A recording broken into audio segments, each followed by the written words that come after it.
Thy kingdom come, thy will be done on earth as it is in heaven. Give us this day our daily bread, and forgive us our trespasses, as we forgive them that trespass against us. And lead us not into temptation, but deliver us from evil. For thine is the kingdom, the power, and the glory, forever and ever. Amen. May the grace of our Lord Jesus Christ and the fellowship of the Holy Ghost be with us all now and forevermore. Amen.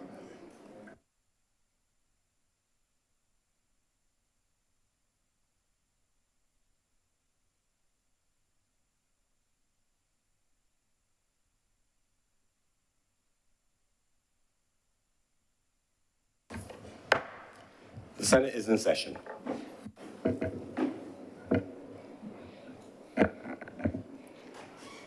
Messages from Her Excellency, the President. Announcements by Your Honor, the President.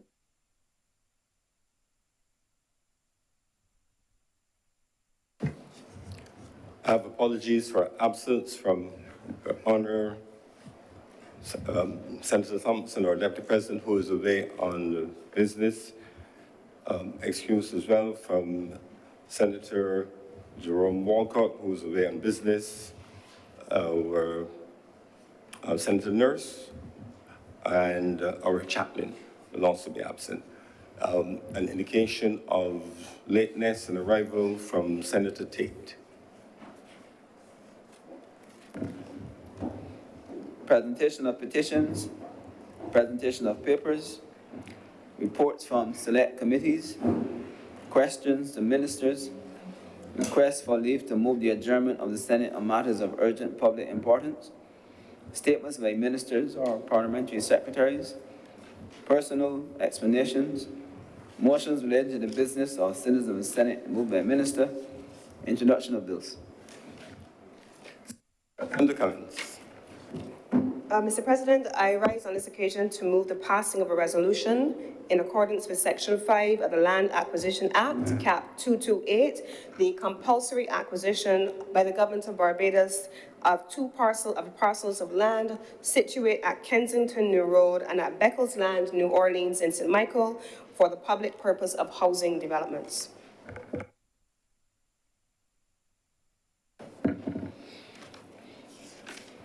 Public business, sir. Public business is now the order of the day.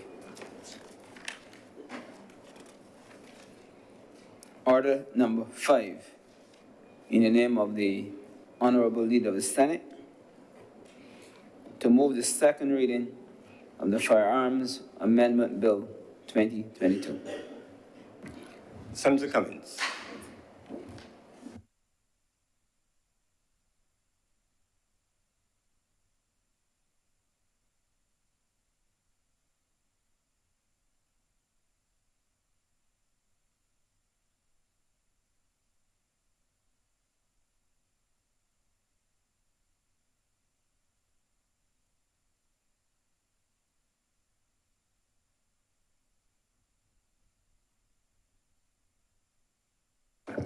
Mr. President, I rise on the matter of the proposed amendments to the Firearms Act of Barbados. I rise to introduce this bill. There are a number of principal amendments that are being made to the bill, the first of which is an amendment to change the question of the sentencing requirements. Then there is an element relating to the inclusion of sporting licenses. And then the third element relates to the provision of a regime for hunting licenses. And there are a number of elements captured within those three areas of the proposed amendment to the legislation. Now, Mr. President, in terms of the background and the context, we have an original Firearms Act, Cap 179, that dates back some time ago, initially 1896, and that act was then further amended and began in Cap 179 in November of 1998. That is the legislation, Mr. President, that we are now in 2022 seeking to make amendments to. Now, I begin my presentation today, Mr. President, by speaking to the context within which this is perhaps one of the most talked about topics in Barbados presently, because Mr. President, Barbadians every day are, whether on social media, in the press, on the call-in programs, in the rum shops, on the corners, and in their families, among their private conversations, having concerns legitimately raised about the use of firearms to commit crime in Barbados. We have seen, Mr. President, we all live in Barbados, and even though we travel in and out of the country from time to time, we keep abreast of the things that take place within our country, Mr. President. And what we have seen over the last few months, and certainly escalating over the last few weeks to some extent, is a slew of criminal activity taking place within a certain age group, affecting a certain number of our young males in principle, and affecting not just the families that are involved, both on the perpetrator's side, but the side of the victims as well, but then creating wide fear among Barbadians. And certainly, Mr. President, I was overseas on government business a few weeks ago, it's so long, Mr. President, and to my horror, saw on the news that in a public service vehicle, a person was then shot in near proximity to other people going about their daily business. Now, that then brought what we have been seeing to an entirely new level, because let us be honest about this. A lot of times, people in their private conversations sometimes think, oh, that doesn't affect me, or that's happening only among certain people, or that is one group having a beef with another group, or that's not something that is happening in my neighborhood. But that the single mother on her way to take her child to school and having to take a public service vehicle and being in that vehicle potentially and then feeling unsafe because a person brazenly brandishes a weapon in a public space, not in the dead of night under cover of darkness, but in broad daylight early in the morning, in the middle of a highly trafficked intersection, is something that, of course, we as a government understand would create anxiety among a population. Now, a few weeks ago, the Prime Minister of Barbados announced at the culmination of the Barbados Labour Party annual conference in Queen's Park that there were going to be some changes that she would make. And one of those changes that she said she was going to be making was the appointment of a Minister of State in the Office of the Attorney General. There was widespread speculation at the time about whether or not this was a good move, if this was a good thing to do, who was he to be doing what he was doing, Mr. President, and what impacts could this possibly have on what we were seeing as a nation across this country. And this is before that shooting that I mentioned earlier took place in Eagle Hall. Now, Mr. President, if we were to listen to the debate in the public space, and we were to listen to the debate that took place in the other place when the Attorney General introduced this bill, we are very clear, Mr. President, that legislation such as this comes at the very end of a process that begins elsewhere. A piece of legislation and the amendments associated with this legislation, Mr. President, treats simply to what the state will do after the fact. After you have shot somebody, after you have killed somebody, after you have threatened somebody, after you have brandished a weapon. But this government is very clear that the only intervention cannot be a matter of legislation, because when the legislation kicks in, and by the time the Barbados Police Service kick in, it is, in many instances, after the fact. Perpetrators by that time are already perpetrators. Victims by that time are already victims. Family members who are dealing either with the loss of a family member who is a perpetrator or a family member who is a victim, because families are shattered by these things. These things are all after the fact. And so a prime minister who makes a determination that while on the one hand the state has to show that it is not just serious, but it is extremely serious about dealing with the things that happen after the fact, the state has to also go into preventative mode. And preventative mode does not involve only the legislation.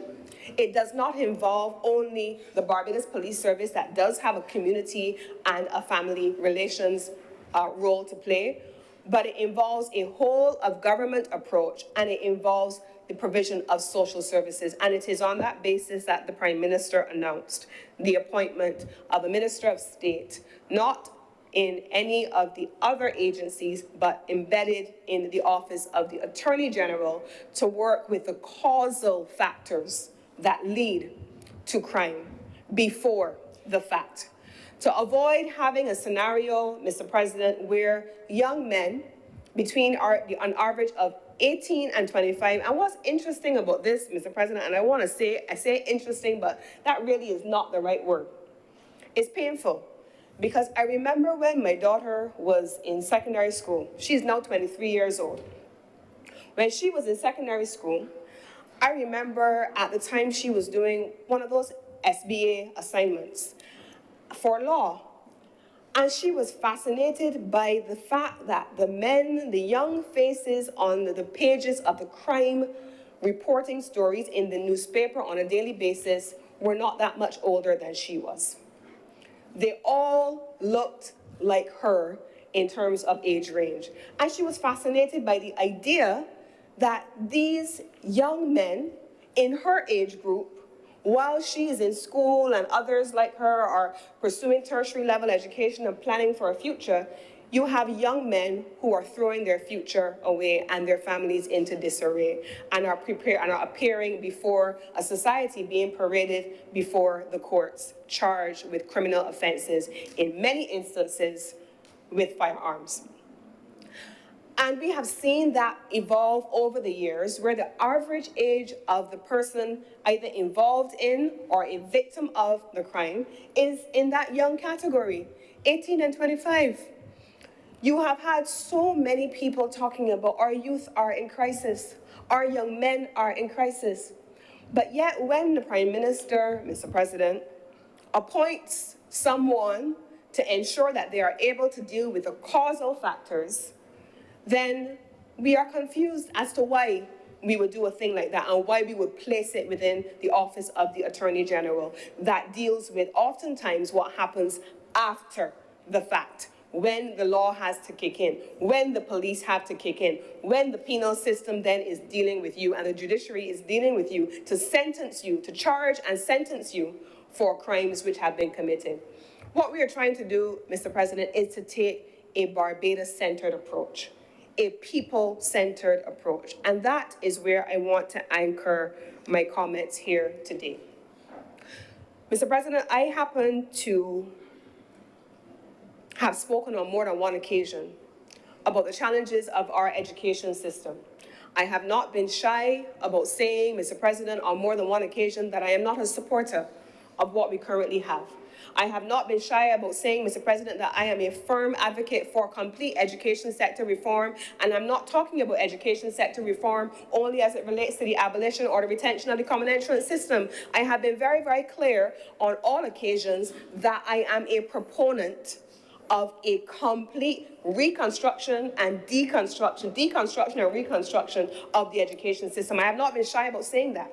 I have also not been shy about saying, Mr. President, that I believe that currently as constituted, our education system has served almost as a form of social sifting. I have said it before in this very chamber, where I believe that many people who are on an academic track, persons like many of us in this room, have the benefit and have benefited from our education system as structured, and those that are not, do not have the benefit and are, in many instances, pushed to the side and are relegated to what we call, in many instances, whether anecdotally or otherwise, second-class citizens in our own country. I have not been shy about saying, Mr. President, and I say it here today without apology, that there are many young people who, at age 11, are told that they're simply not good enough. And many of those young people become 16-year-olds who feel discarded by a system, who feel as though they don't have an investment in a country that they feel has not served them well. Many of them become 18-year-olds who feel as though they have no investment in a country, and therefore these are the young people who feel that they have nothing to lose. Mr. President, these are the young people who are comfortable either taking a life or living a life that says either jail or dead, because we have allowed them from age 11, starting with our education system at the level of the state, to feel as though they do not have a stake in a community and in a country that should be embracing them. And so I make no apologies for saying, Mr. President, that a key plank of this government's approach to treating to the social issues that are creating an environment that enables young people to go down the wrong path is and must be complete education sector reform, and this government has been clear about that as well. So to say we're not doing anything is inaccurate, because that is a complaint. This is a component of that. There's a social sector component, Mr. President, where this administration also, and the Honorable Attorney General spoke about it in his presentation when he talks about the work being done at the community centers across the country, Mr. President, opening back up those community centers, ensuring that young people have safe spaces to go to and have activities in which to engage. Many of us, Mr. President, many of us know what it is to have to take children every evening to netball, to football, to tennis, to swimming, to dance, to some extracurricular activity after school, because we kept our children engaged and busy. But when you have children who are feeling internal to the school system discarded, they're not engaged in any meaningful activity out of the home environment, after school, they're not involved in football, there are no community centers for them to go to, their parents are working, and many of them from single-family homes, and so they don't have the disposable income to enroll them in some of the co-curricular activities that maybe a middle class or upper income, middle income home can afford to provide. Then you have a problem, Mr. President, because children, again, need an outlet, they need structure. So here we are now, Mr. President, with, at a state level, an education system in need of reform, a social care system that now is being resuscitated to embrace many of these people, and to ensure that they have outlets for their energies and safe spaces in which they can express themselves and forge an identity that is productive and contributes positively to society. But you also have, Mr. President, and I grew up in a home where my mother worked in a secondary school in a rural community for all my life. And I'm sure that all of us have also grown up hearing stories of children who were discarded by the system and sent to schools because they got 13 or 20 or something like that, and the system has decided you go there among those people. And then there are no co-curricular activities over the years. They have been introduced over many years, and lots of technical and vocational training introduced to allow people to express their skills and their competencies in a different way other than those which are academic. But Mr. President, we all know of stories where many of these children come from homes where there are any number of socioeconomic challenges in the home in which they live and in the community where the home is located. They grow up every day listening to people having poor conflict resolution skills. They get up every morning to somebody screaming and hollering and cursing and carrying on, and go home on evenings to just that, Mr. President. So they don't have the skills sometimes, Mr. President, to effectively resolve conflict. So you step on my foot, I already vexed. I left home vexed because they left home with somebody cursing and carrying on. When I got home, that's the first thing I heard. I am unhappy because my mother ain't got enough money to send me to school, so I vex. I'm struggling already. I feel excluded. I feel as though I don't have a place in my community, and I'm not making a case for persons who are engaging in criminal activity, but I am saying that a state has to involve itself in both punitive measures while at the same time treating to the socioeconomic conditions that lead in some instances to the crime prevention strategies that we have to also employ at the same time. And that is where this administration is going, Mr. President, and that is a framing that I want to put around this firearms legislation.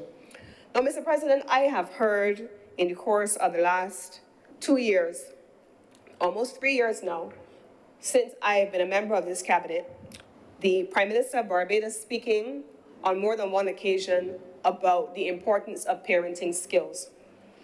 We have a number of parents who need assistance with parenting skills. We have a number of parents who would benefit from institutions that are doing important work, like Parados, like others, so that they have the skills.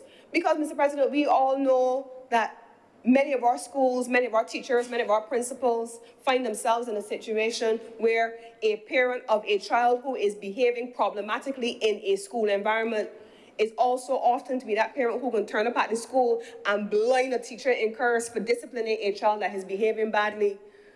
And oftentimes you will see that same child appear in a few years on your court pages, charged for a crime of some kind.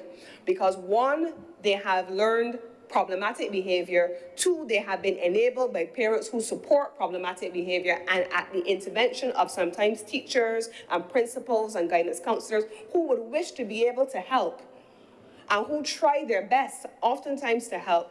It is oftentimes with the opposition of either a parent or a guardian who supports poor behavior. These are the kinds of things, Mr. President, that a crime prevention strategy is expected to address under a Minister of State in an Attorney General's office in collaboration with all of the apparatus of government across the various institutions. These are some of the things that we're dealing with, Mr. President. So I don't want to begin a discussion on the firearms legislation because there are those among us, certainly on our side, who are schooled in the matter of law, who will speak to those types of issues when they are intervening. But I wanted to frame our discussion around firearms and crime prevention, as well as the treatment of crime after its commission within that broad social context. I happen also, Mr. President, to have been the chairman of the Bridgetown Port when we procured scanners. I was in the Senate at the time, and I spoke about that at the time. I remember being brought maybe less than 6 weeks after assuming the role of chairman to a meeting of the National Security Council chaired by the Prime Minister. I had no knowledge of anything that went before me. I had just come. And I remember coming out of that meeting feeling as though I had chunks of flesh taken out of my back. I remember that meeting vividly because the Prime Minister and the members of the National Security Council at that time said in very clear English, "This is a problem. It must be fixed." And the Prime Minister, I remember she said to me, "I appointed you and holding you responsible, so you have to be able to get it done."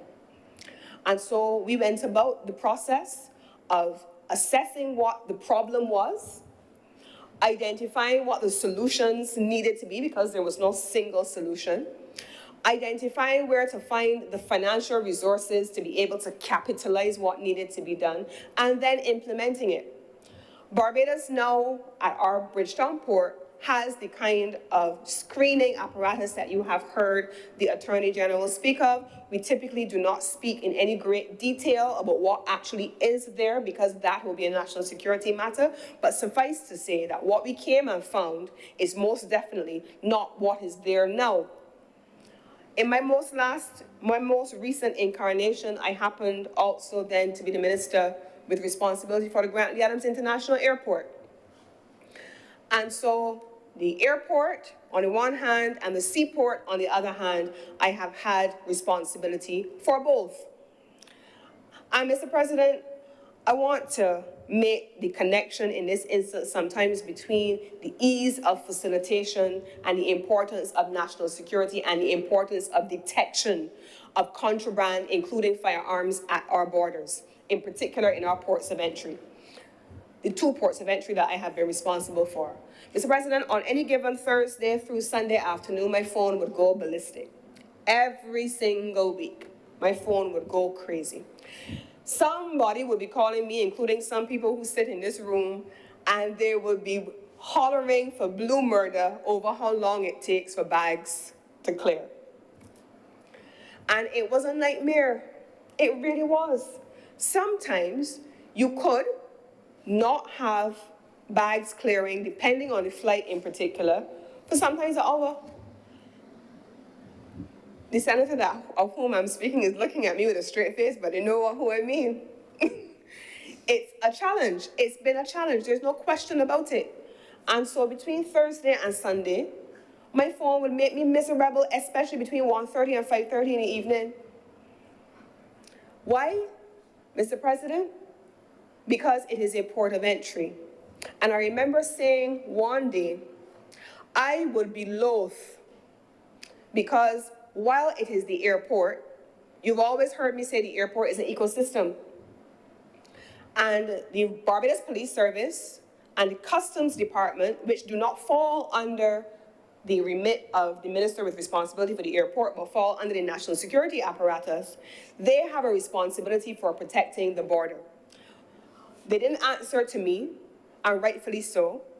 And on that basis, Mr. President, every single day, especially where they received intelligence from the partners with whom they collaborated regionally and internationally, the delays in facilitating the clearance of bags were directly linked to the importance of detecting contraband at the borders, being executed under the careful and the watchful eye of the Barbados Police Service, in particular in the lead with the drug squad, including with the dogs and the Customs Department. And there were not at times reasons for that to be so.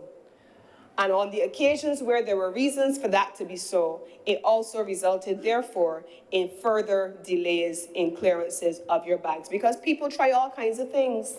People don't just bring them in at the Bridgetown port where there were scanners. People would try to bring them in at the Grant Dennis International Airport. And so the security mechanisms that this government has had to put in place in both ports of entry, it has been, those mechanisms have not been inexpensive.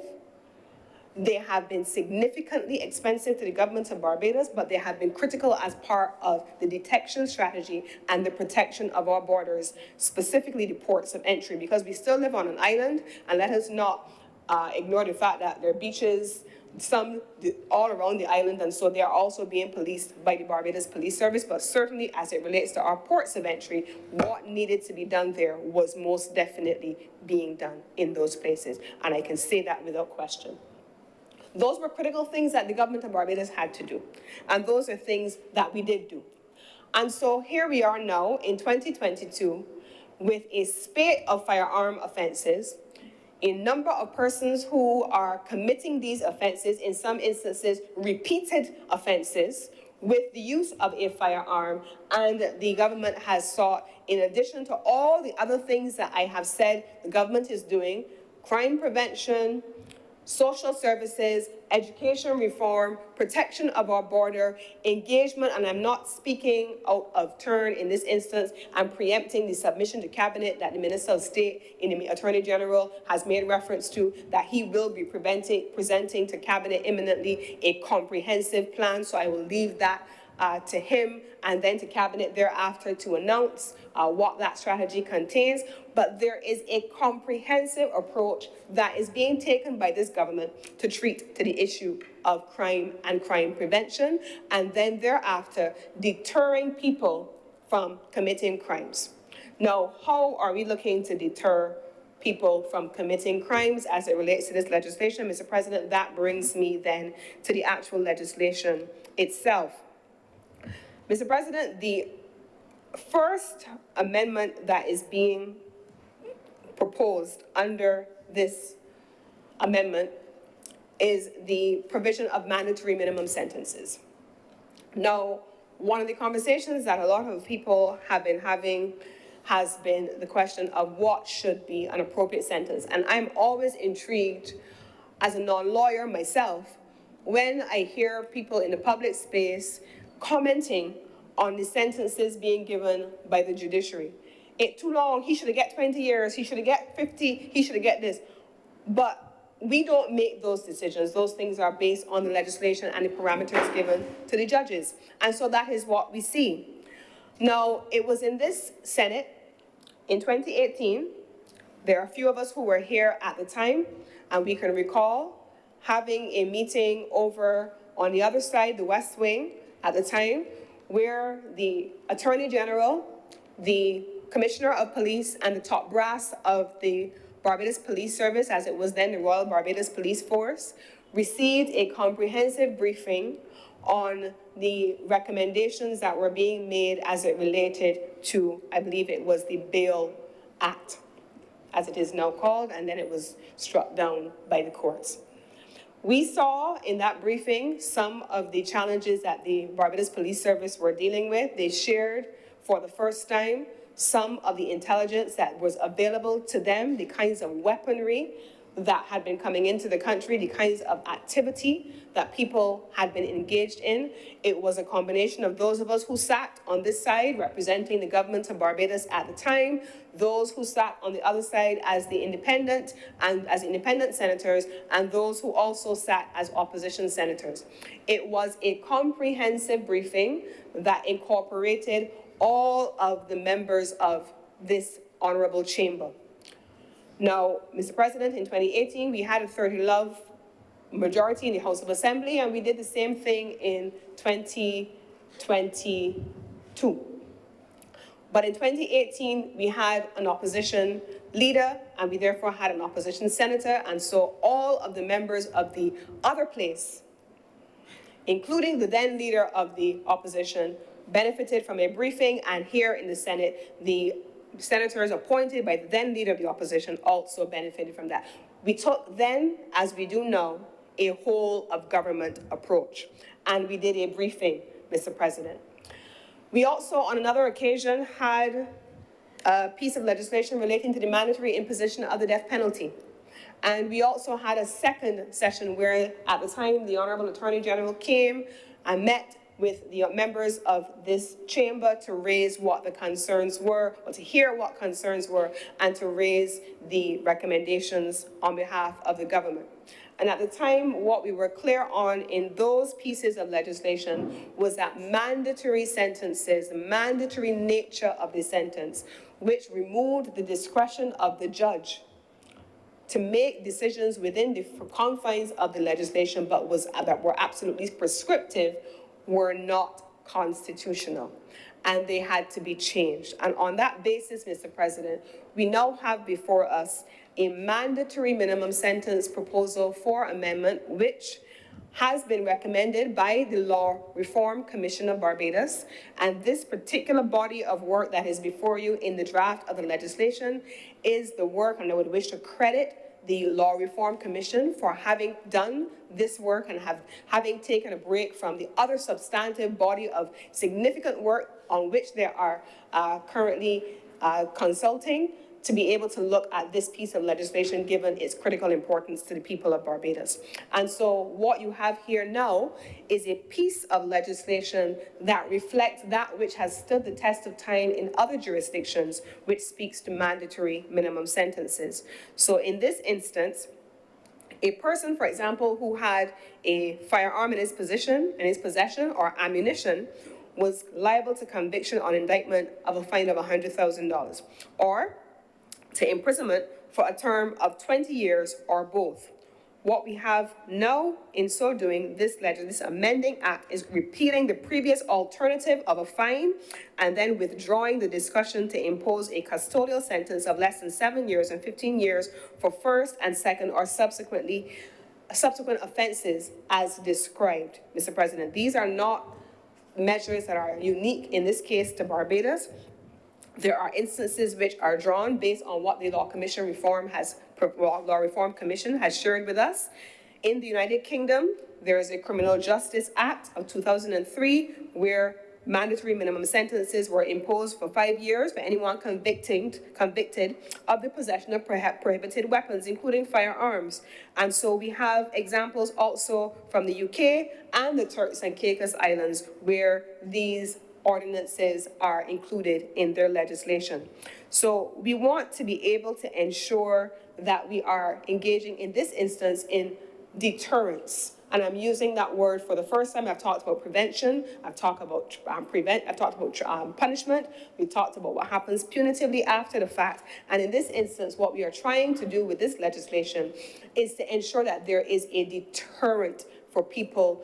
Mr. President, the idea that people feel that jail is almost like a university. They feel that going up to Dodds is almost like they have arrived. They have graduated.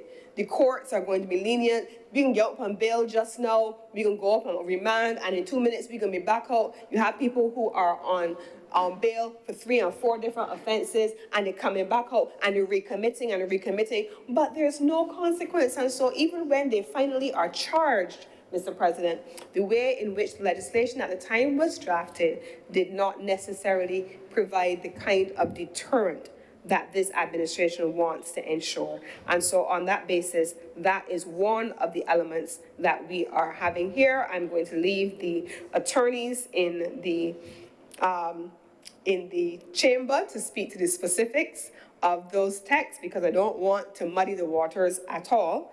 But then I'm also going to go down to speak to the question further of deterrence, Mr. President, specifically as a social measure, because that is also one of the key things that this administration has been concerned about.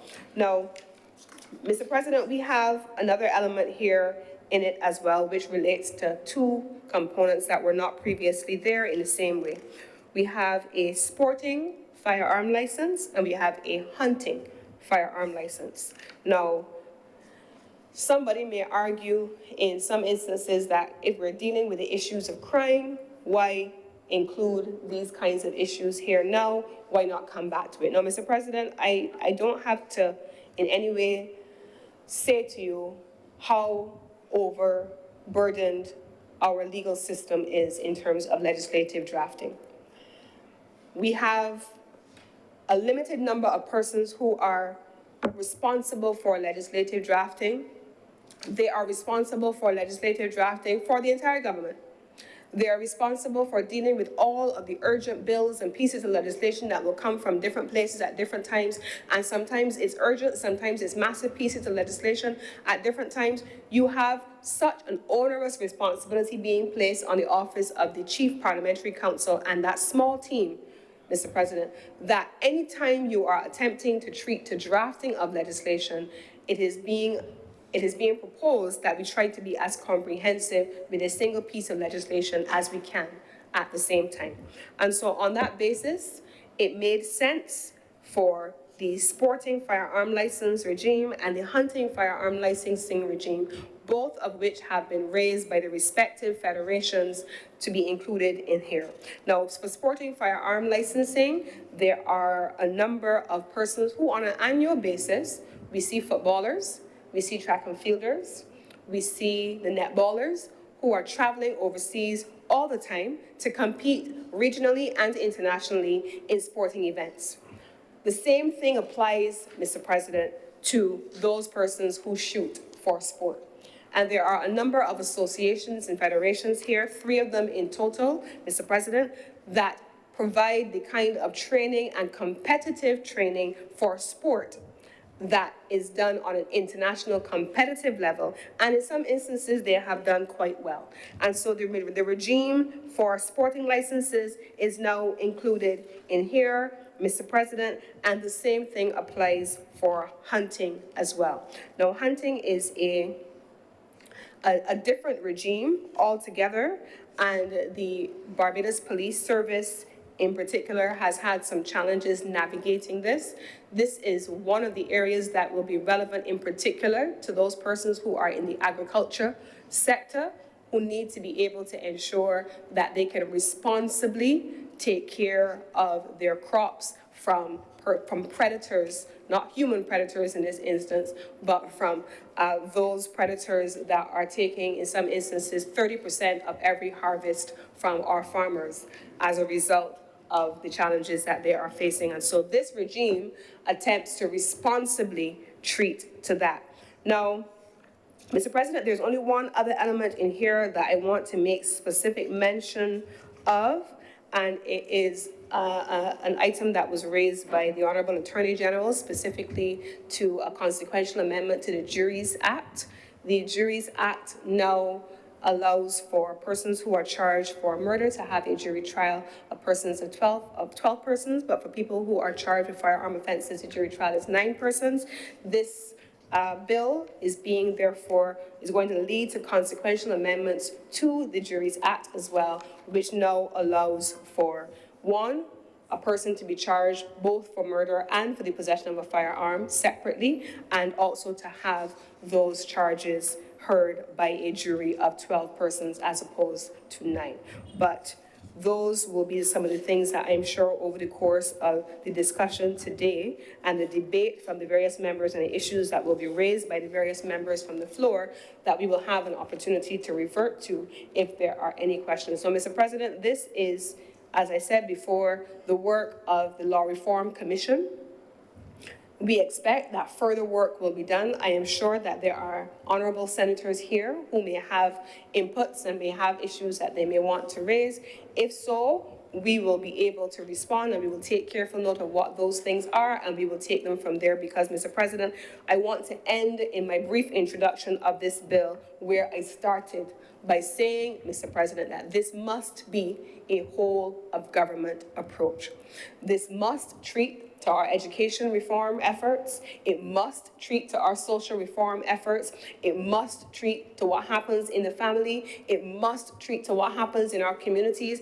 And I'm telling you, Mr. President, as well, that the day that Barbados becomes an informer type environment where it is a taboo to speak to the police and to share intelligence with the police with things that you have seen or you know have happened, Mr. President, that it will be a dark day in our history, because police have to be able to have the benefit of those who see something, who hear something, sharing their insights with them so that we can maintain the level of crime-solving percentages that Barbados has always been known for relative to many other countries in the region.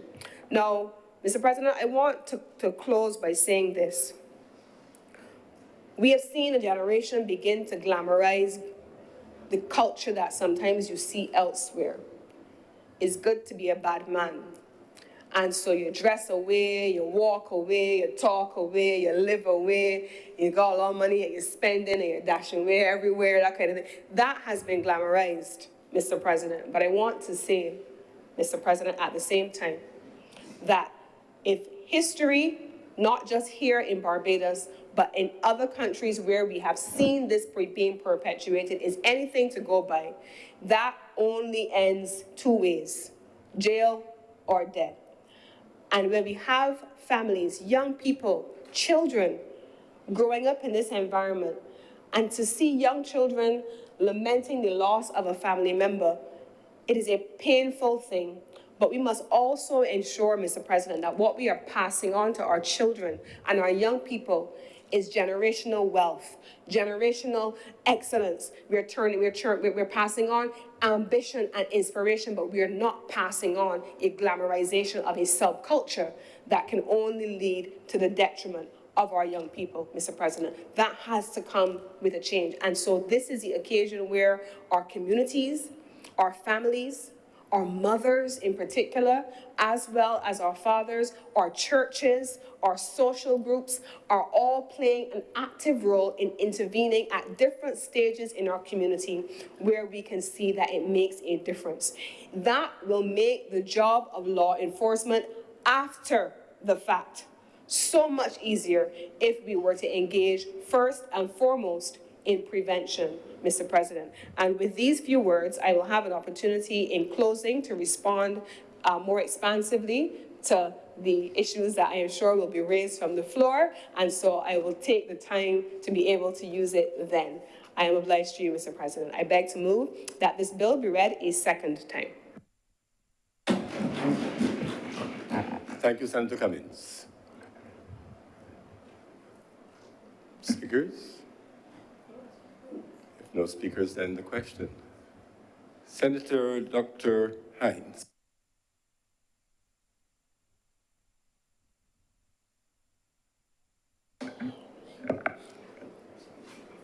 Good afternoon, and thank you, Mr. President, for acknowledging me. I'm a little surprised that nobody wants to speak on this really critical topic and piece of legislation. So I'm going to start by and I thank you, Senator Cummins, for so well clarifying the objectives of this legislation. I made my own notes. I too am not an attorney, so I have to sit down and make my notes and try and translate this law talk into English, or that I can understand, because it is in English. And my summary notes that this bill adds categories, as you noted, sporting firearms license, a hunting firearms license, sections 13A and 13B. It also offers clarification by expanding regarding the surrender and revocation of firearms. It extends this to, of licenses rather, it extends this beyond licenses to licenses, firearms, and ammunition. So it is not just licenses that need to be surrendered or revoked in certain cases, but these other things.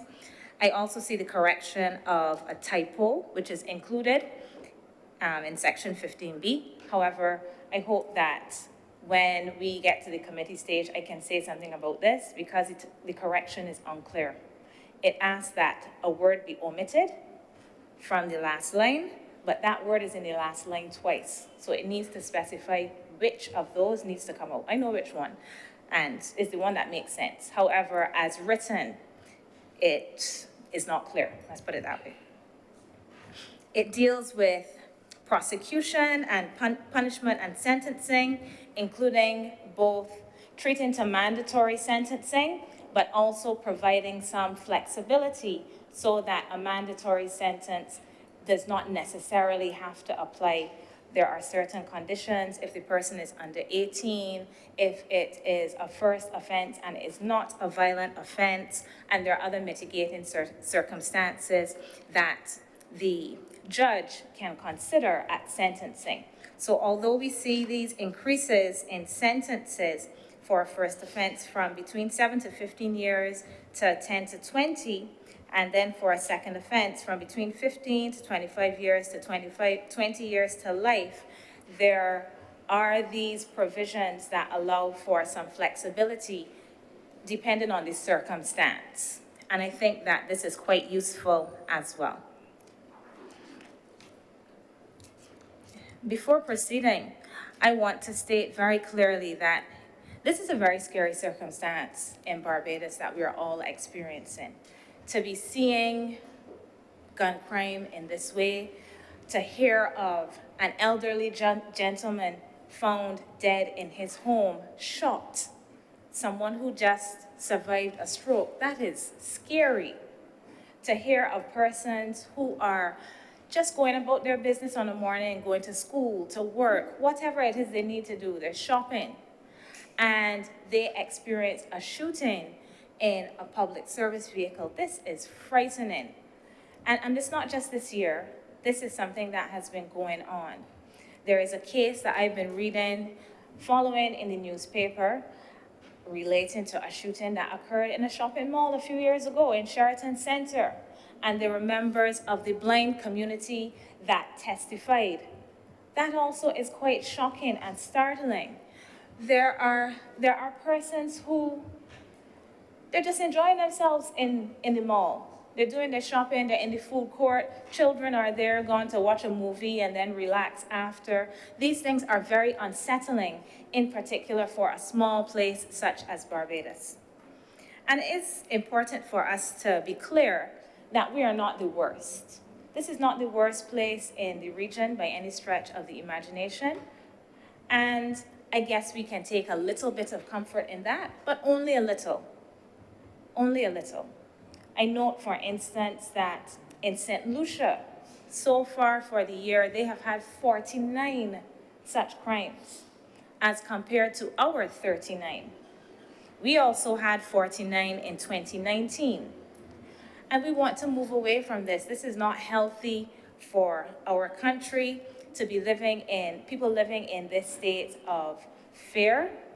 And the question that the Honorable Prime Minister always asks, is this who we are? I do not think that this is who we are. And it is critical that we put in place measures to ensure that this is not who we become, that this is not normalized, that people do not become desensitized to these kinds of issues. And it is for this reason that I think I can understand, let me put it that way, the amendments in here that speak to sentencing and punishment. I can understand them. What is the purpose of sentencing? I did a little reading. The Sentencing Council in the UK notes that sentences are supposed to punish offenders, reduce crimes, so act as deterrents, reform or rehabilitate, and thereby prevent future offenses as recidivism, protect the public, and can also offer recompense. This is the role of sentences. And one of the critical things that I think this amendment does to respond to the current situation that we are in is impose harsher sentences. We are getting tough on crime. That is the language, right? And getting tough on crime should function as a deterrent. As Senator Cummins says, we have heard people across Barbados that say, put people in jail for longer, lost them way in jail. If you put these kinds of sentences in place, people will be deterred. They will not be bothered to be involved in gun crimes, in violent crimes, and so on. This is the popular sentiment. But my question is this true? Is this true? Is this sentiment alone, or is this based in evidence? Is this based in fact? Is it? Is there evidence that suggests that harsher sentences act as deterrents? Or are we responding as we should and as we must be serious about this situation? Are we responding to public sentiment and putting in place sentences to placate the public that may not indeed do what they're supposed to do? I do not have any issue with increasing these sentences. I don't have any issue because I too got kind of feeling of lock them up, right? But I am a person that I want things to be driven by evidence. So what is the evidence, and where is the evidence that suggests that this actually is going to address our problem? Do these sentences, after we start imposing these sentences, are we going to see a dramatic drop in gun-related crime? And I'm not suggesting that anyone is saying that these will be used in isolation. That is not my suggestion at all. And we know that there are initiatives in place. We've heard of Minister Corey Lane's role, what he will be doing, and I think that does address the other side. So stopping people from getting to the point where they need to be sentenced. In the debate in the other place, I also heard the Attorney General indicate that the intent is to stop people from getting here. We don't want them to get to this point. But when they get to this point, do these sentences make a difference? So I found some information. I want to know, is there evidence to suggest that this element is going to do anything? Who will it deter? Will it deter anyone at all? So I'll say what I found. Brian Lufkin, 2018, in an article called Criminal Myths, notes that there is little evidence to suggest that the threat of prison time deters ex-prisoners from crime. Many indeed discount the future and do not think they will be caught. That's one. The Justice Policy Institute notes that research has found that longer prison sentences do not deter future criminal offending. The evolving consensus in the field of criminal justice is that people are not deterred by severity of punishment or sentence length. But, and this is the one that I found interesting, but the certainty and swiftness of being caught and receiving a sentence. This speaks now to policing rather than sentencing. So the certainty that if you believe that you're going to get caught and that you will quickly be sentenced, this is what these researchers are saying is more of a deterrent than a long sentence. I can continue. The Canadian Civil Liberties Association. There's an article here which I found quite interesting because it was responding to a similar situation in Canada where the authorities were talking about getting tough on crime by imposing harsher sentences.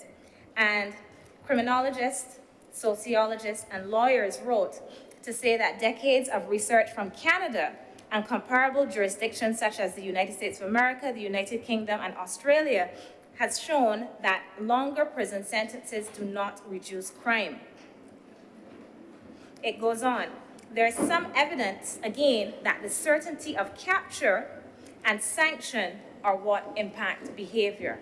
The certainty of capture and sanction, not the length of the sentence. Another one, the effects of imprisonment, specific deterrent and collateral effects. This is by Canadian scholars, once again from the University of Toronto. They note that recidivism rates of those sentenced by tough and lenient judges do not differ. In fact, those who are sentenced by tough judges are more likely to reoffend, So if it is that our aim is to put in place a deterrent, is this an effective deterrent? Is it an effective deterrent? It may be a deterrent, but will it be effective in us achieving the objective that we have set out for ourselves? Will it be effective? And these authors go on to cite other works that indicate similar findings across studies in different parts of the world, in different cities, across different types of populations. They have found consistently that longer sentences do not function as deterrents to offending or reoffending. And what I found interesting about this article is that they further note the collateral impacts of long prison sentences on the families of those imprisoned. In particular, one of the things we are concerned about, that the sons of men who are incarcerated for long periods of time are more likely to commit criminal offenses. And then they go on to talk about the mental health consequences on their families and so on. All of this I'm saying, yes, I know people are going to say, oh, I want to be soft on crime, I want to go and hug up the criminals, I am liberal, soft, this is oppositional kind of talk, and what have you. Okay, I can accept some of that, not the oppositional part, not even the soft part.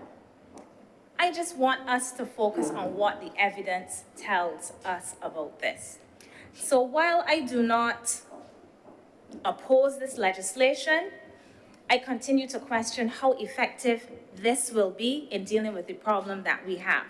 Does sentencing a 20-year-old to imprisonment until he is 40 lead to his rehabilitation? Will it stop this person from coming out when they're 40 and offending again? Will it? Because if it doesn't, we still have to do some more work beyond this legislation. Will sentencing that person until they are 40 lead to a safer society? If there are other things that are more motivational for persons to commit crimes with a firearm than the threat of 10, 20, or life potentially in prison, then these are the things that I think we really have to focus our efforts on. Does this cautionary tale of someone who went to prison when they were 20 and had to stay until they were 40 truly serve the purpose of deterring those who are young these fresh-faced boys that we see in the paper and go about committing these crimes? Does seeing that somebody who you know that was 20 went to jail until they were 40, does that deter you? What is it that is driving people, young people, to do these things? And I am not convinced that this legislation is going to be effective in getting the result that we require. Because some of these persons, and this is a minority in our society, who are intent on committing these kinds of crimes are not focusing on the future consequences. They're living in now. They're living in right now. So the other things that Senator Cummings spoke about, education, social reform, dealing with poverty, fixing the things that we need to fix in our society, these are the areas that, in my estimation, Mr. President, are more critical than the amendments in this legislation. I can take the amendments for what they are. They are a response to a critical situation. People want to see that something is being done, and we are doing something. But I wonder if these additional years that we take off of the productive lives of men, predominantly in our society, are actually going to be helpful in allowing us to deal with this issue. Are we saying that there is no way back? And these are violent crimes, these are scary crimes. But are we saying that there is no way back for someone who at 18 years old, 21 years old, 23 years old has committed a gun crime? I hope that there is a way back for such people. And these longer sentences may make it less possible for them to re-enter society and be productive members. So I don't want to discard violence. I'm not tolerating. Let me just make that clear. I'm not saying that I accept gun crime, but there may be ways back for some of these people. And if the evidence that I have read, and I'm not a criminologist, is correct, it does indicate that the longer such persons remain imprisoned, the more likely they may be to reoffend, not less likely. And with that, Mr. President, I'm obliged to you. Thank you very much, Senator Dr. Hayes. Senator Dr. Brafitt.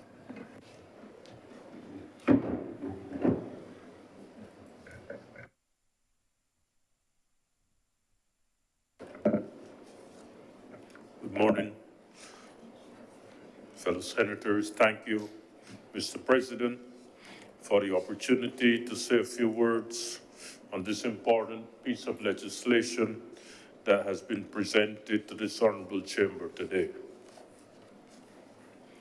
I rise to support the legislation,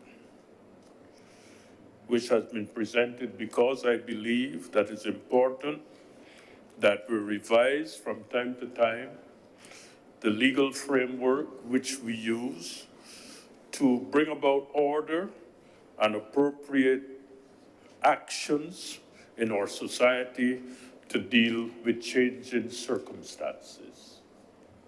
And as circumstances change, it's important that we modify, adjust our legislation to suit.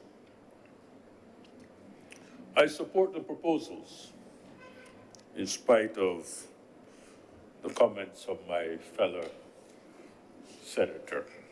I support the proposals. In doing so, however, I am aware that the approval of this bill will not, by itself, solve the problems of crime in our society.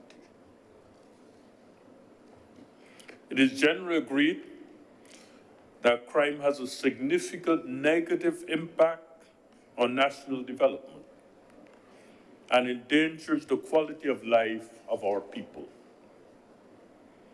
Over the years, several reports have been written on the impact of crime on Caribbean development generally. They show that increasing levels of criminality have eroded confidence among investors, have reduced international competitiveness by introducing much higher costs in the form of additional security and other transactional costs. Not only does crime cause human suffering, but as these reports demonstrate, it can cause capital flight, the loss of those with skills and education who prefer to live elsewhere in a more certain environment, and changes for the worse in the perception of a national investment climate. Moreover, studies by the Inter-American Development Bank and the University of West Indies and others show that crime also is having a negative impact on social development by diverting limited resources away from health and education to security, the control of crime, and the provision of facilities necessary for the administration of justice. I remember a prime minister of a Caribbean country presenting his budget a couple of years ago indicated that for the first time, the budgetary provisions for crime were more than the budgetary provisions for education and health. And it was the first time in the history of that country that that was happening. In other words, over the years, he was seeing an increase in the budgetary provisions for crime in relation to the budgetary provisions for health and education. A tendency such as that, Mr. President, represents, in my view, a backward step, where we are investing more in the control of crime than in health and education. Mr. President, at this critical stage of our development, when we seek to reverse and to recover from the ravages of the pandemic, when we seek to come to terms with the challenges presented by the war between Russia and Ukraine, and other challenges, such as the increasing cost of living and the epidemic of chronic non-communicable diseases, we cannot afford the increasing costs, the increasing financial costs of controlling crime. In addition, we cannot afford the economic and social costs of having the young men of our country dead or spending their most productive years in jail, where they must be housed and fed at our cost, at the cost of the rest of us. There's need, clearly, for jobs. There's need for employment, and there's need for opportunities for the youth of our society. I'm aware that there are no easy answers, but I'm also aware that there are some countries who have been successful in reducing crime levels, and we must learn from their experiences. We must develop a comprehensive approach that involves the entire Barbadian society, which has as its fundamental goal the building of trust between the police service and the communities across our country that they serve. There should be a crime prevention officer in each community of our country, and the neighbors of every community must join together to keep watch over each other's property and must report any suspicious activity to the crime prevention officer. The crime prevention officer should form an intelligence network, linked, of course, to the Central Police Service, to react, to consider, to evaluate the incidents of crime and to take appropriate measures.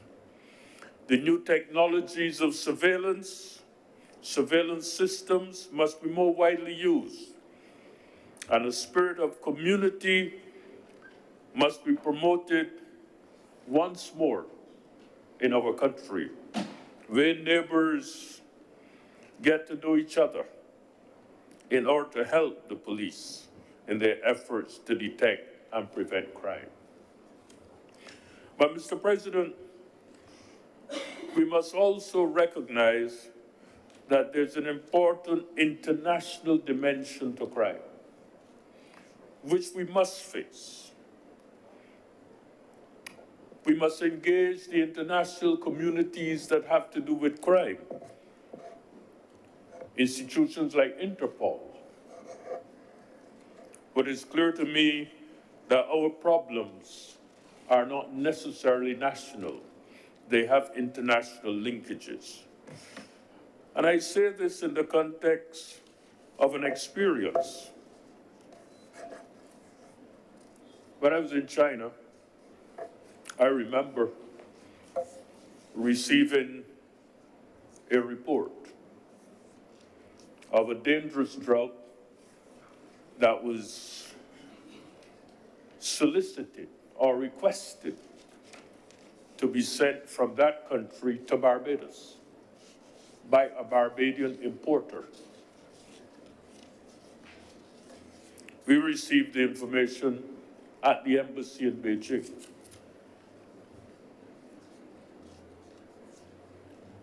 And I informed immediately our Ministry of Foreign Affairs. And I assume that appropriate action was taken. I say this to say that there's an international dimension to crime that we must be aware of. And therefore, our embassies and our consulates abroad are also part of the solution which we seek. We are not producers of guns,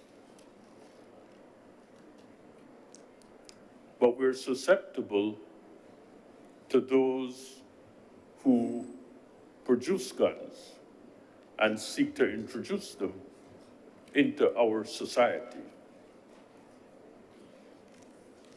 Not so long ago, there was a proposal by someone seeking to produce guns in the Caribbean. Just to give you an idea of the international dimension of our problem. And therefore, we have to be alert to global tendencies, global realities, and global crime.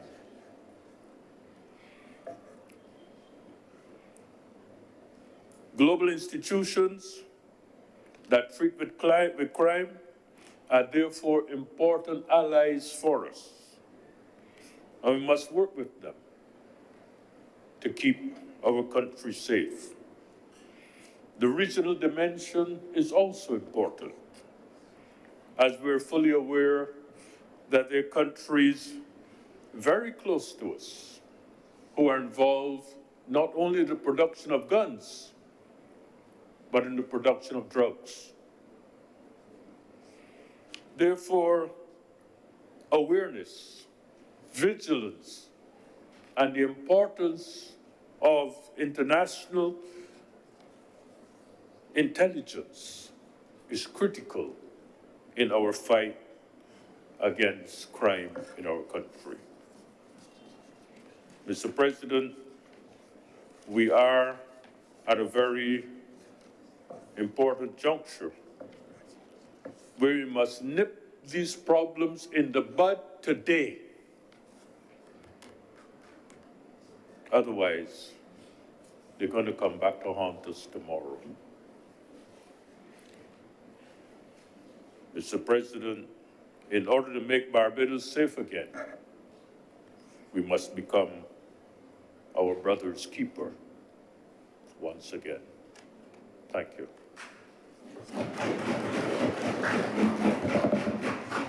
Thank you, Senator Dr. Bradford. Senator Dr. Munro-Knight.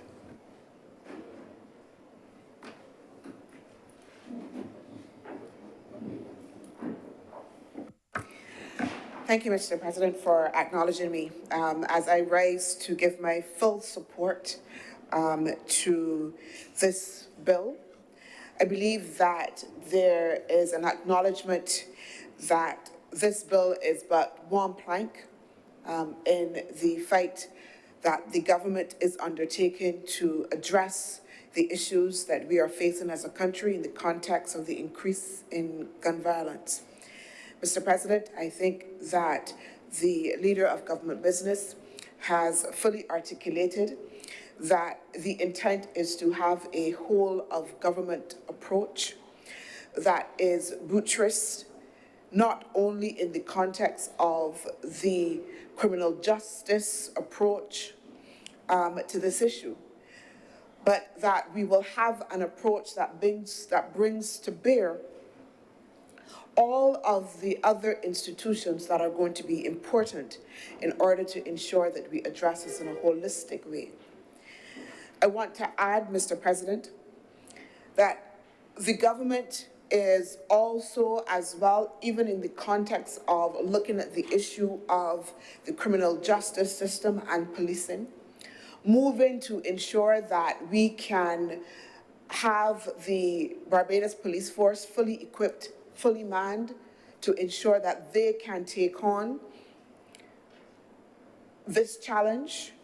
We would have heard, Mr. President, that the government will be moving to ensure in the short term that the vacancies within the police force are being addressed. We would have heard, Mr. President, that we will be adding 3 additional criminal courts to the 5 to ensure that there is the certainty and swiftness of justice that is needed.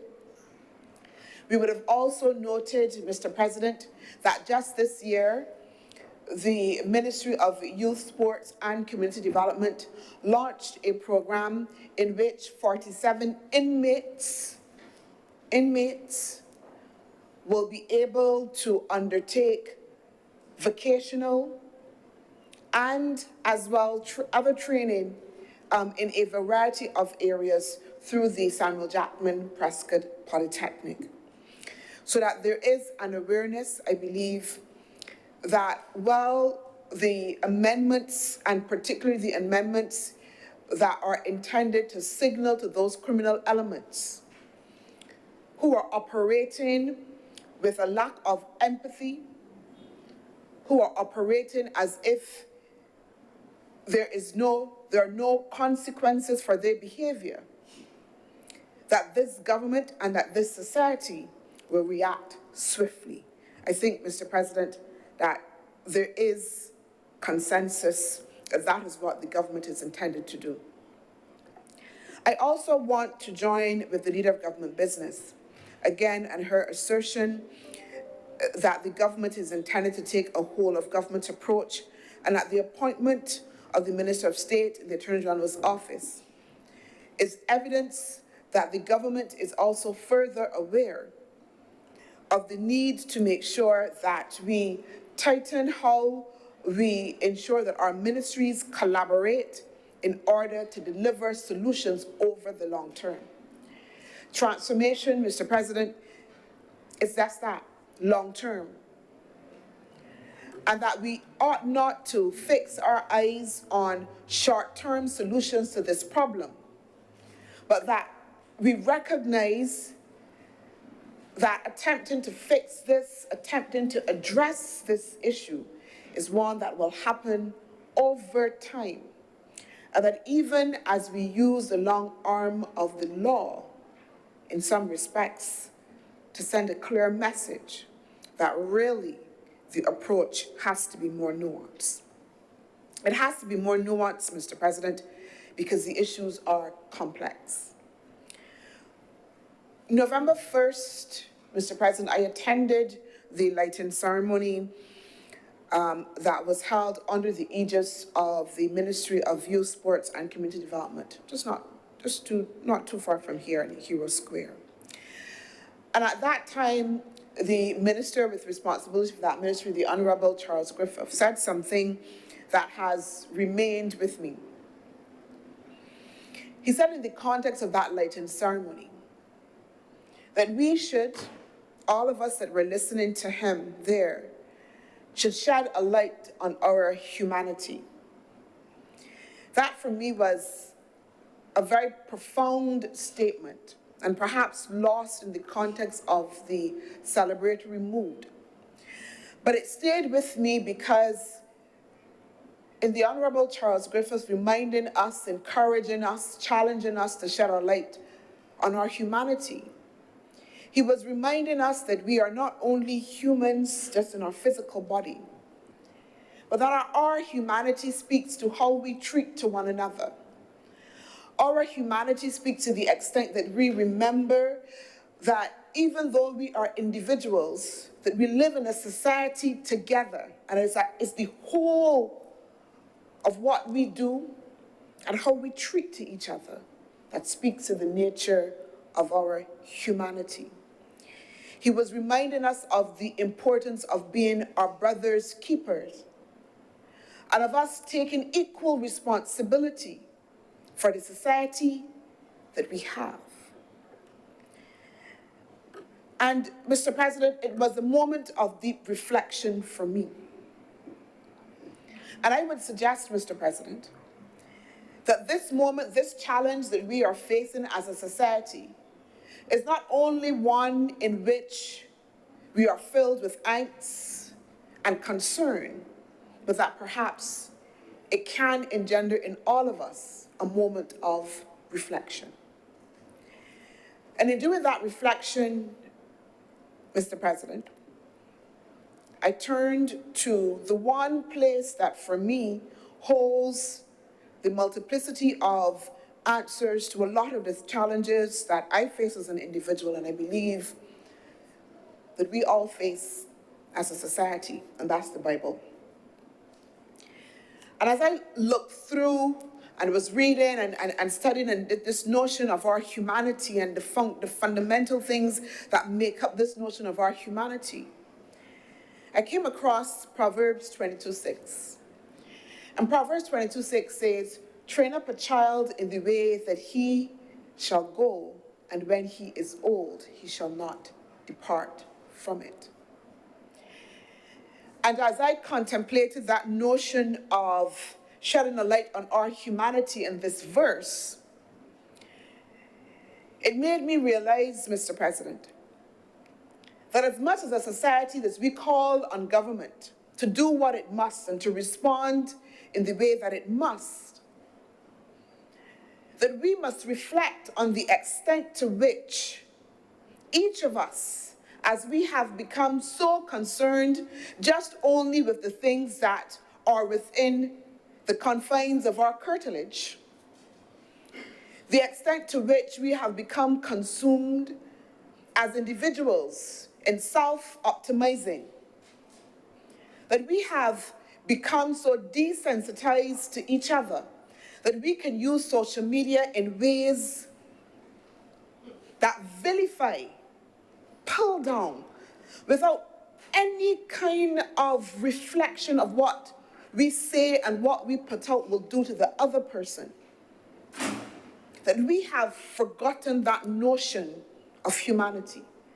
And importantly, perhaps we've forgotten that notion of our responsibility as citizens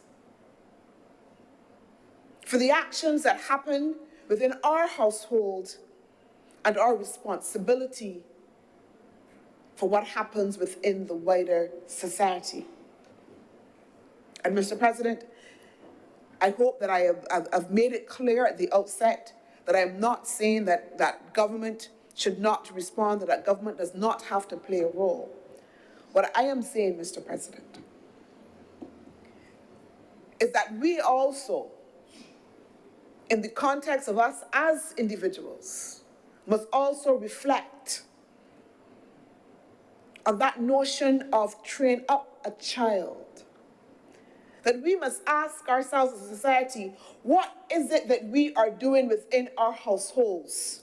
Who are we producing when we could have young men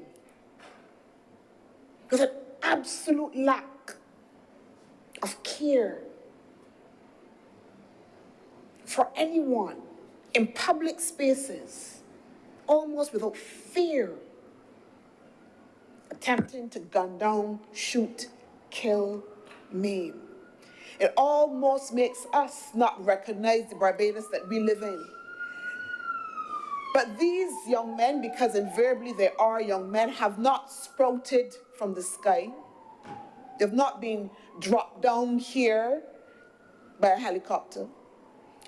These young men are products of our society. They are products of our households. They're products of our school system.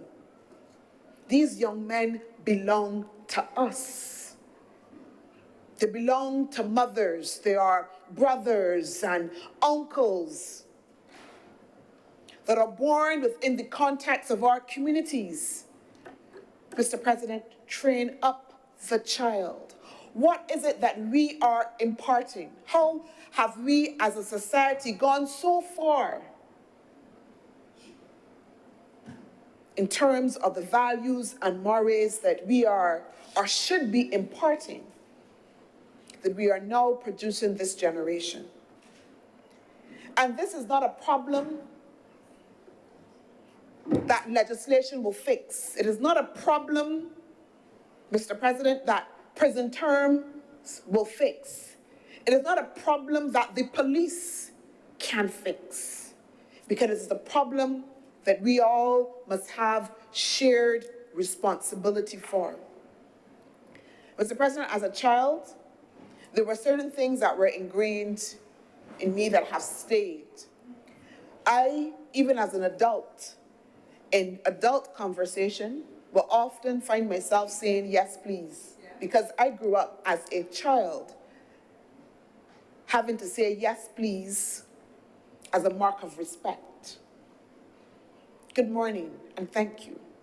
And those fundamental things have remained and are ingrained with me because they were taught. But they were not only taught, they were reinforced from my household to the school, within the community, etc.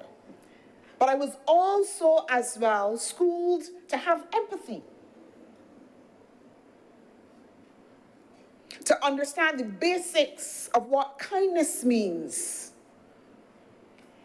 And I'm saying, Mr. President, that somewhere along the line, as a society, not a government, we have lost that. And the products of that is what we are seeing now. We have, Mr. President, not picked up on the pinpoints that have been evidencing themselves for some time. Because as we are wont as a society, as people, and I include myself, we come to the point of realization only when the thing escalates and jumps out. If you would recall, Mr. President, over, I think it was 5-6 years ago, we had throughout our schools in Barbados cause to be concerned about bullying. There were several schools in Barbados in which this became a concern, and we had a number of anti-bullying campaigns, etc., that were happening. Children bullying one another, children exercising coercive power, children seeking to demean, children lacking empathy. A pinpoint, Mr. President, for future.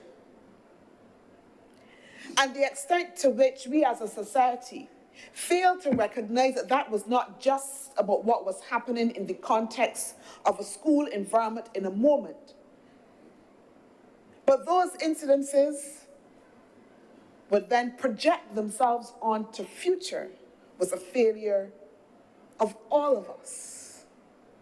So that the remedies implemented in the context of seeking to address bullying needed also as well to understand what that would mean in the long term. Those are pinpoints, Mr. President. I grew up, Mr. President, in a neighborhood, as many of us probably have, poor, impoverished. So I grew up near a block, so I know what it is to see men at that time you would call Boer House with guns and, regular part. And while we have quite a bit of angst in this society now because it has moved out of certain communities and come to the fore and everybody is up in arms, there are some communities in which we have lived with violence and guns, a pinpoint, Mr. President. If you would recall, there are some communities like Pinelands in New Orleans where we had outbreak of violence. And it comforted some of us to be able to say it was them, and they are the problem. And if we could deal with them and those particular communities, then it will not touch us as a society. So we were comforted by being able to cast judgment. Those societies and those parents and those children and those communities have got it wrong. It is because they're not doing this and not doing that and not taking care and not instilling. And we were comforted because some of us feel that our position, our money, the security cameras that we have around our house, the dogs, etc., will allow us to have some distance from what is happening within our society.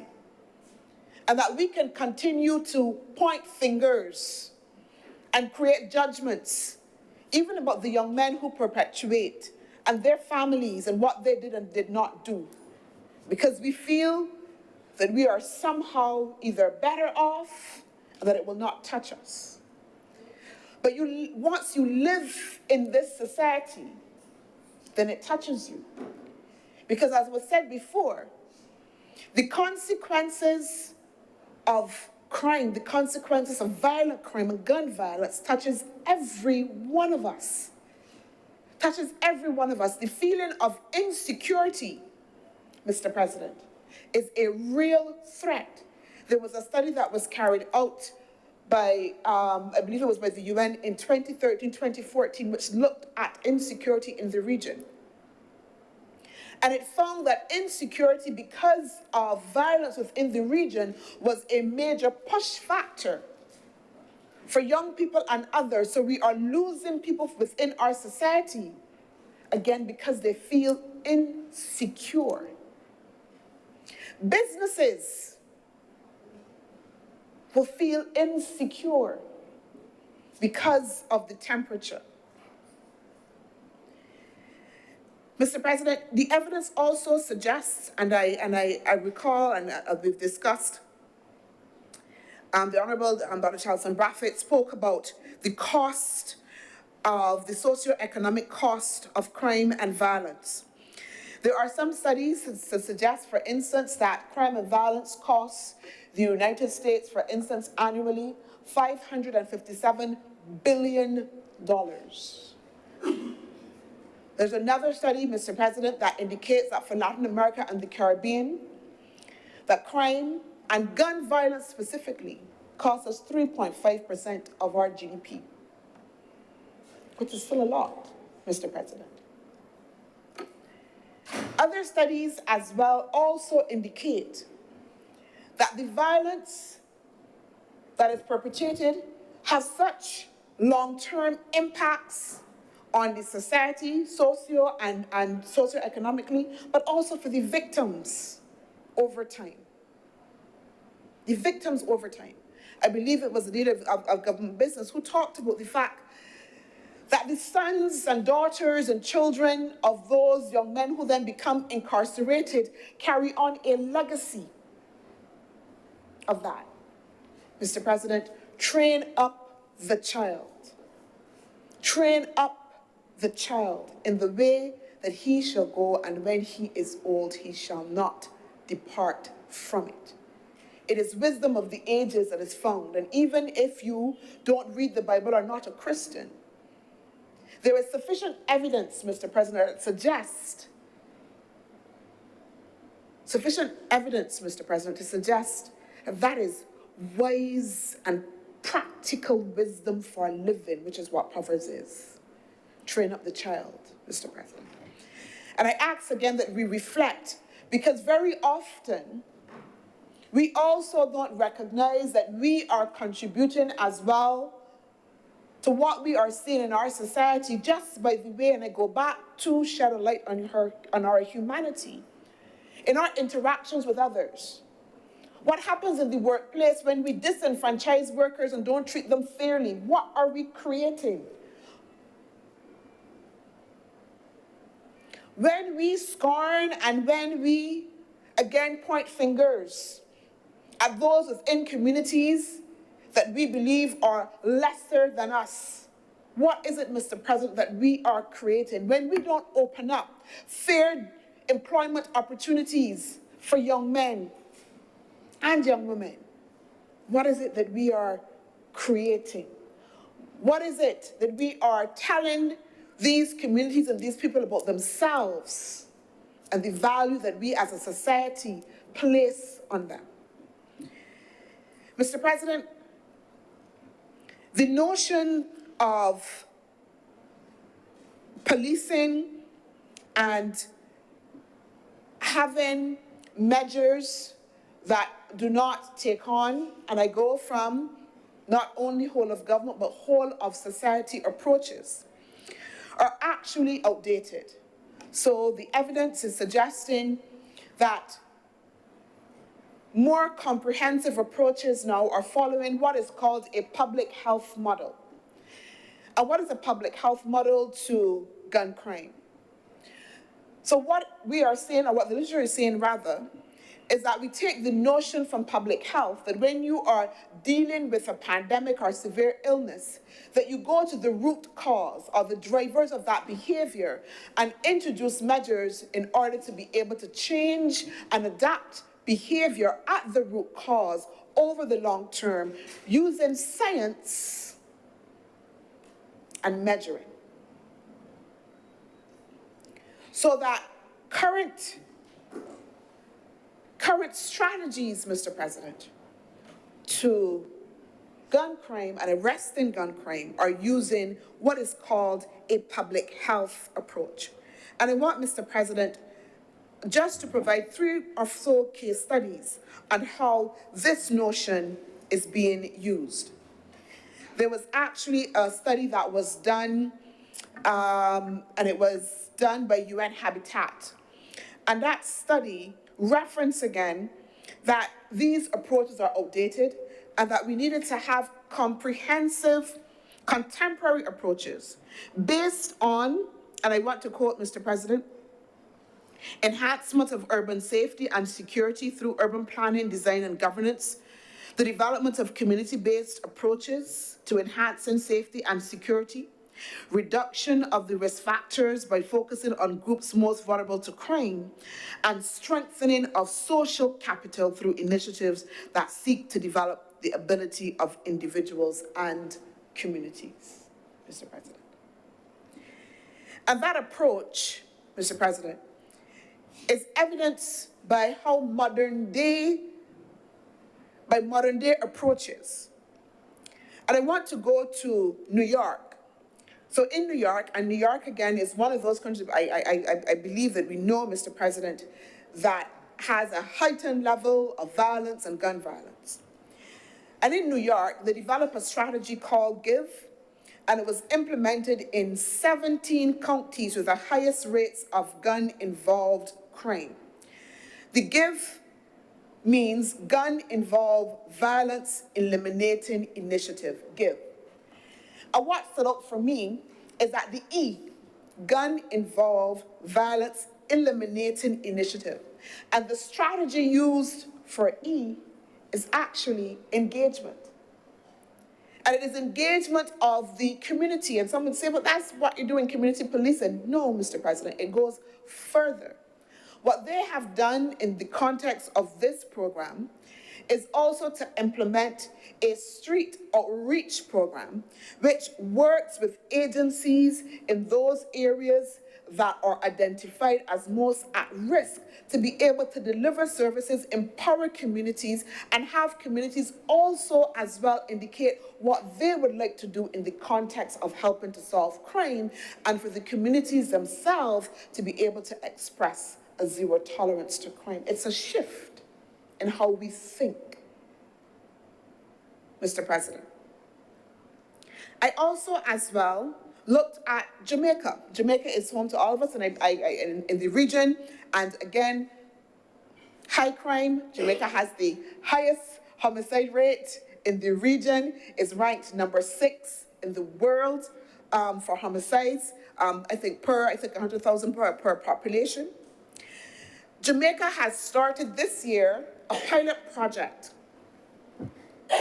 And that pilot project, Mr. President, is called Salient.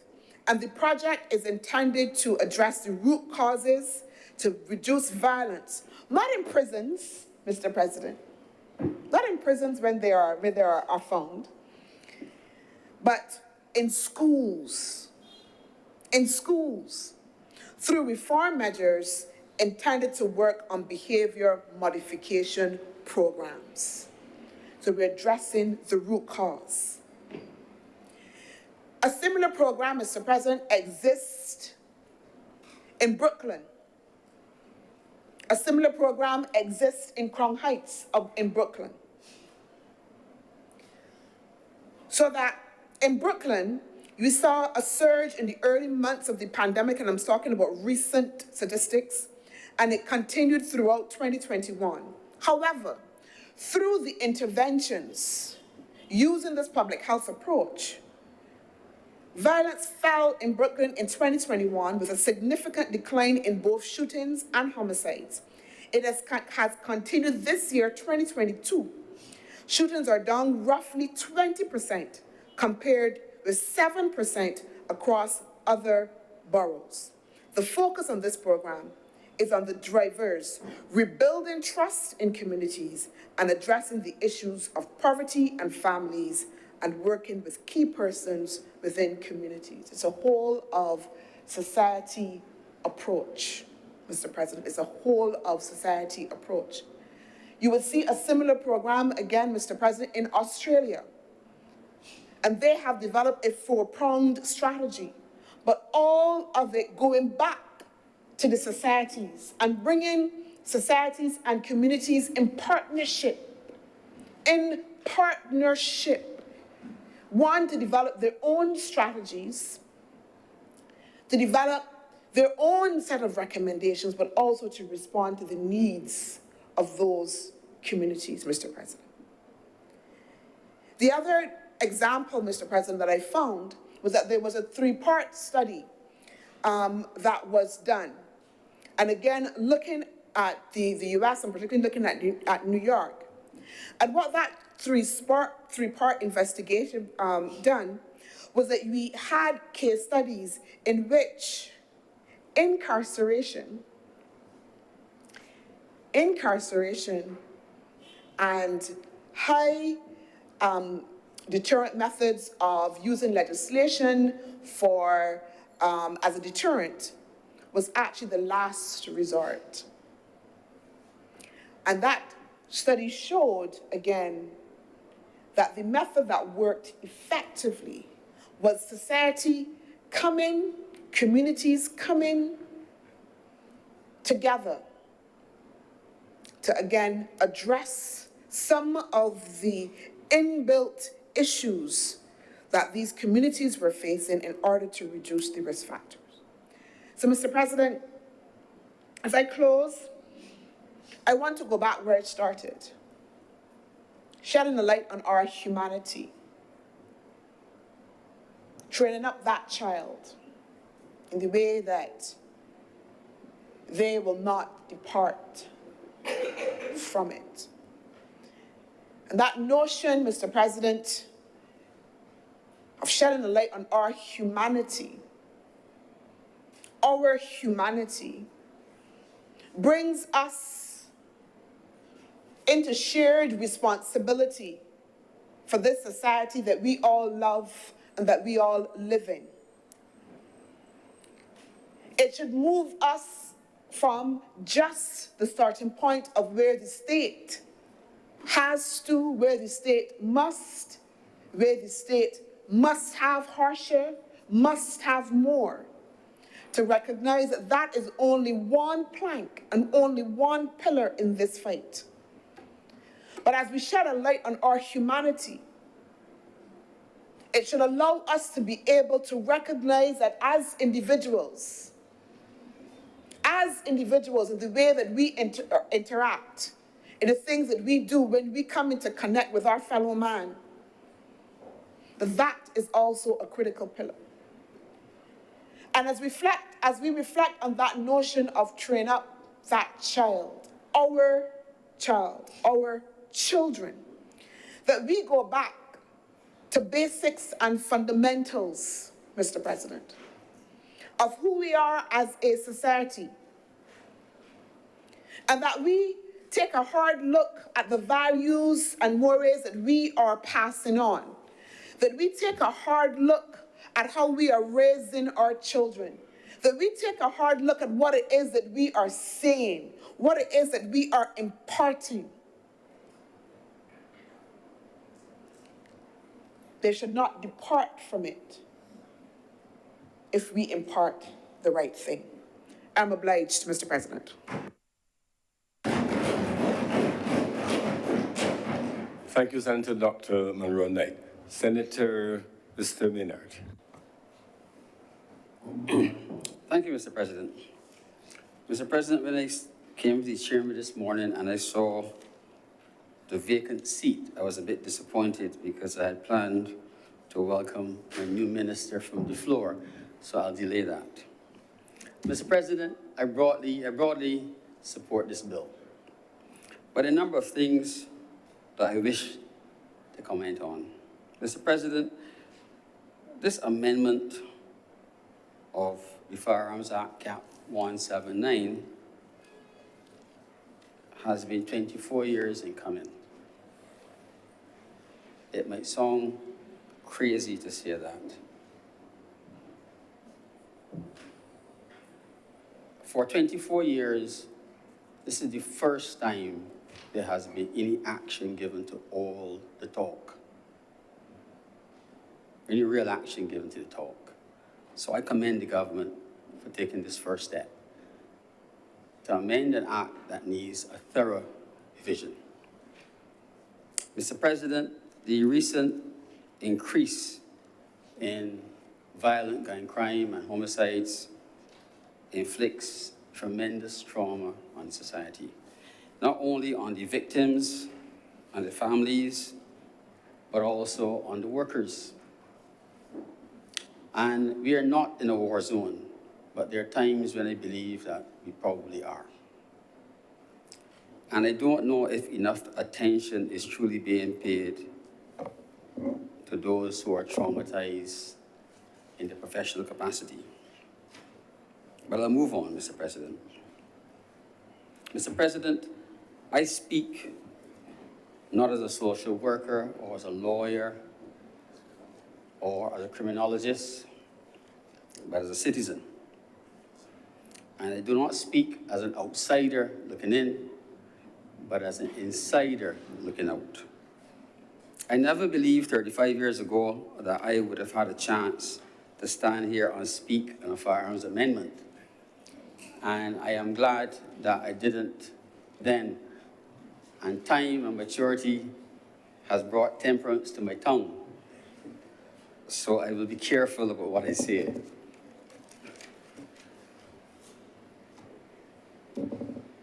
Mr. President,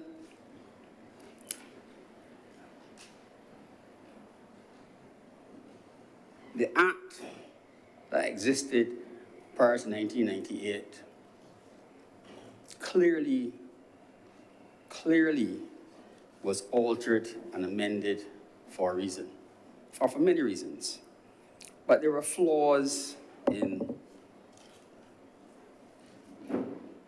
some of the amendments and omissions.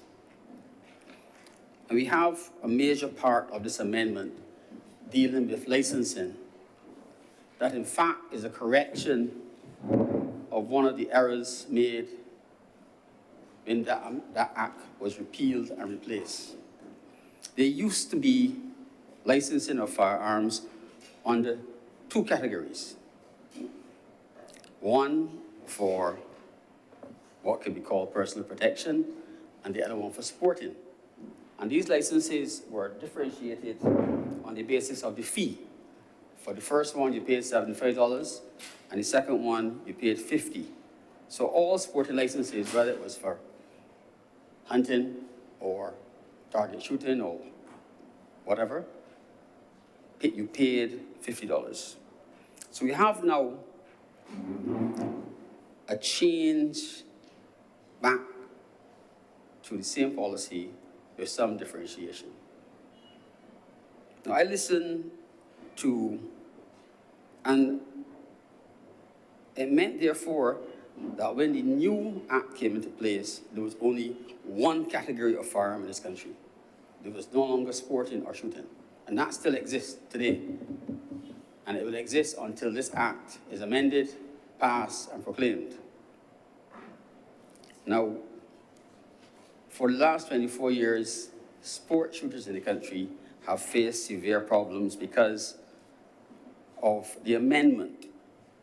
And it has caused lots of issues that this amendment will now resolve.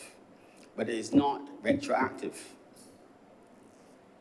It draws a line, as far as I can tell, and I wish to be corrected if I'm wrong, it draws a line in the sand, and it says, going forward, this is what we will do. To my understanding, it doesn't apply to what exists today. It says, as of the day when it's proclaimed, this is what will happen. And I beg to be corrected genuinely if I am wrong. Mr. President, those who are responsible for enforcing the law have to follow the law. And it is unreasonable that if the law has changed, that those in charge of it should not follow it. Now, there was a challenge to what was being done, and it was heard in the Supreme Court, and an oral verdict was given on the side of the claimant. But to date, the court's decision has not been enforced. And I hope that this amendment will resolve that issue in a fair way. Sport shooting in this country, Mr. President, has had Barbadians representing the country at a high level, at the Commonwealth Games, at the CAC Games, and at the Olympics.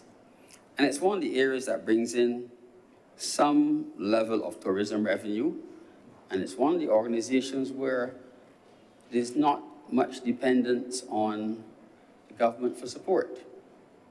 In fact, most of the shooting organizations are quite liquid. Now,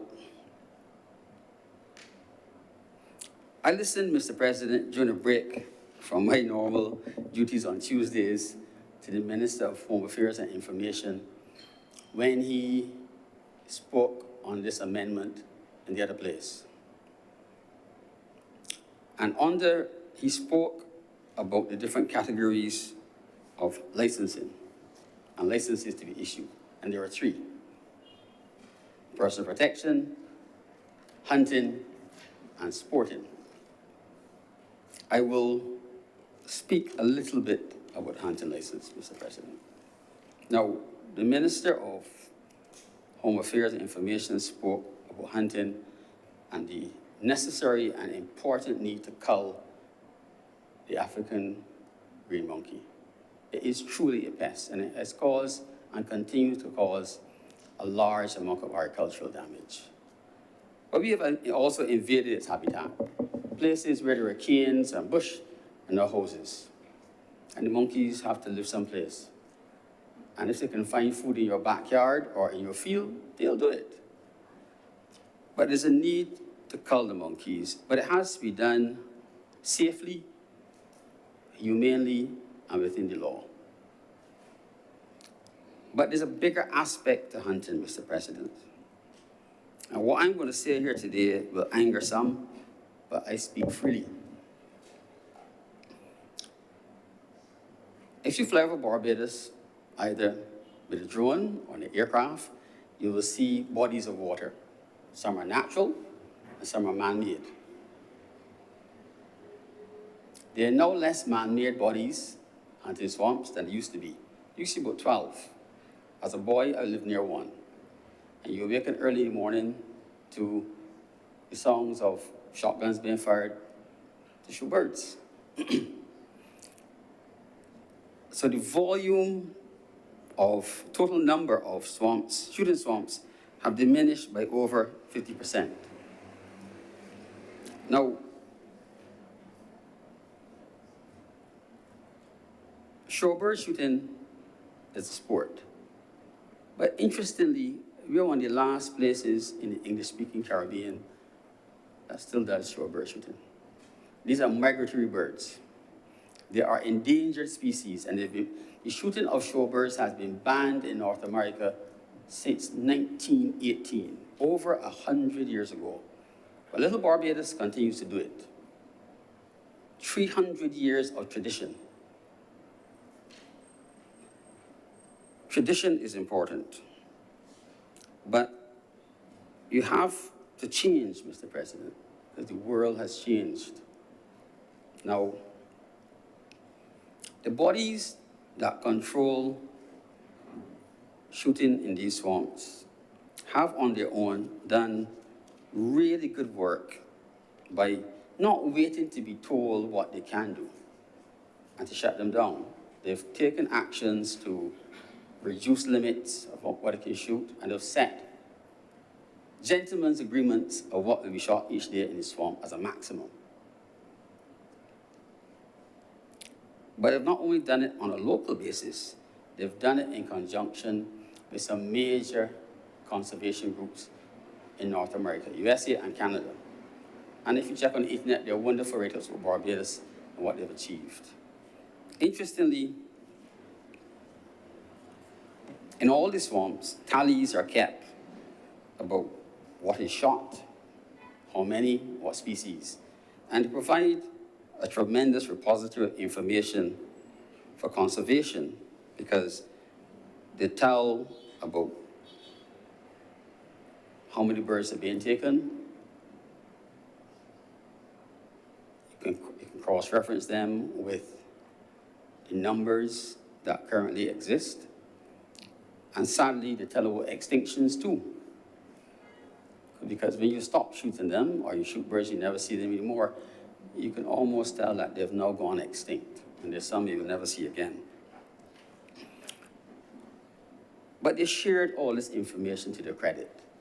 And they've come up with sensible limits about what birds can be taken and how many for a season and for a day. But we have to ask, is it enough? Our Prime Minister just returned, or I presume she returned, from COP27 as a champion of conservation. Gave nothing less than a brilliant speech that the world has taken on. We cannot, on one hand, stand up and have our Prime Minister represent the world as a beacon of conservation and continue to do some of the things that we're doing without regulation. Yesterday, in the other place, Minister Ford gave an extensive discussion about conservation. It was so long and exciting that I relayed my work listening to him. I felt that an edited version should be played in all the schools. It was so good. If we will stand in our parliament and do that and speak on the international stage as we do, we have to walk the walk, not just talk the talk. Mr. President, I am not suggesting that we should in any way ban shooting in the swamps, because the swamps provide really, really important natural habitat. And the birds that are shot in the swamps come here usually because of the bad weather. And anybody with any common sense will not try to shoot birds in January because the birds have already migrated. You will shoot between July and November when they are migrating. And that's hurricane season. So when there is a bad hurricane season, there are more birds. So there needs to be some enforcement as to bag limits and make sure we don't exceed them. So they have to be set and agreed to in a sensible way and make sure we don't exceed them. I'm not suggesting that we stop it, because if the persons who invest in the swamps do not invest in the man-made swamps, they'll dry up. And the birds that come off course might not survive. So we do play an important role for the birds that come off course. Yes, we take some, but not all. Now, Mr. President, the changing world demands that we change. And there's this alternative called bird watching that has really taken off. And I mean truly avian bird watching, Mr. President. I do mean that. No.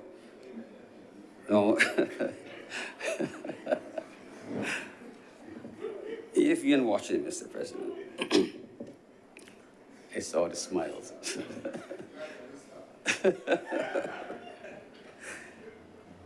Barbados offers this unique opportunity, Mr. President, where these thousands of birds that are scattered all over North America in small numbers come together and fly here sometimes.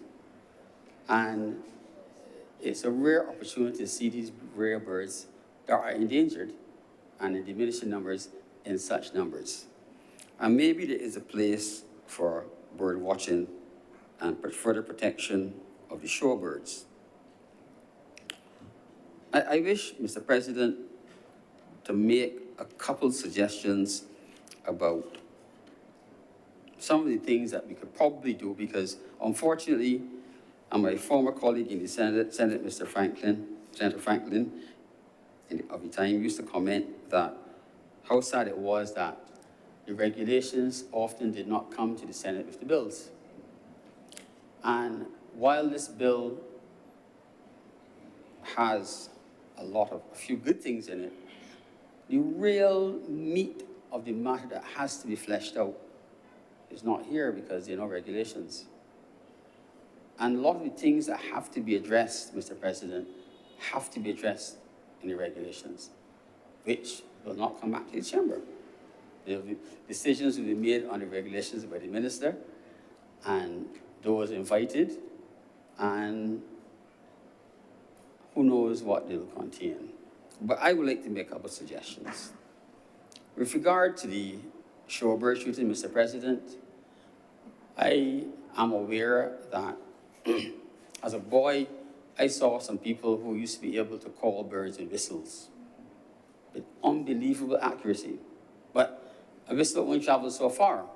In more recent times, people have been using loudspeakers that blast sound up into the atmosphere, and the birds cannot refuse it. Electronic calling. We need to ban it. It needs to be banned, Mr. President. If you're going to be a sportsman, be a sportsman.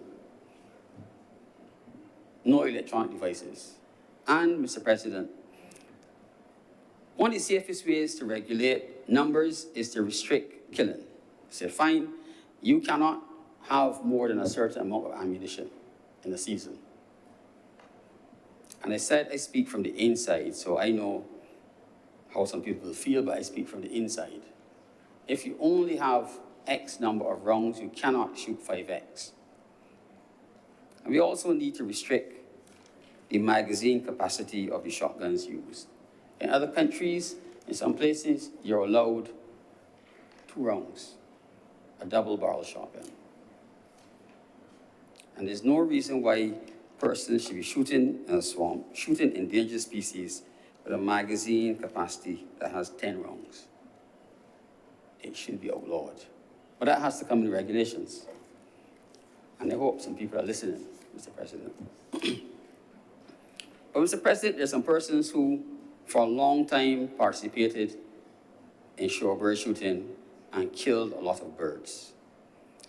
And what is remarkable is that one of the most touching things is if you drive the Congo Road, you will see a swamp with a hut, but not a bird is shot in that swamp. It's a conservatory, it's a sanctuary.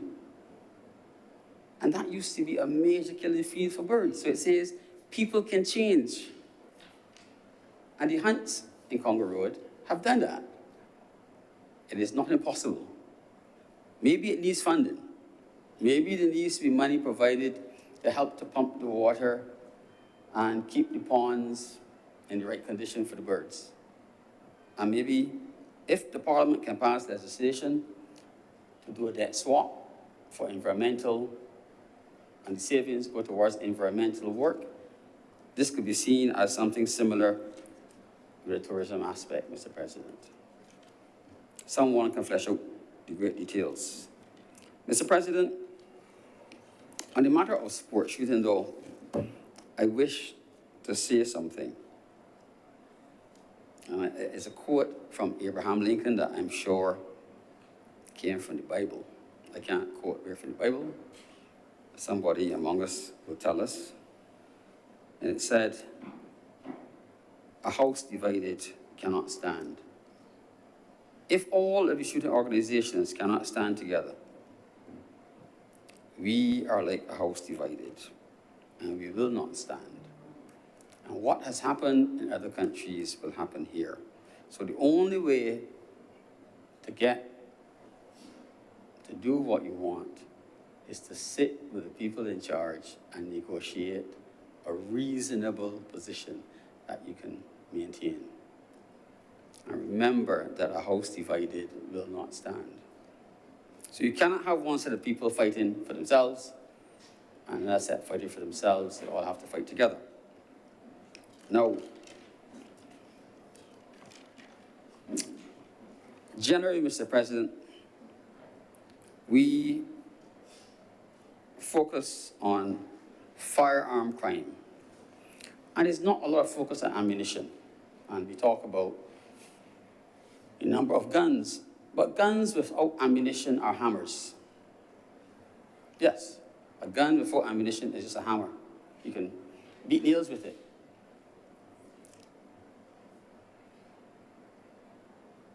There needs to be a focus on ammunition. So if someone with an unlicensed firearm has a firearm and no ammunition, it's useless to him. Maybe the focus needs to switch somewhat further onto the ammunition and have similar penalties for ammunition. But when people turn in firearms in amnesties that most people say nowadays don't really work, or they claim don't work, the people who would probably turn in the firearms are afraid to because they think if it was used in a crime before they had it, they will have to take the blame. But live ammunition could not have committed a crime. You could not have injured someone with live ammunition.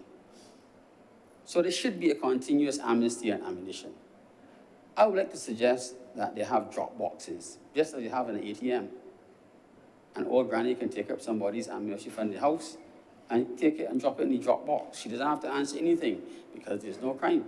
It couldn't have been used.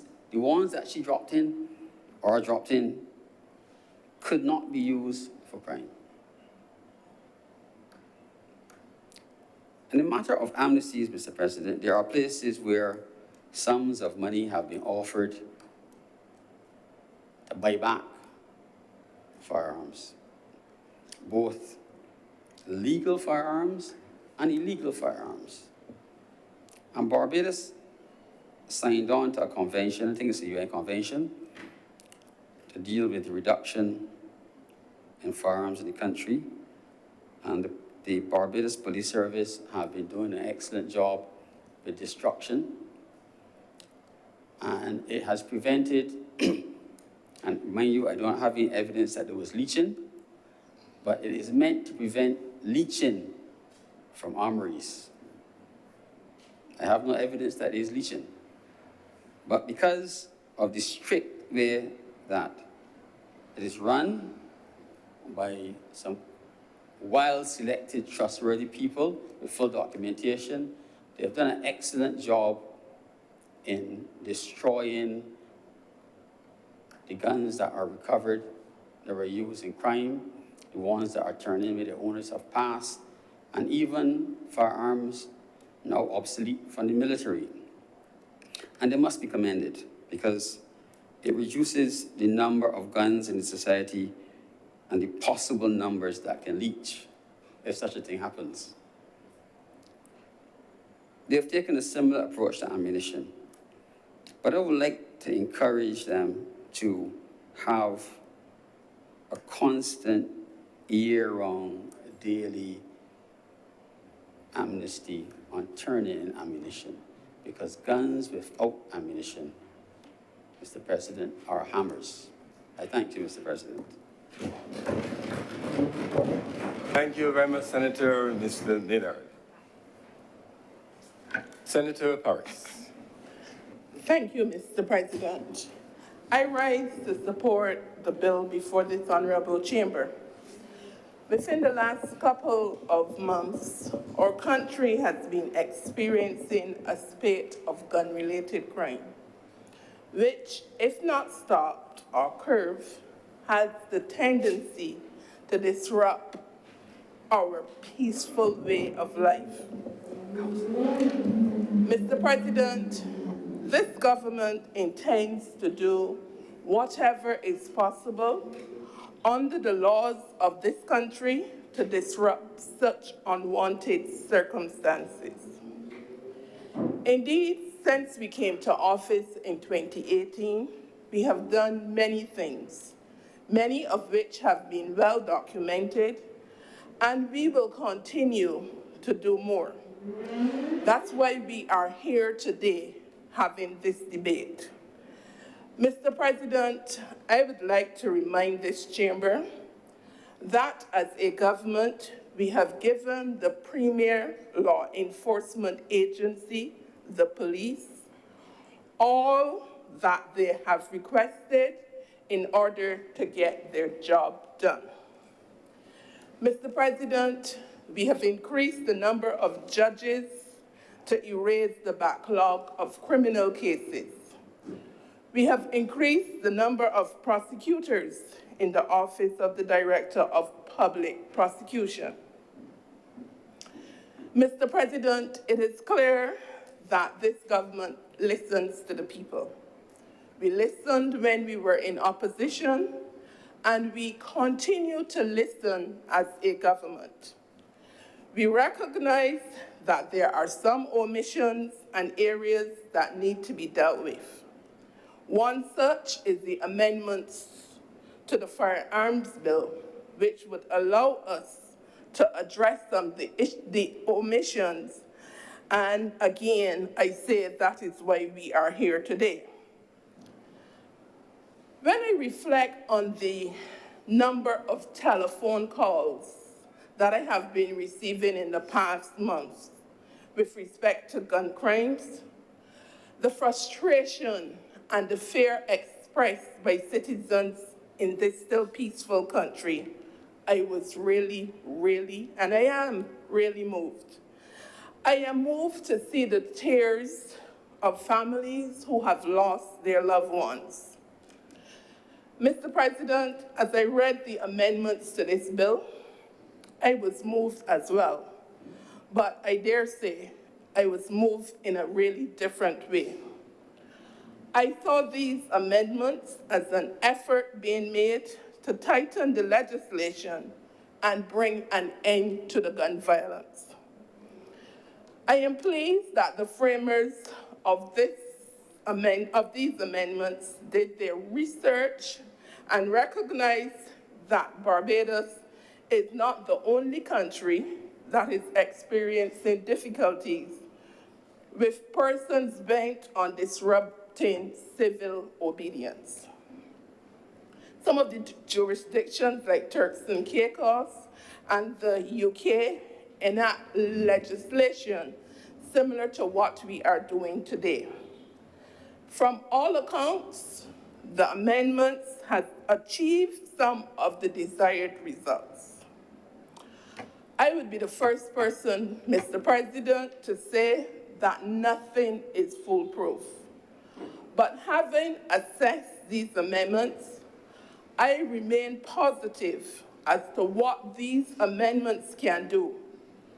I also believe that they will go a long way in deterring persons from possessing firearms and committing such terrible acts. Mr. President, I really don't have to tell this august chamber the devastating effect that each shooting does on the psyche of our citizens and to the image that is sent overseas of this country, particularly to the countries that contribute significantly to our tourism industry. Mr. President, in these times, we simply cannot afford to allow anything or anyone to put us in a negative light and derail the progress of this nation. We recognize that minimum incarceration legislation might not be the absolute way to go, simply because there may be some instances where some persons might find themselves in rather unfortunate positions, causing them to come into possession of firearms. I have no issues with giving discretionary powers to the judges where this is concerned. Mr. President, I am sure our international partners are asking questions, and plenty of questions, about these gun crimes. And we know what can happen if an advisory is issued saying to persons not to come to Barbados. So, as I have said previously, this amendment will certainly send messages to the offenders as well as the international world, saying that we are doing something to curb the crime. It has been reported that we have had 39 murders for the year so far, 29 of which are as a result of firearms. This nonsense needs to stop. Mr. President, we are all aware that when we have these shootings and persons have to go to the Queen Elizabeth Hospital for treatment, that it is creating an unnecessary burden on this institution. It is taxing not only financially, but it is mentally taxing to the nurses and doctors who have to treat these patients. In most instances, the injuries are life-threatening, and it is the cost attached to it. The taxpayers of this country are the persons who have to bear this cost for the treatment of these victims. This is money that can be used in other areas of the hospital. The citizens of this country have had enough of this behavior. And I am appealing to the few persons, because I believe there are a few, they are in the minority, who are responsible for this behavior to stop it. I am saying enough is enough. Mr. President, I have confidence in the men and women of the Barbados Police Service that they will bring the present situation under control. We have had spikes before, and this is exactly what they did. I am calling on the churches, and I know Senator Rogers will join me in this call, and parents to get the children to attend church and Sunday school. As a young person growing up in my community, we look forward to going to church and attending Sunday school every Sunday, rain or sunshine. We were also involved in the church lads and church girls brigade. These activities kept us grounded and focused. I am also asking communities to work with the youth commissioners of the Ministry of Youth, Sports, and Community Empowerment in getting the young people from these communities involved in the programs being offered by this government. These programs are designed to keep them engaged, while at the same time encouraging them to have a positive outlook on life.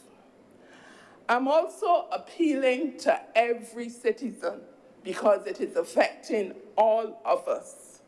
Every citizen to give the Barbados Police Service their support so together we can restore peace to this, our fair land.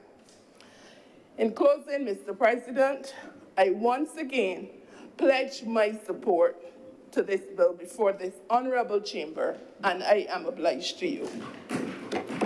Thank you very much, Senator Paris. Senator Mr. President, thank you. I beg to move the suspension of this sitting of the Honorable Senate until 3:45 in the afternoon. Until 2:45 in the afternoon. It's getting moved by your generosity. The question is that this sitting be suspended until 2:45 p.m. today. Honorable senators in favor, please say aye. Aye. Those against, please say no. I think the ayes have it. The sitting is suspended until 2:45 p.m. today.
lunch, having to compete with a particularly good meal of oxtail.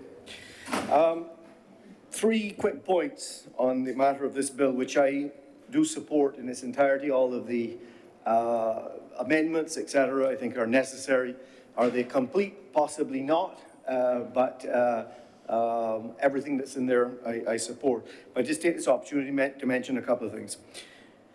Where to start? Firstly, my fellow Senator Hines, Dr. Hines, that sits here next to me, made a number of very good points, and I would like to reinforce one of them, not all that I agree with, but I will reinforce one that I did. Firstly, I left Harrison College in 1982, having been studying math, physics, and chemistry, very focused, as you know, as Harrison College, that great institution on Crumpton Street, tends to do.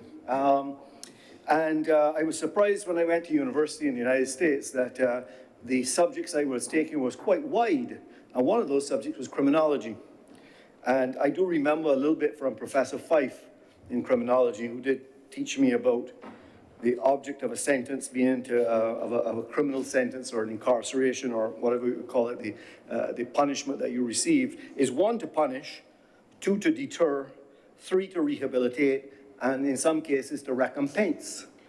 But where I would like to perhaps diverge a little bit from Senator Hines's comments is that under deter, there's 2 aspects of deter. There's specific deterrence and there's general deterrence.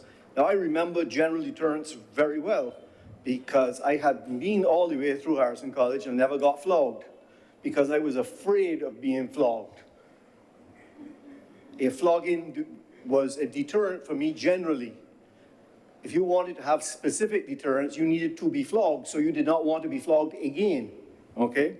So what I want to say on deterrence is there is absolutely no doubt that when you take a criminal and put them away for 20 years, for the next 20 years, they are not going to commit that crime.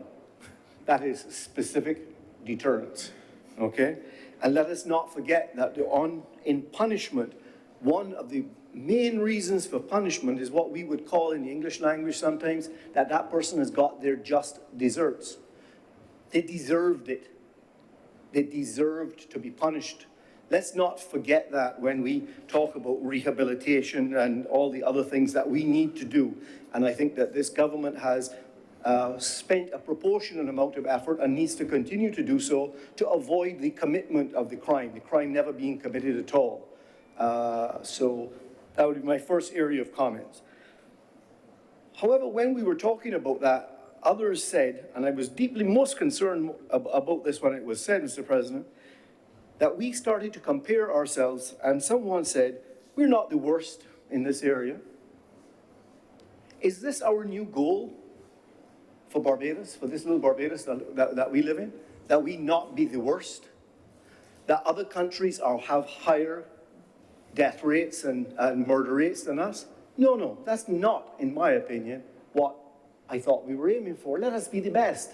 Let us not compare ourselves to the worst. We all faced that when we went home to mommy or granny or whoever and said, you know, I didn't come last in the class. I said, no, let me start with who came first. That's where you want to be. So I'm deeply concerned that if we are going to be starting to look at our murder rates on the basis that we're not the worst, that's not where I think we should go, Mr. President. And I guess that is a good lead into my second thing I wanted to talk about. In the 1990s, I can't remember exactly when, just after I came back from university and started to work, I had occasion to travel to Jamaica. And I would hear from my friends who would have been close to my age at that time, which would have been, I guess, mid-20s, something like that. The crime rate was very high, but they would say to me, don't worry, it's only in certain places, and it's only in certain people. Look at who is being killed. That's criminals killing criminals. And that was alien to me, and I didn't really hear the argument, and I don't need to spend a lot of time on where Jamaica went with that. But then, in about 2000, I started to travel to Trinidad, where I opened a business. And funny enough, the people I came across down there started to tell me the same thing. The crime rate was increasing, there were murders, and they would tell me, listen, don't worry about it. There's no innocent person in that transaction. There is criminal killing criminals. And I would listen to it and I would thought to myself, well, that's strange. I mean, that's what they say to each other. That's how they make themselves feel good, but it's wrong. Unfortunately, I've started to hear that in Barbados. We are now accepting that this is the 39 murders, or how many of it was with gun violence. They said, somebody said earlier, 29 of them, or 29 were young people. I can't remember how many were gun violence. We're starting to hear people now find this same justification that I heard in the 90s and that I heard in the 2000s, where they start to say, well, okay, it's criminal killing criminal, it's just one less criminal. That cannot be what we aspire for, Mr. President, I do not think. So my third and last, because you know, as I say, I don't talk long. The third thing I would say is then from a business point of view, I want to make sure that everyone is very, very clear on this. Within the tourism industry, these statistics are getting out there. And you may think that you can talk it around. It's only amongst these people, or it's only within the criminal element and it's only in certain places. That's not it. When someone reads the newspaper internationally and they see the kind of crime rates they have here, they make decisions about where to spend their money.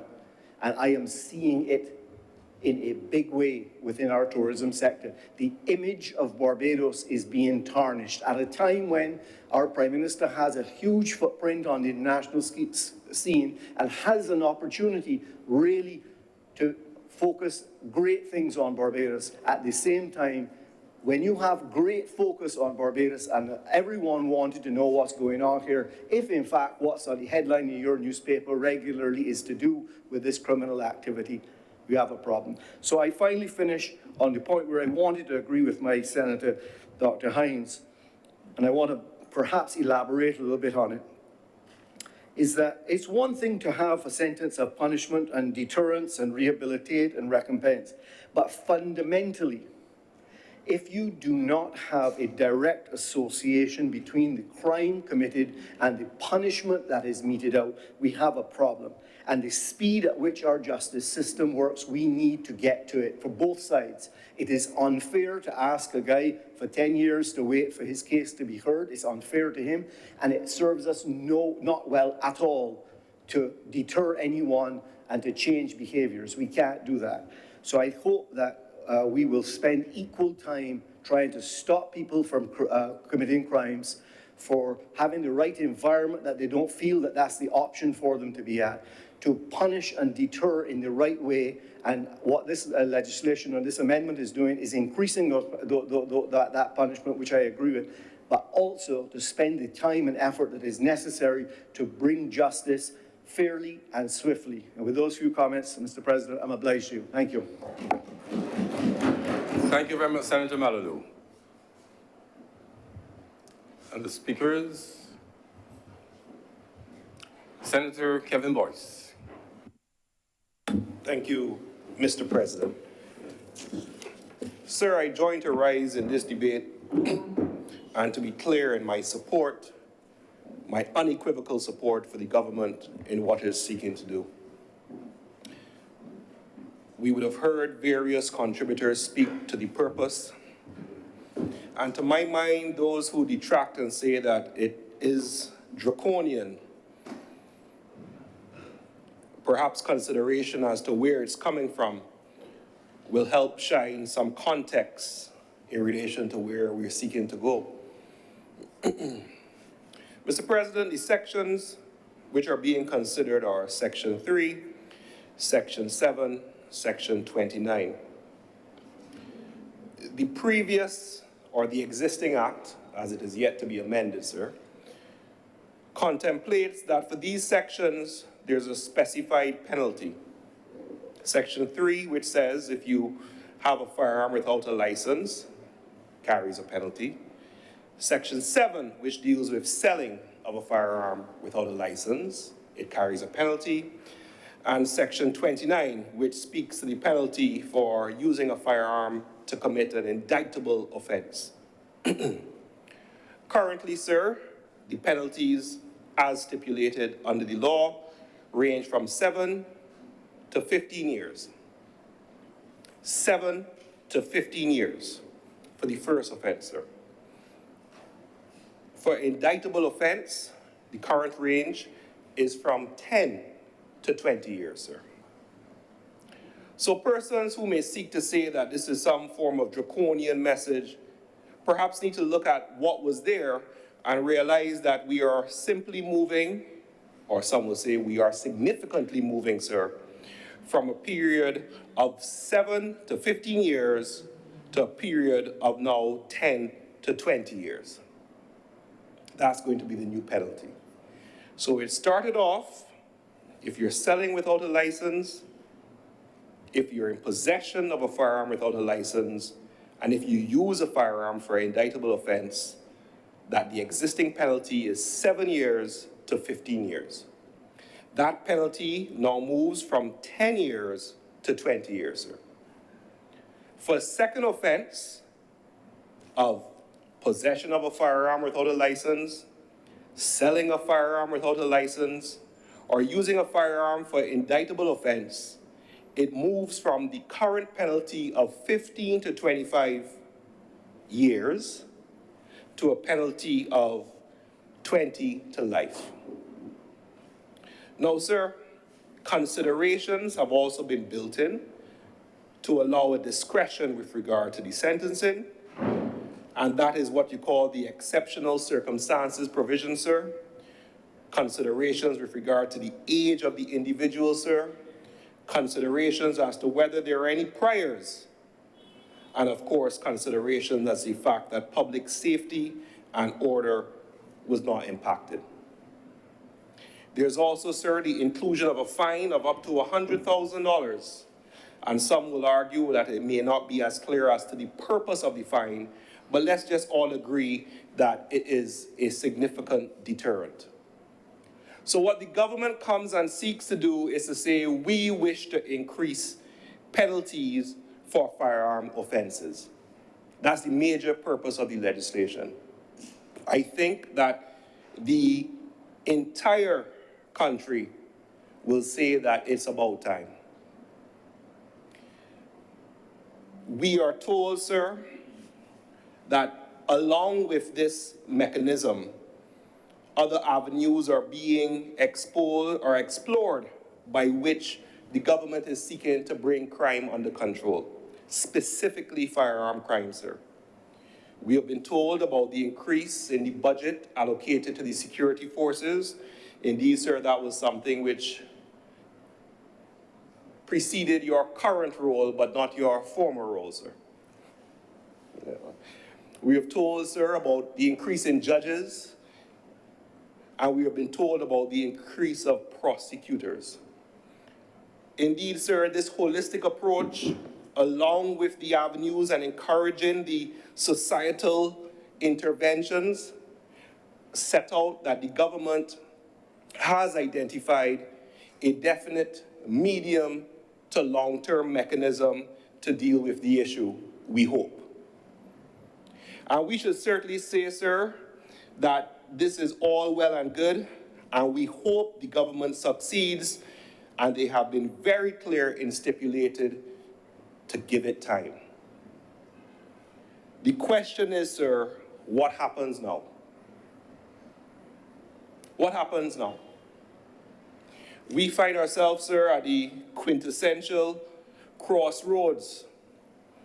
What do we say to those who live on what I would deem the frontline communities, who have to deal with upwards of 4 shootings in a month as a norm? That is their existence. What do we tell citizens who find themselves exposed to shootings in malls? We're now seeing the Sheraton trial coming on, sir, as well as recently in public transport vehicles. The shooting that was taking place in relation to a school, thank God it was after hours, sir. What do we tell persons in the communities as we find ourselves at this quintessential crossroads? We have to support the government in the efforts to wrestle this thing to the ground. At the end of the day, sir, we are all impacted. We are all impacted. It is no longer a question that you can consider yourself safe. I heard Senator Malalu speak about it, and it is a truism. There will come a time when we see this statement that is only so and so killing so and so, that will change and the effects are detrimental to us all. Look, the simple point is this. There can't be a partisan approach to solving this problem. Bullets don't discriminate and they don't care who you are. I never see a dem bullet yet. Never saw a BLP bullet yet. And the fact of it that we have to stop this who did what and what is the result of what was done in the past or who can do better now and bring ourselves together to find a solution.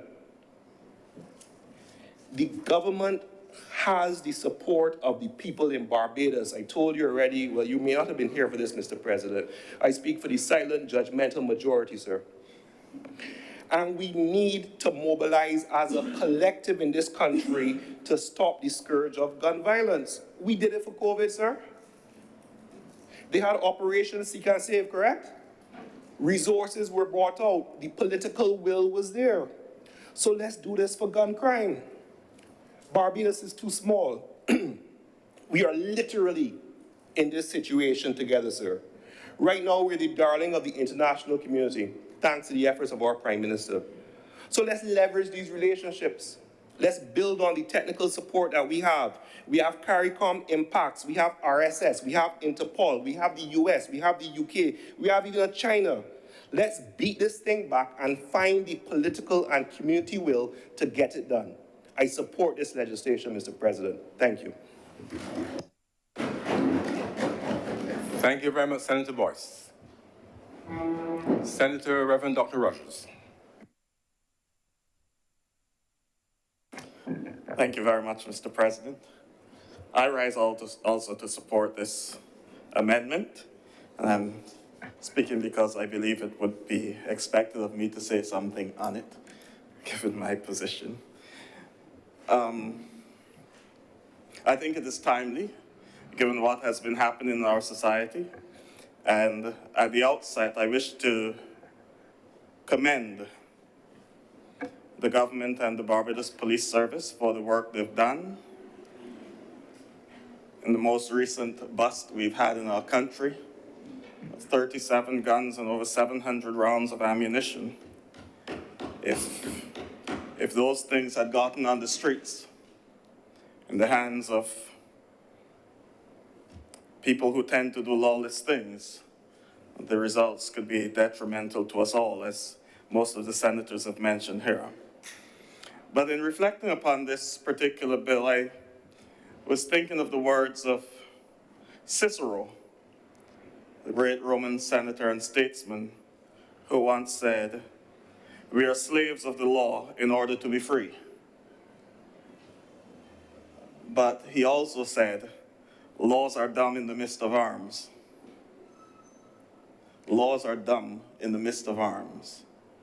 I've said that to say that as brilliant as this amendment may be, as brilliant as the legislation that we pass in this house, this chamber may be, there needs to be something more. And it is not something that can be brought about by legislation, but it has to be brought about by a desire for change and transformation in the minds of our people. Coincidentally, today, sir, in the church, we are observing the feast of St. Margaret, Queen of Scotland. I believe my friend Senator Boyce will be celebrating this feast day at some point in time. And she reigned in the 11th century, and I'm just highlighting her because of what she did in her time and what she was passionate about, and I believe it speaks to some of the things that we must pay attention to here. Margaret, during her reign, was a deeply devout Christian and very spiritual person. And one of the revolutionary things she sought to bring about in the church of her time was to ensure that no one is denied, that all people are valued as human beings, no matter what the clergy thought about their lives or how worthless they may have appeared to have been. She believed that the sacrament should have been available to all people.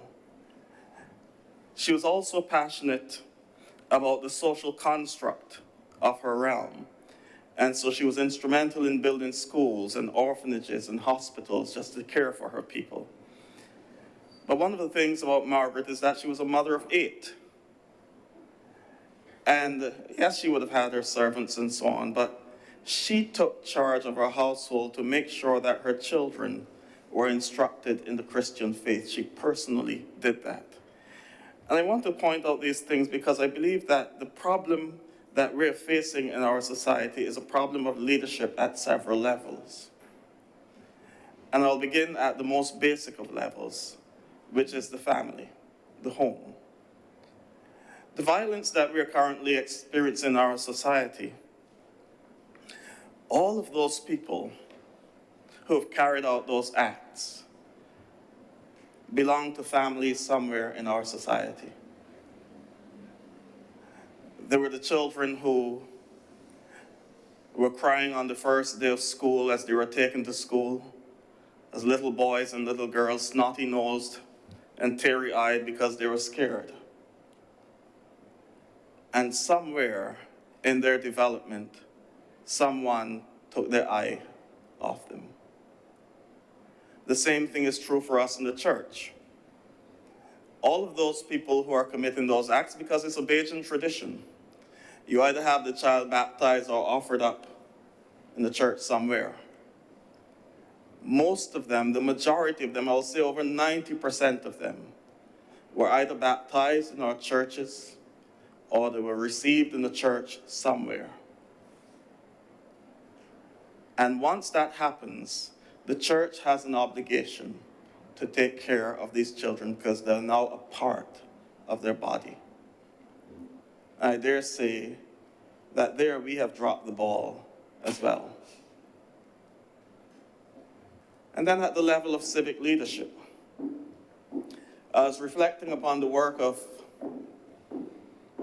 Isaiah of Jerusalem in his first chapter, when he said, you know,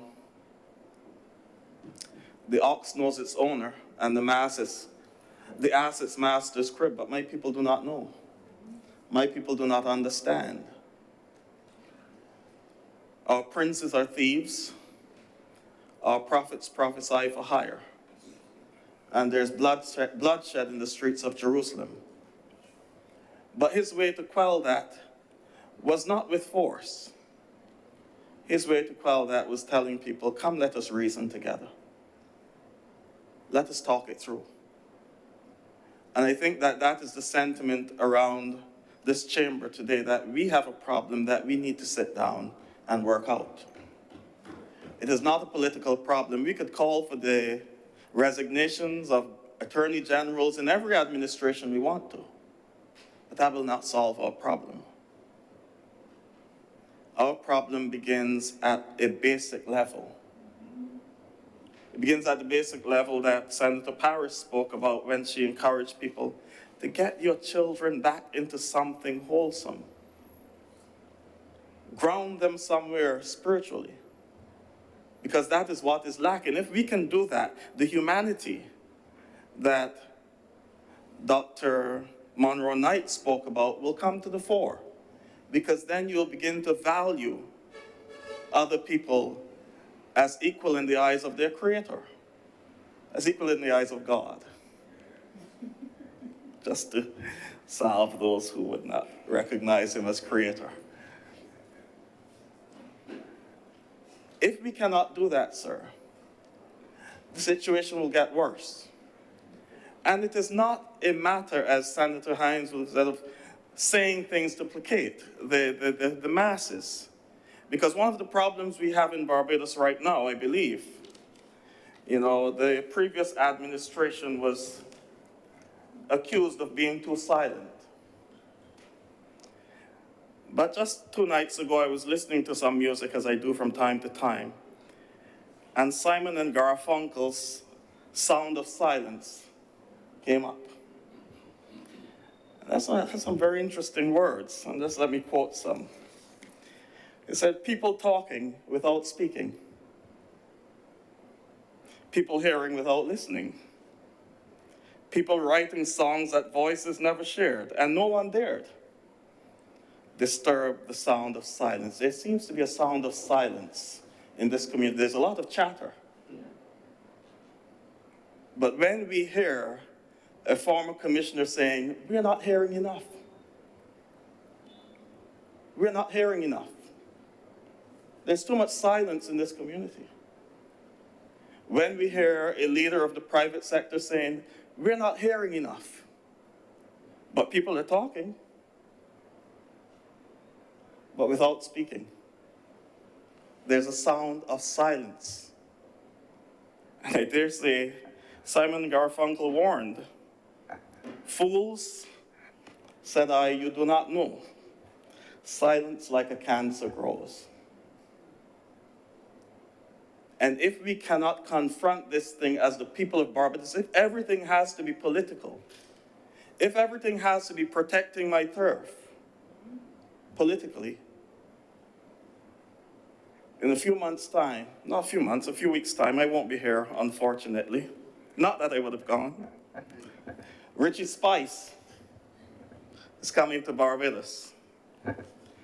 And listening to my music a few nights ago, sir, I came across a song by Richie Spice, Earth a Run Red. Be careful the way you walk and where you talk.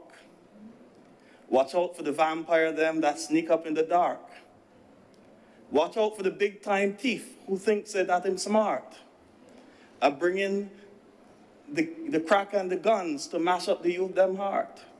Earth a run red. And I cannot help but think that that is what is happening to us. I cannot help but think that that is what is happening in this country. And so these punitive portions of the legislation that have been added here, I commend the government. But because of the sound of silence, because of the appearance that everything is not as clear as you think it is, because people are talking without speaking, there will seemingly be, and there is seemingly, a level of cynicism in this society where no one really trusts any information. That's the reality. And the boys on the block, we educate them. I've said it before. If you want to keep your people under subjection, do not educate them. You cannot educate the people and treat them as fools. So it's only the other day, I was passing some guys and I heard a limerick. I hadn't done limericks since school, sir. I had forgotten what they were. I asked the man, what was it? He said, this is a limerick. It's a limerick about what? And he began to quote it to me.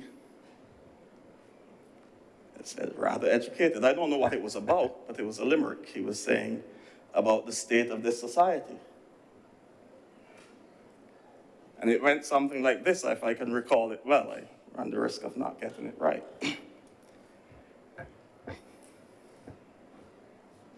Some men from BIM, they were 3, set sail on the high blue sea. They came back with some stash, worth loads of cash. Now 1 is in jail and 2 are free. I don't know what it's about. Do you know, sir? No? No, I don't know what that's about. But I'm just saying that these are the things that are on the ground out there. And there's a sound of silence. But as Simon and Garfunkel said, silence like a cancer grows. Hear my words, and I can teach you. Take my hand, and it might reach you. But my words like silent raindrops fell and echoed in the wells of silence. Will words fall into wells of silence in this country, and we do not understand what is taking place on our streets? Those young boys and young girls are our children. And you know, before, when a little boy got into trouble, the poor mom or grandmom would be down by the court crying. He was a good boy. He never do nobody nothing. Well, it's changed a bit now. He's a good boy. He'll be here all the time, and you'll see him be quiet. He don't get into nothing, but he had his ways. And once he had his ways, you know. But that is the reality. But it requires an all-inclusive approach. The church, the religious institutions, the families, and at the level of leadership at the highest level must be involved in wrestling this beast. This legislation is good, but this is not it. Laws are dumb in the midst of arms. Once people have arms in their guns in their hands, they feel empowered. And you can set all the legislation you want. If I feel I need to take out a man, I'll take him out. That is the general thing on the ground. And we have to get serious about finding those shadows who are putting these guns in our children's hands. Because these little boys don't really import no barrels, and I don't even think that they have the money to pay for a barrel. But somebody bringing these things and putting them into their hands and learn from the rest of the region.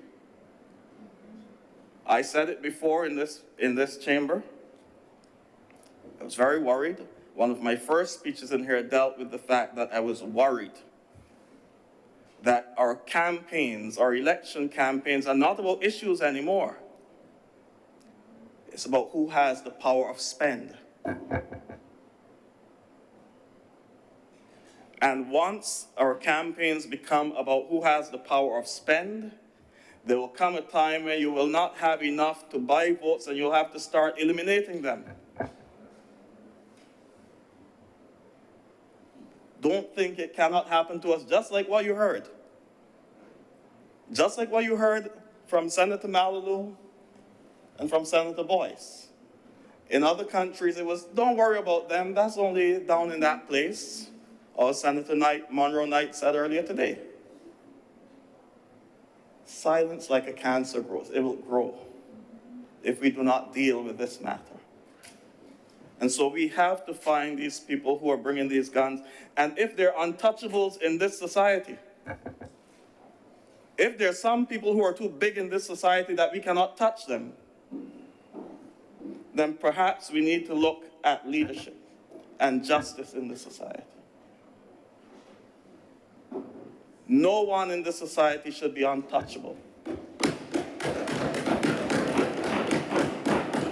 Because at the end of the day, the only people we'll see dying are the little small fries down on the street.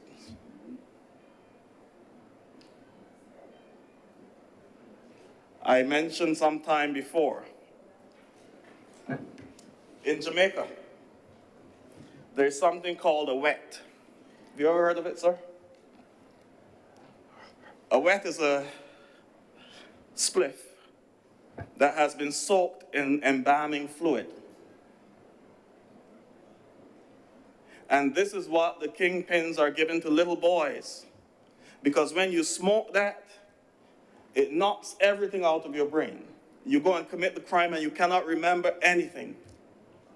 You cannot tell anybody anything that happened. We don't want to see that happening here. It's called what? Molly's. Here already. And for those who are au fait with what is taking place on the ground, who keep their ears close to the ground,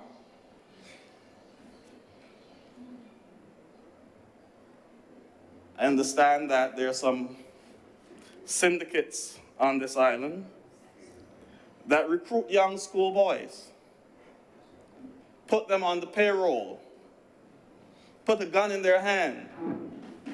I'll pay you on a monthly basis, but when I say shoot, you shoot. And all of this is taking place at a community level. and somebody knows what is happening somewhere. These boys go home, they eat. They live in a house with a mother, grandmother, aunts, everybody. But if people are seen to be benefiting from what is taking place, we have a problem. And so I'm calling on us all, Mr. President. Not anyone any more than myself, because I am culpable as well. Even if not, just not by taking care of the children that parents brought to me. Not checking up on them. Not making sure that they were being guided spiritually. And all of this is happening at a time, and I must say this, I may be castigated for it, where I fear that religion is becoming weaponized in Barbados.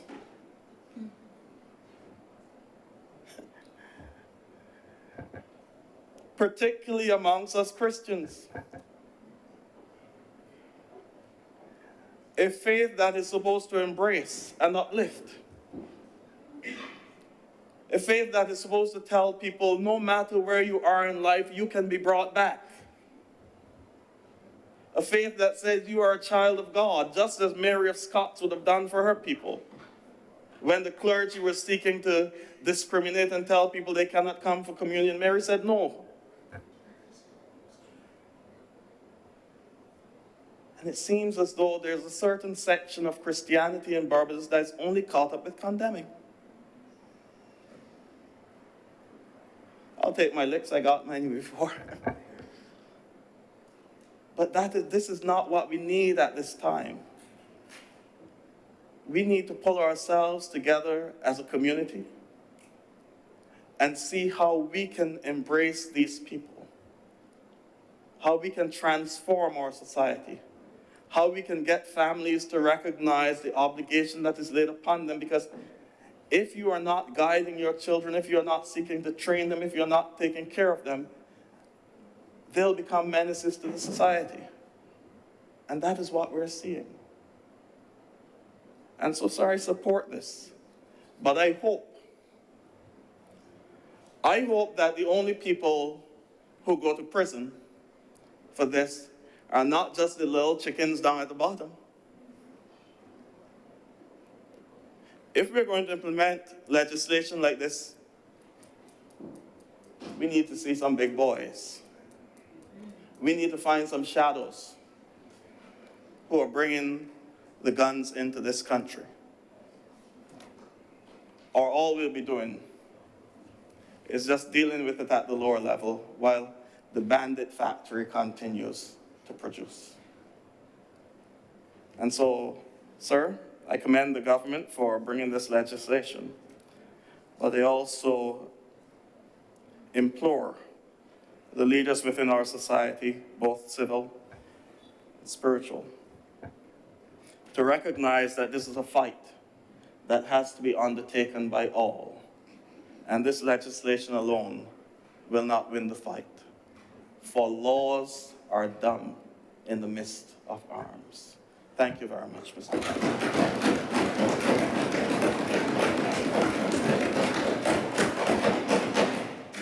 Thank you very much, Senator Reverend Dr. Rogers. Senator Robert Solo. Thank you, Mr. President. I want to thank you for the opportunity to address this chamber. As I prepared for my speech today, I, similar to Dr. Hines, took the opportunity to look for research. As a former teacher of mine, I hope she feels empowered to the fact that I attempted to look at some research before I got together with this speech. And similarly, as I discovered in university, most of the time you can find research that goes both ways. It goes for and it goes against. I listened as she spoke about the research with regard to, crime and deterrence. Similarly, I found some research by Daniel Kessler and Stephen Levitt speaking about using enhancements to distinguish between deterrence and incapacitation. And they spoke about the factor of the research they were looking at was about a sentence lengthening process that was about willful homicide, forcible rape, aggressive assault with a firearm, and the sentences surrounding those particular crimes were lengthened. And as they looked at the research, within 3 years, those crimes covered by that extension of law reduced by 8%. 7 years after the laws changed, the crimes, according to their research, went down by 20%. So as I indicated, there is research both ways. I can only hope that this amendment serves as a sufficient deterrence and that that research holds true. It is my prayer. But after I looked at the research and realized that they went both ways, I pulled back to where I tend to go to. I tend to look at who we are as Barbadians, because I am not a doctor, lawyer, a priest, a businessman, or any of those things. I do consider myself the average Barbadian. And hence, I wanted to speak to other Barbadians about crime in this country.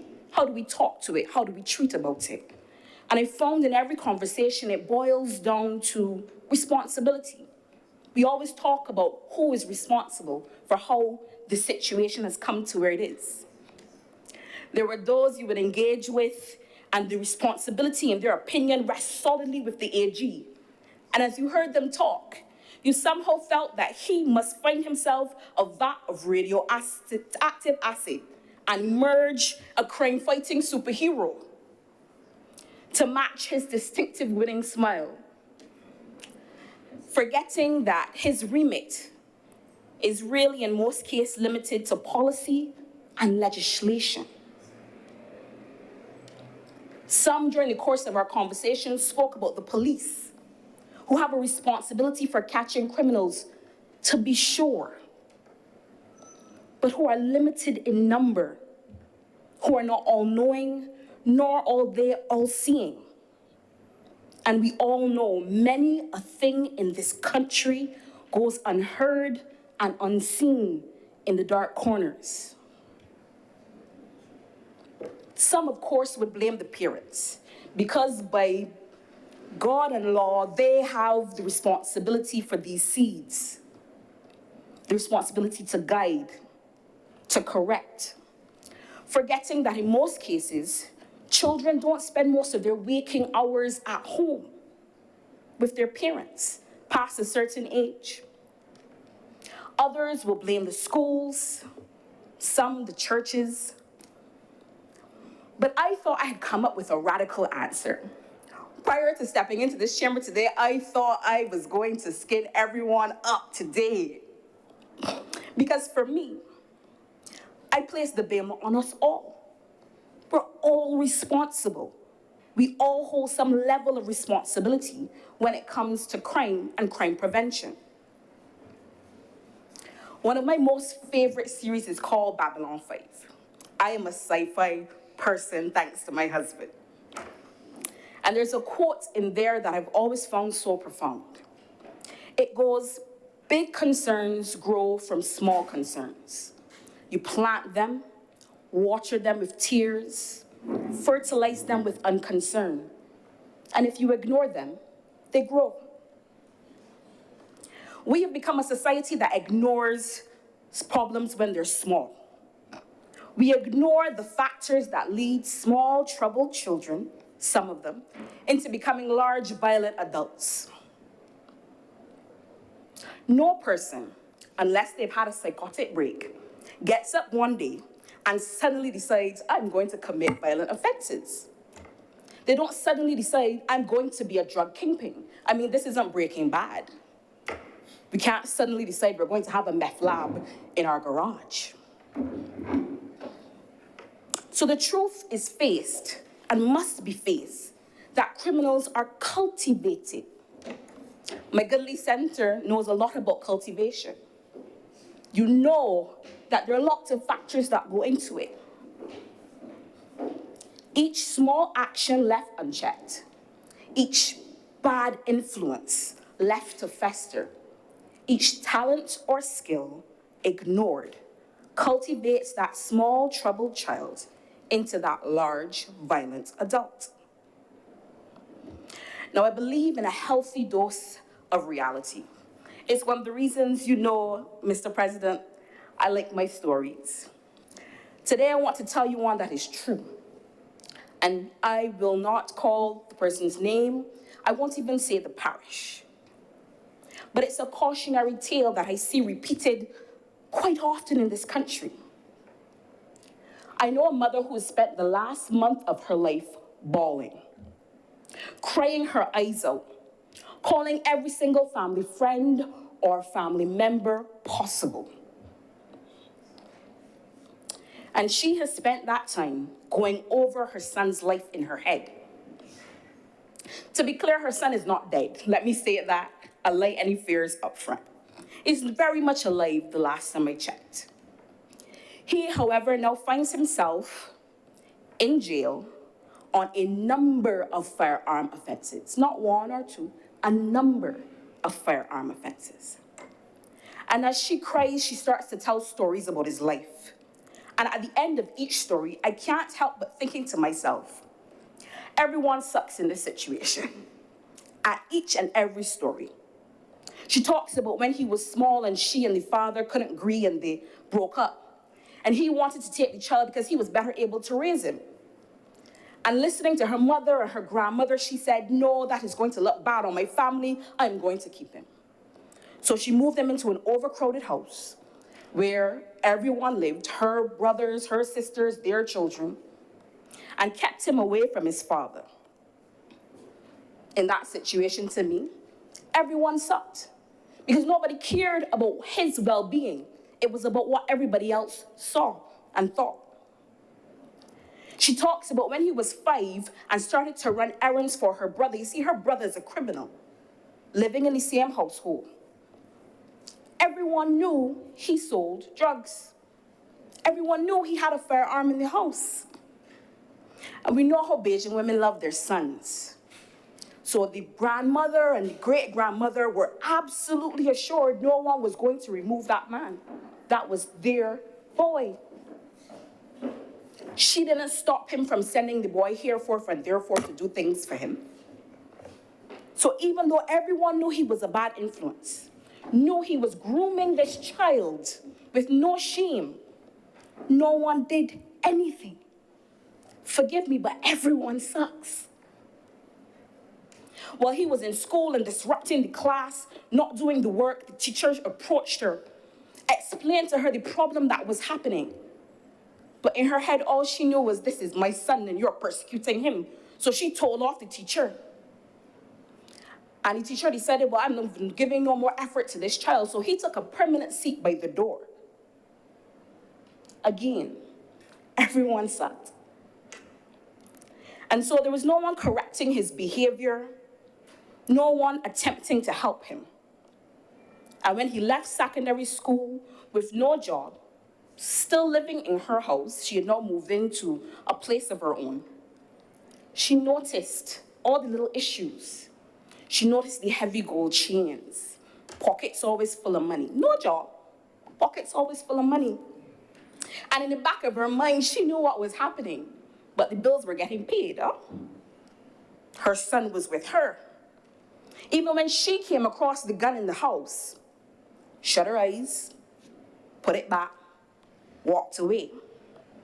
So when the shots would ring out across the pasture, and she would look out to find him barreling towards the house, sliding in and shutting the front door. In her mind, all she could think of is, there is some mother somewhere probably crying over her child's body. But her child was here, so she put that away and moved on. In all of her stories, all I could think is the fact that no man is an island.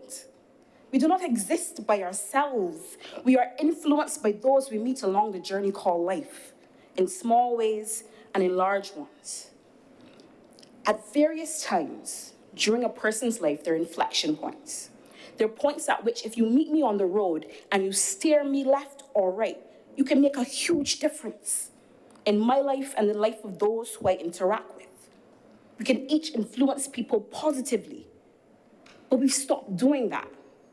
We have forced ourselves to come to the point of not caring, of non-interaction. We walk around society in a mode of non-contact. You know, when you have a family member that is very toxic, you know, people tend to encourage you to go no contact or low contact with them.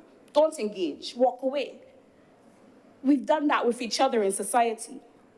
So when we pass and we see the neighborhood children knocking out the mirrors that they're used to turn the corners, we stop and we say them doing foolishness, but we don't engage. We walk away. We go to family functions and we know the criminals among us. You know which cousin sells drugs. You know which person in the community does X or Y, but you don't steer those young children away from them. You embrace them. You allow them to continue living with you in some cases. We don't report. We don't demand that those kinds of evil things be removed from our house. We don't counsel. We don't chastise. We don't even raise our voices anymore. We have become a people held in the prison of silence by our love for these people who are family members. But we've forgotten about our responsibilities to society, to community, goodness, even to other family members. Every gun floating around this country is another opportunity for another member of your family to be laying dead in the street.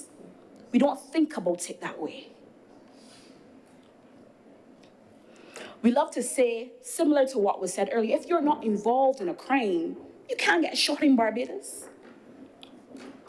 And similar to the goodly senator, as I thought about it, I said to myself, well, I didn't know stray bullets knew accents. I didn't know that they knew about political parties. I didn't know they knew about gangs or last names, that they knew that Ernesto's Gallery was the area not to go, and who was Wilfred's grandchildren out in the streets. Bullets don't care. They aren't caught up. We all bear the responsibility. So don't sit in your veranda knowing that your son who lives in the shed behind the house is a drug dealer, is bringing damage and harm and possible danger to your home where your other grandchildren sleep. And think that that is acceptable for you. Do not let your love create a monster that society has to put down. Because the reality is there are many mothers and fathers, and we all see the stories, and we all hear the famous taglines, he was a good boy. I agree with you, Senator Rogers. He was a good boy, never do nobody nothing. But when you walk out into that community, you hear about the vagabond that he was, the demon that the neighborhood knew since he was 9 that he was going to be a problem. But you can't blame a mother caught in the throes of grief for what her mind creates, because that is her child. I would ask instead that we take off our rose-tinted glasses when these problems are small. That we have an honest reevaluation of ourselves and we look to fix the deviancy while the concerns remain small. Because when they're too late, when there are no large violent criminals, it is only the police and, similarly like today, legislation that will deal with them. So for me, when I see the AG and this particular piece of legislation come to us, I think of him as saying over the old adage, hard ears you want to hear, or where you're going to have to feel. If you have decided that society can no longer be safe, if the safety of those around you no longer matters to you, then you should feel the weight of each firearm, the same way you feel it hanging on your hip. Feel it on your sentence. Understand the weight of each and every one, because this legislation now says you have to feel them consecutively. Which means if you get charged for 3 years, 5 years, and 2 years, 10 years you will serve. Because the same way society must feel the weight of you, you have to feel the weight of your actions. We have come to the point when children go through issues in school, we beg for them. We said, Kadir, don't do it to them. But we have to learn the consequences of our action. If we spent more time teaching consequences in primary school, we would have less to deal with as adults. So I hope that this encourages those who engage for gun for hire tactics to understand that each year of your life has to have a meaning for you. And if it doesn't, if a few $1,000s means more to you than an extra year of your life walking the street, then the state will take so. Not gladly, but they will take them. For me, I see this as part of the short-term strategies, because to address this issue, similar to what everyone has said, there must be short, medium, and long-term strategies employed. And hence, this amendment recognizes that the judge needs to have and be able to assess all facets of the case when he makes a decision. There are guidelines here, yes. There are pronouncements that if this is your second offense and subsequent offense, things have got to be felt a little more hard. You have to feel the weight of that harder. And yes, a judge can take extenuating circumstances into account. It's laid out right there in the amendment. But it means that you're going to have to fight a little bit harder after that first offense to convince a judge that any extenuating circumstances could possibly be relevant. So when you've taken that first bite, know that the second one will hurt you deep.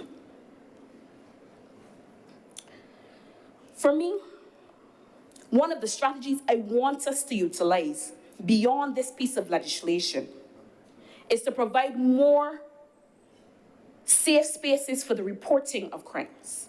See, I spent earlier in this presentation talking about encouraging persons to report, but they have to have safe spaces to be able to do that reporting. Because it is hard to ask Ernesta to report on the activity that she sees Miss Millicent's son doing when she has to sit next to Miss Millicent in church on Sunday. This is her community. So when she reports on this person, she feels the weight if that community suddenly knows that she has done this. They need to be able to trust that the police will do what they need to do, but I have done what I should do as a citizen. Anonymous, safe reporting spaces. I also want more training for the police. And yes, more training in terms of better firearms use is great.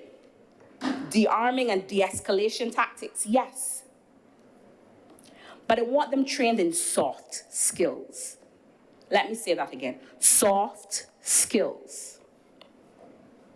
I want them trained in emotional intelligence. I want when someone comes to make a report, whether it's for rape or any other crime, they're able to respond with compassion and understanding. Too many times you hear about people making reports to police, and it is either laughter or a face that tells you, move from in front of me because I am not interested in your small chat. And that is not to say that that is every policeman. In no ways I'm impugning that. I'm saying we know that this situation exists. Let us train them to do better and to be better. Because one of the hardest things to do is to report on someone you love. And care and understanding has to be the order of the day when you are faced with those situations as a policeman.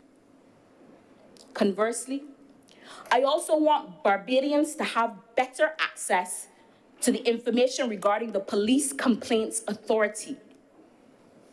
Because let us not be fooled. It is not as though the police are always blameless.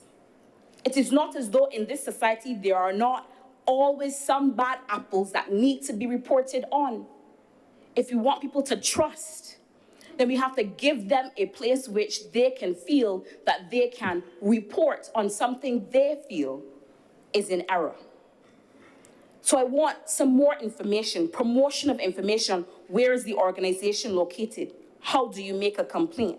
Who makes up the authority? How investigations and decisions are made?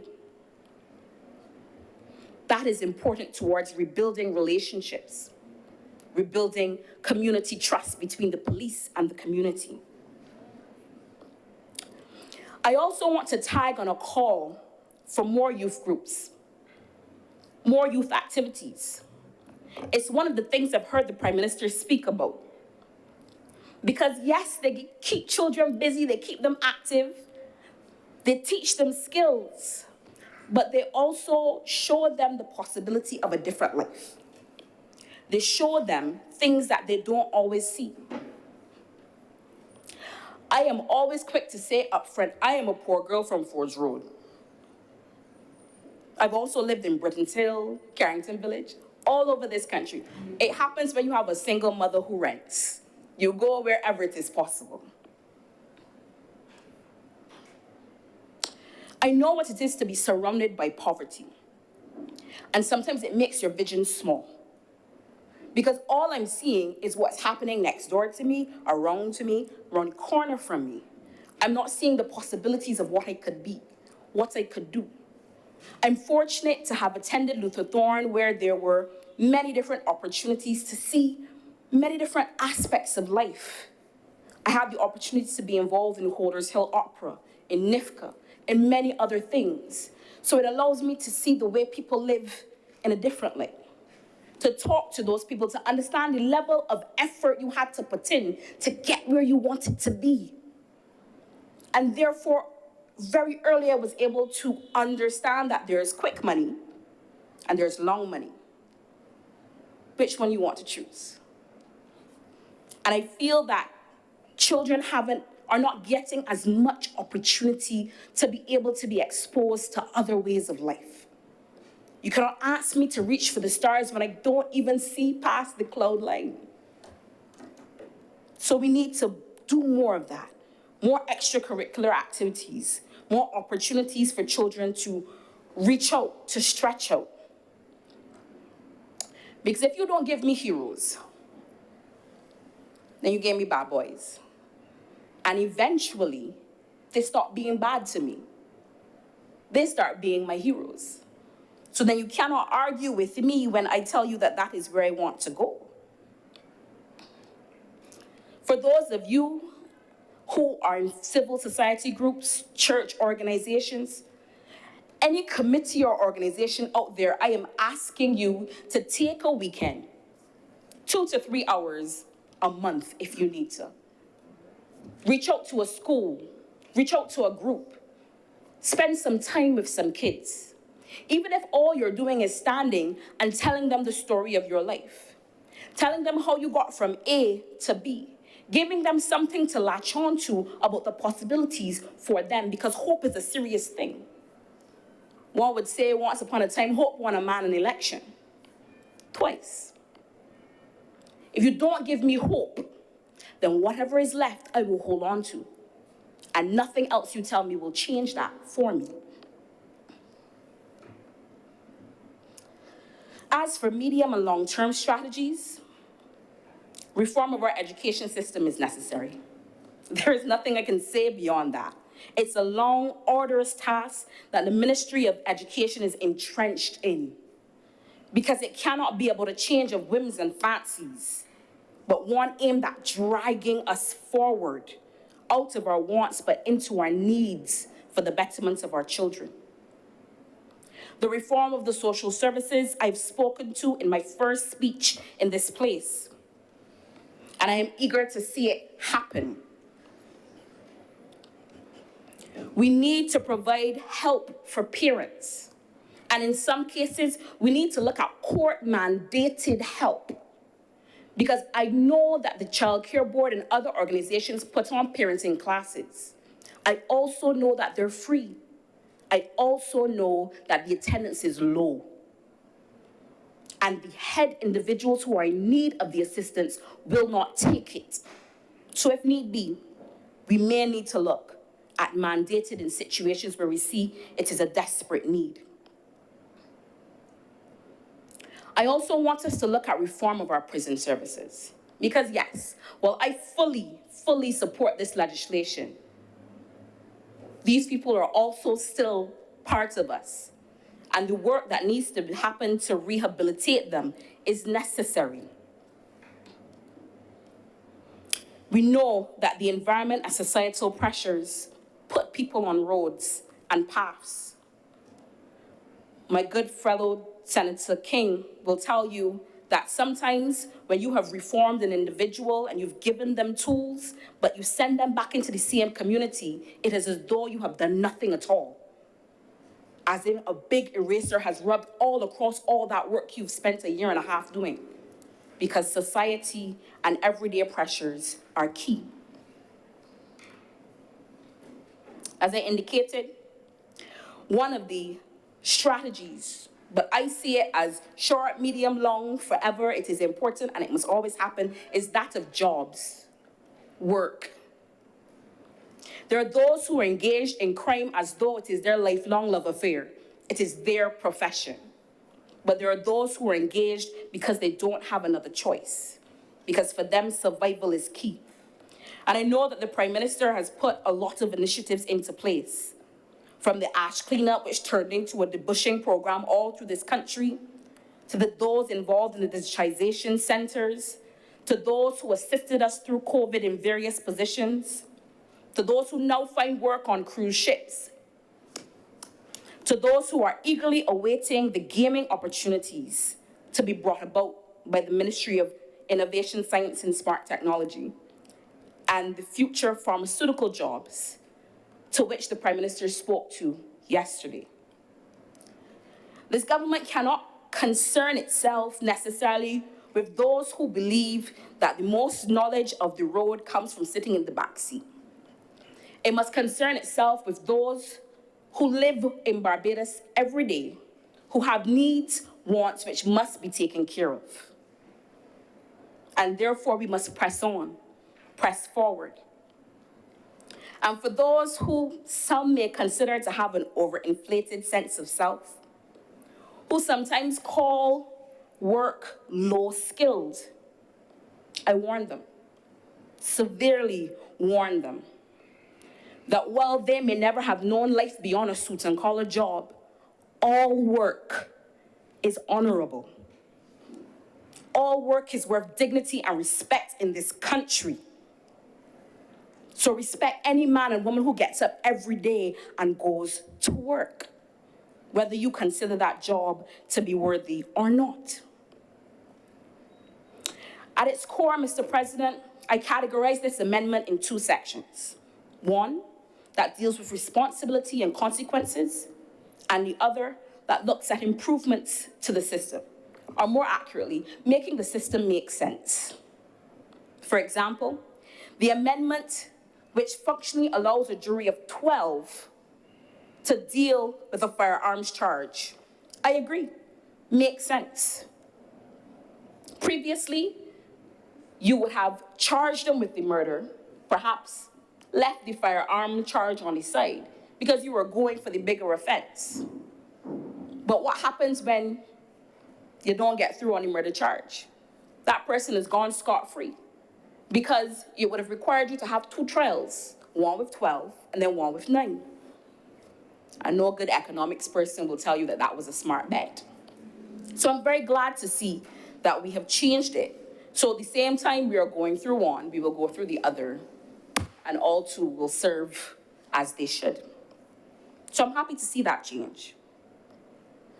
The other changes with regard to the sporting license and the hunting license, again, I am very happy to see.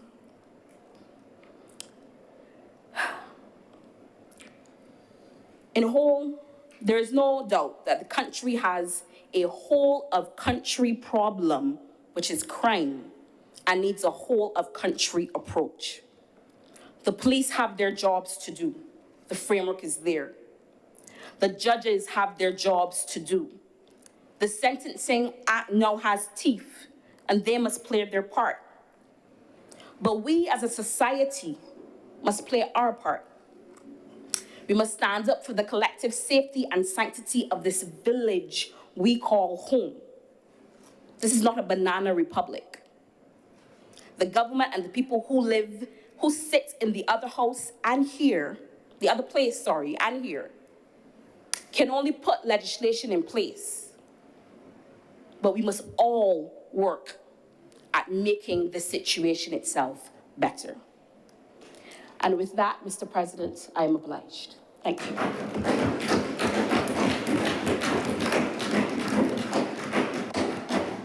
Thank you very much, Senator Roberts-Olo.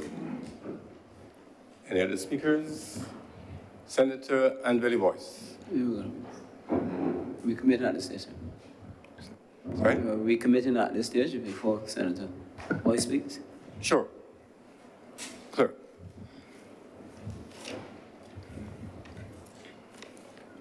Recommittal of presentation of papers. Senator Dr. Roberts-Olo. Sorry, Senator Dr. Monroe Knight.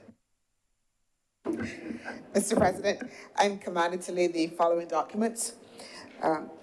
Conservation Funding Agreement dated as of September 20th, 2022, among the Government of Barbados, the Nature Conservancy, Barbados Environmental Sustainable Fund, Inc., and Barbados Blue Conservation Trust, and Conservation and Sustainability Commitments Agreement dated as of September 20th, 2022, between the Government of Barbados and the Nature Conservancy. Recommittal, sir, of motions relating to the business or sittings of the Senate, moved by Minister. Senator Dr. Monroe Knight. Mr. President, I beg to give notice of the resolution that Parliament accept the Barbados National, We're on to motions related to business of Parliament. This election of John Rogers. Mr. President, I beg that we elect Senator Dr. John Rogers to be the Deputy President of this sitting.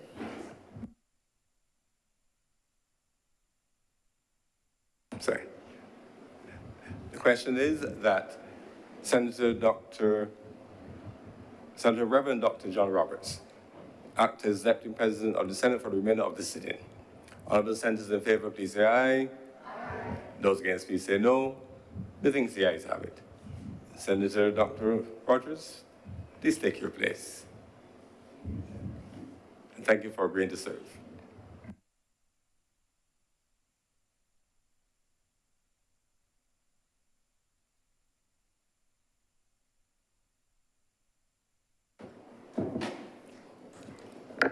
Mr. President, we go to recommittal of introduction of bills. We will have notice of that resolution. Senator Dr. Monroe Knight. Mr. President, I give notice of the resolution that Parliament accepts the Barbados National Biodiversity Strategy and Action Plan 2020 as the guiding national policy document for the management and conservation of biodiversity 2022. It's in here, it's 2020. Sorry. Of biodiversity in Barbados and the associated reports. Revert to public business, sir. Public business resumes. Senator Anveli Boyce. Thank you for recognizing me, Mr. President. Before I begin, I want to thank all of my colleagues for the sobriety and the various calls to conscience that we heard in the chamber throughout the day's debate.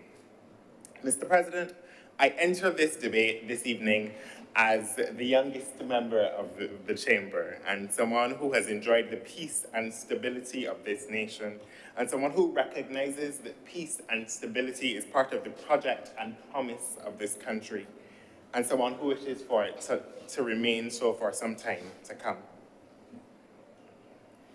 As a young person, I want to live, work, party, do business here, and when I become an older person, retire without frequent episodes of violence and certainly without increasing gun crime. I say all of this, Mr. President, in part because I have nowhere to go. Unlike many of my older colleagues, I don't even have a Barbados of old to recall. Barbados, this Barbados, is what I and my generation and those younger than us have. And we're at the risk of losing it if we fail to get it right. Each time we hear a story, a breaking news story, or hear a headline, or see a headline of a shooting in this country, every time we hear a mother recite the virtues of her son, regardless of his role in the latest episode of violence, whether perpetrator or victim, we as a collective and as a country lose. It is that threat of continued loss that has led us here today, Mr. President, and has led the government to act on what is one of the most pressing issues in the country. As the UN Office on Drugs and Crime tells us, the problems associated with criminality and firearms are of such a complex nature that curtailing them requires tailored interventions involving corresponding criminal justice responses, prevention, investigation, and prosecution of crimes. Sir, in the main, it is the criminal justice response that has brought us here today. The amendments before the House are aimed, as we have heard, at creating a sentence that would deter the commission of firearm offenses. There are a number of objectives to sentencing, as we have also heard, as imposed by the courts. And one of them is deterrence. And to go further, there are two aspects of deterrence: deterrence of the offender and of the likely offender. In each case, Mr. President, the government is indicating that the commission of these crimes is abhorrent and intolerable, and we can no longer tolerate a compromise to the peace and promise of this country, Barbados. And that in the opinion of the government, the time has come for those who engage in the type of violence to take notice, Mr. President, that we are seeking to increase the penalties available to the court in relation to sentencing. Make no mistake, Mr. President, there is no delight in this exercise. We do not come here this evening happily. At least I don't, and I don't believe that any of my colleagues on either side of the chamber do either. I do not believe that the government rejoices when it proposes that an individual who is found guilty of a firearm offense under the Act for the first time may be sentenced to no less than 10 years and no more than 20 years. As members of this place, as Barbadians, we all wish things could go differently. But there's a responsibility to keep Barbados safe, and that is a responsibility that this government will not shirk. Similarly, where the law provides for a judge to sentence a person who is found guilty of a second or subsequent firearm offense to a minimum of 20 years in jail or up to life imprisonment, or where the amendment also makes provision for an individual guilty of more than one firearm offense from the same event or a series of events to serve consecutive prison terms rather than concurrent sentences. There is no rejoicing, Mr. President, perhaps only comfort in the possibility of this country maintaining relative peace and good order. These amendments represent stiffer penalties for those who breach the law because we must deter those who have convinced themselves that breaching the law, that terrorizing neighborhoods, that making mourners of mothers is the only way. We cannot cede this country to the criminal element. Sir, while we are treating to this issue today legislatively, and more specifically with amendments to the relevant acts, I am encouraged by the commitment of the government to take a comprehensive and multi-pronged approach to this effort. In this preventative effort, the government has done important work in keeping us safe, and I think that work ought to be commended, although it is work that must continue. It was this government that installed scanners at the Bridgetown port, as we have heard. It is this government that regularly engages in courses to increase the capacity of our security officials to keep firearms, which we are concerned about, out of the country. While the government is an important and the government's role is an important part of the strategy to fight the scourge of firearms on the island. There is room for collective action. If the interventions, if the fight, pardon the pun, to combat crime is to be successful, it will require deliberate positive action from all of us. We have heard the Prime Minister and the Minister of State in the Attorney General's office make a call for Barbadians of goodwill to contribute. We need you, your country needs you, my generation needs you. For too long, Mr. President, we have only concerned ourselves with deviance and violence in this country if it impacts us or the people that we love.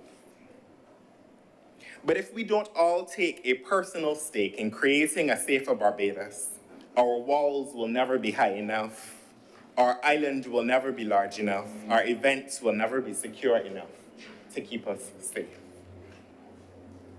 When we each take a stand and become invested in this Barbadian project, a few things will happen. Our education system will prevent children from falling through its cracks. Schools will not make delinquents of our children for pant sizes and hairstyles and shoe colors, and we will not be so easily inclined to deny access to education, even and especially when our children show evidence of wayward behavior. And we will instead consider the extent to which these approaches indicate to our children that they're bad and make them accustomed to the absence of structure and instruction that they so desperately need. Parents will take an active role in the lives of their children, keeping a watchful eye, paying attention to changes in behavior, and being proactive in the identification of issues, particularly those where they will require support. Churches will be more pastoral than preachy, and will do more than wring their hands about the generation of young people who do not find home within their pews. Police will develop a relationship with the communities they serve, a relationship, Mr. President, built on more on trust than on authority. I do not wish to suggest that this work will be easy, but we have often thought in this country of ourselves as capable of doing difficult things, whether that is creating that which has never existed before, or in this case, beating back troubling trends. And with this collective approach, we can succeed in the effort of maintaining Barbados's promise, Mr. President.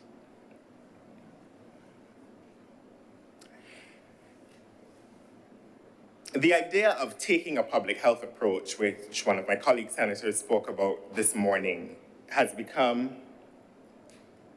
is permeating the literature, if you will, and has become popular in this effort to keep countries safe. This kind of approach assesses the impact of guns on the entire population with a view to intimately understanding the issue, including the scope, characteristics, and causes of the problem. Second, it requires a shift towards primary prevention, which focuses on preventing problems before they have occurred. Mr. President, the appointment of the Minister of State in the Attorney General's office with responsibility for crime prevention is critical to that effort, specifically crafting those efforts aimed at rooting out antisocial behavior. Long before any gun is procured or fired, long before any life is threatened or lost. Because as we say in this country, prevention is better than cure. It must be noted, Mr. President, that there is a regime of government policy and programs so that we are not starting from ground zero.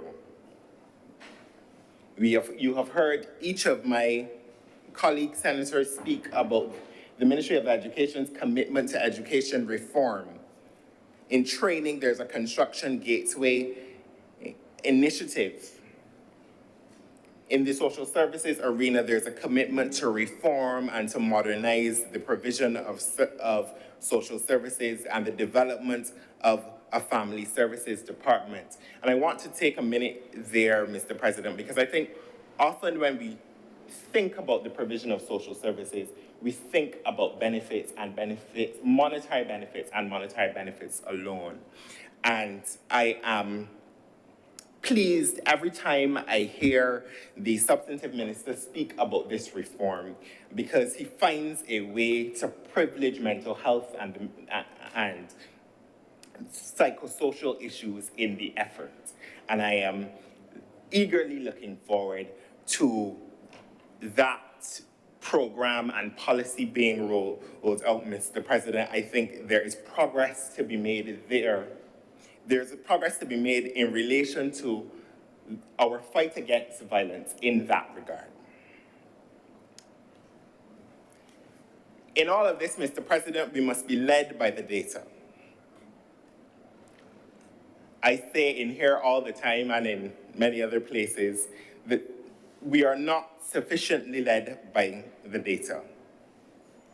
And it is a public health approach will privilege data in the way that is necessary, looking at the possible risk factors that might increase or decrease the incidence of gun crime and gun problems, working across ministries, departments, and agencies, mobilizing resources and developing programs with a view to cauterizing the risks.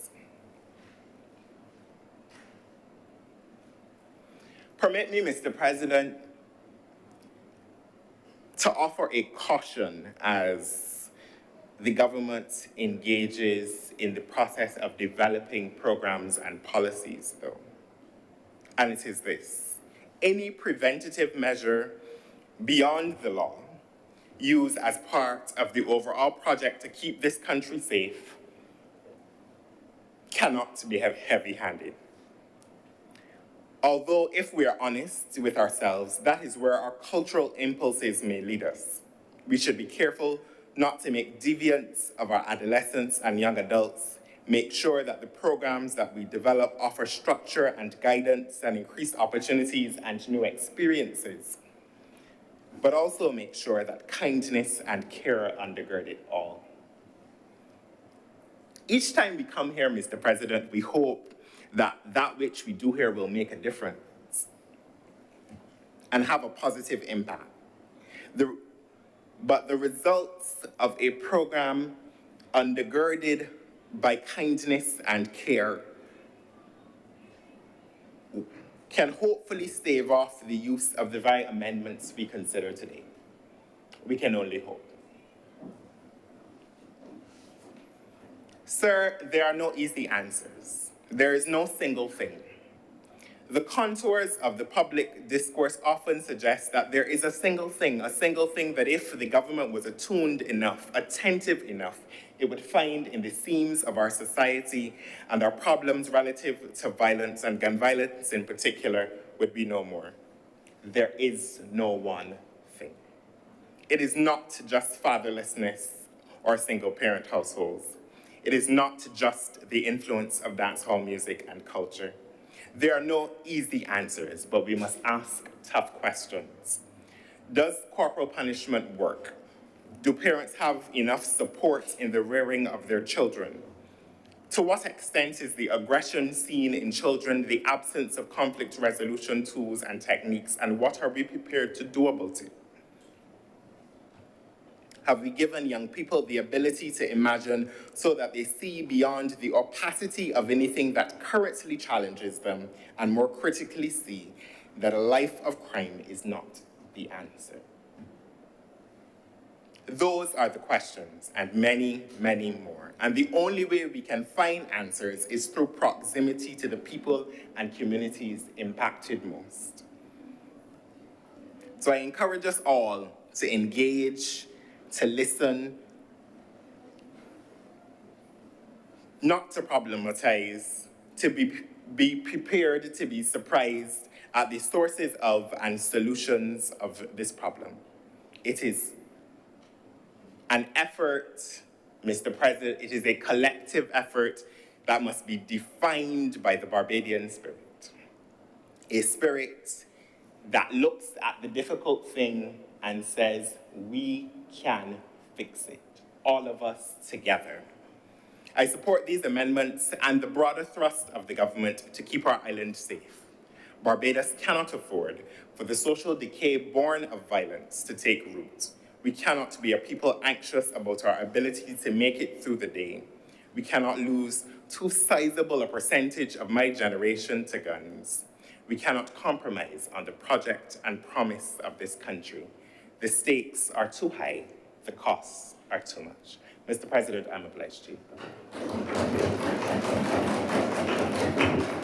Thank you very much, Senator Andretti Boyce.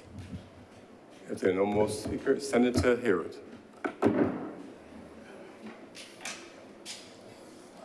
Thank you very much, Mr. President.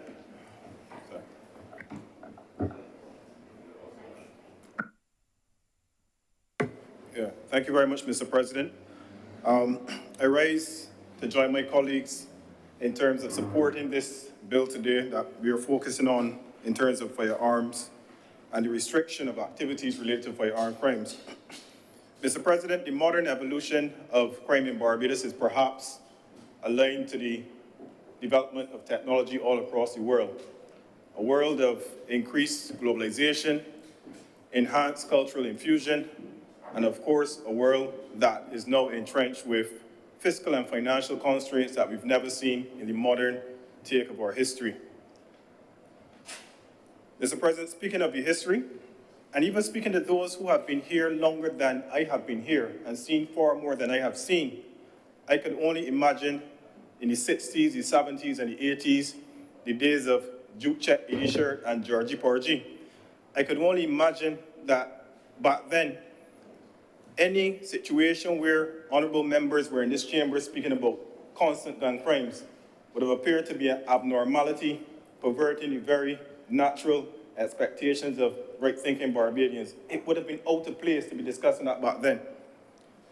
There was crime back then, but nothing to the extent or the frequency, perhaps, of what we've seen over the last 2 decades, Mr. President. Even when, Mr. President, if you permit me, when we check the statistics from the World Bank, the empirical evidence tells us that when we look at the rate of crimes under the categorization of intentional homicides, it tells a story back in 1994 of a Barbados that had a statistic per 100,000 of 7.5. 1994, the latter part of 7.5.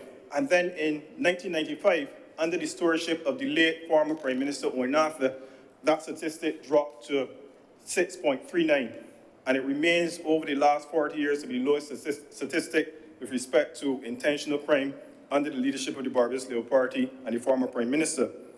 But while the data is useful, we know that this crime and this discussion about crime is more about, it's more than just numbers, you know? It is about people. It is about their intentions. It is about their motivations. It is about the influences in society and the influencers in society as well. And it brings me to why we're here today, Mr. President, because we have to do all within our means collectively and individually, within this honorable chamber, within the community, within any other forum that we participate, to respond to the proliferation of what has been described as a vagabond culture that threatens to derail the socio-economic prosperity that we currently have, and more importantly, the ones that our children and grandchildren and the young persons of the future will have as well. Like many of my colleagues, I support the bill because tougher measures are needed now. Tougher measures are needed now. Otherwise, the days of comparative analysis where we look to the north and talk about Jamaica and Haiti, and we look to the south and talk about Trinidad and Tobago and Latin American countries, those comparative analyses will be deemed irrelevant in terms of relative stability of a country, and we don't want to get to that point. I recognize and I support the efforts of the government, and I recognize and I support the comments from the general public. And in so doing, I also agree that while today we speak and subsequently vote on the consequence of this issue, that equal emphasis must be placed on the pragmatic interventions that are made to arrest these situations before they occur. In summary, we must deal with the cause and the effect simultaneously. We do not have any other choice in the matter. Now, the government is very aware of the dynamics of the crime, and this is why in November last year, sir, or as of November last year, we no longer have a Royal Barbados Police Force. We have a police service. Out of the recognition, sir, that a carrot and stick approach, as is internationally known, is a more long-term and sustainable intervention for combating crime, not only in Barbados, but in many other countries. I speak of a stick because I say with pellucid clarity that there ought to be no tolerance whatsoever in terms of having persons continue to think or continue to act in a way that disregards the lives of other persons in Barbados. No tolerance.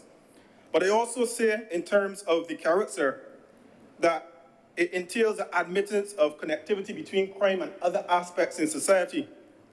One that identifies with a doctrine of positive reinforcement. A similar example is happening right now in Jamaica, where they have the gun amnesty from the 5th of this month until this Saturday, I believe, is when the closing date is.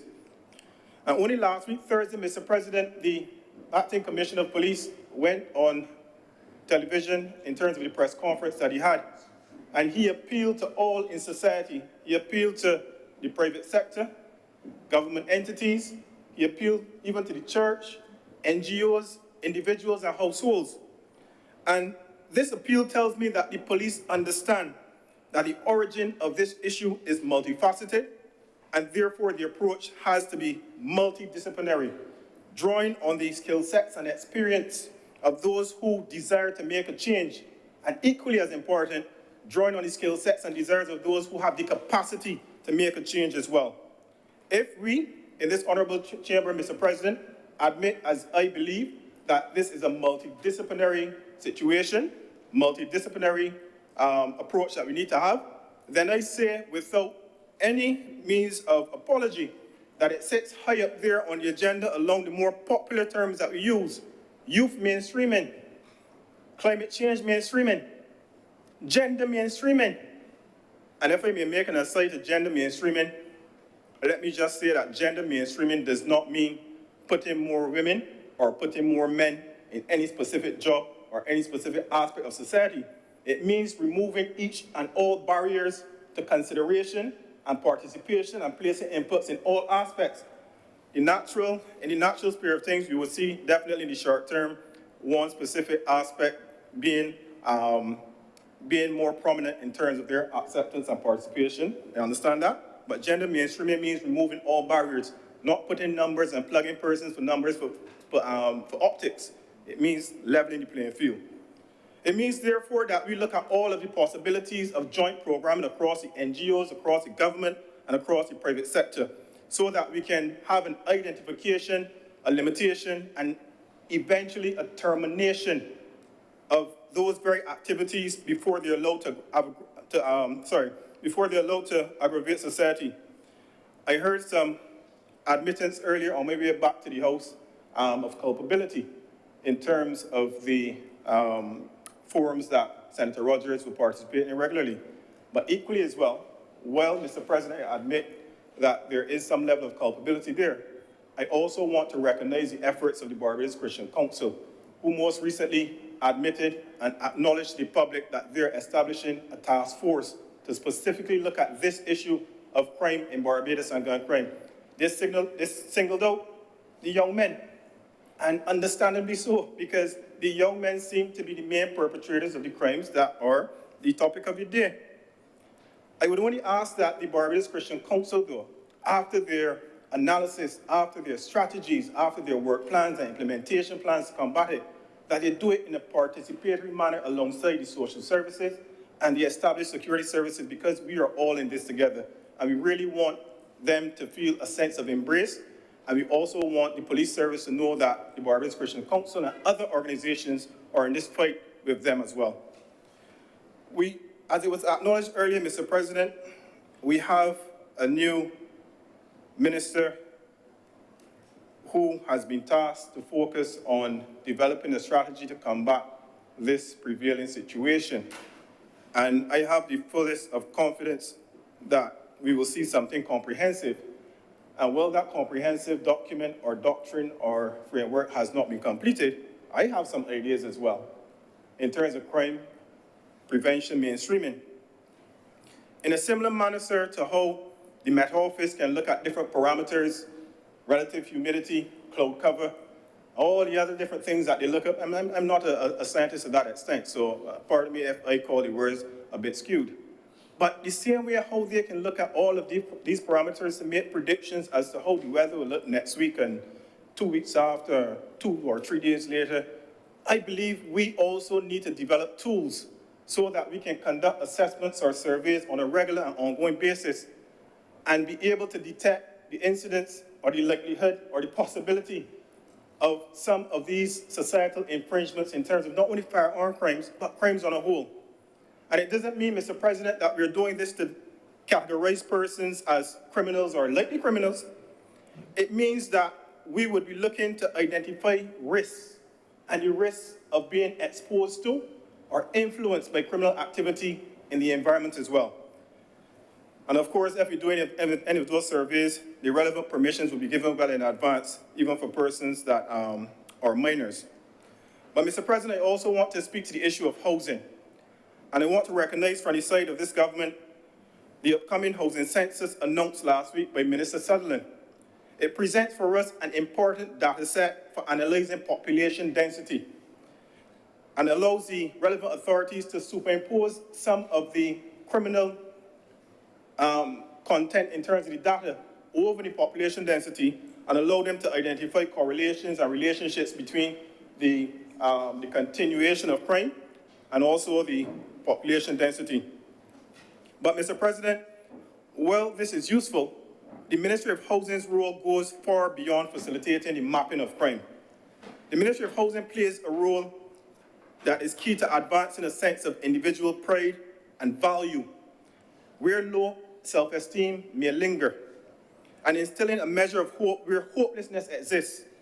Two unfortunate situations for criminal elements to exploit, and they do exploit it. They know that people naturally like space for the most part. And the best way to repel these criminal temptations is basically to advance those needs before they're exploited. And in all fairness, as a government, any person would know that any government around the world, even the richest governments, are always trying to satisfy unlimited needs with limited resources. But the grim reality is that there are persons in this country that are desperately in need of space. Let it be no denial of the fact that people value property and space, and they should value it because property and space carry significant value as an asset. In fact, if I'm allowed to pull from some statistics again, when we look at the contribution to GDP between 2018 and 2021, the years of COVID, we see, Mr. President, that accommodation and food services, two of the pillars and bedrocks of the tourism industry, would have decreased from $1.3 billion in 2018 to the end of last year, and it was $597.8 million, a significant drop. However, when we look at the bedrock of space that I'm talking about, real estate, 2018, $936.5 million. 2019, $1.08 billion. 2019, the peak of the COVID. 2020, $1.1 billion. And at the end of last year, $1.182 billion again. So while we had the peak of COVID, persons were investing heavily still in real estate. And I want to say that not necessarily to focus on GDP, but to really get back to the fact that people value space. The long and short is that we recognize the value of property and the usefulness of space at home, Mr. President, as part of a natural deterrent for our young men who, without many other options, would seek the comfort in some other open area or not so open areas that may promote or seek to promote unlawful activities. Space is important. And while I would not wish to disabuse the perception of those who think that crime permeates much easier on a block. I would not want to bring focus on the fact, or I would want to bring focus on the fact that guns are not manufactured on the block, ammunition is not manufactured on the blocks, and not all outdoor congregations of young men or young people or people on a whole are intended to commit crime. In fact, it is possible, Mr. President, for crimes to be planned and committed in the heights and terraces. In fact, it is possible for crimes to be committed and planned on yachts. Mr. President, it is also possible unknowingly or deliberately that crimes can be ignored by many persons in critical positions of governance.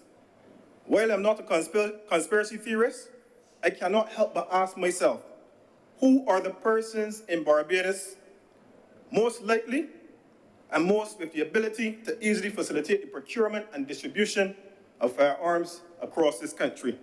I leave it there as food for thought.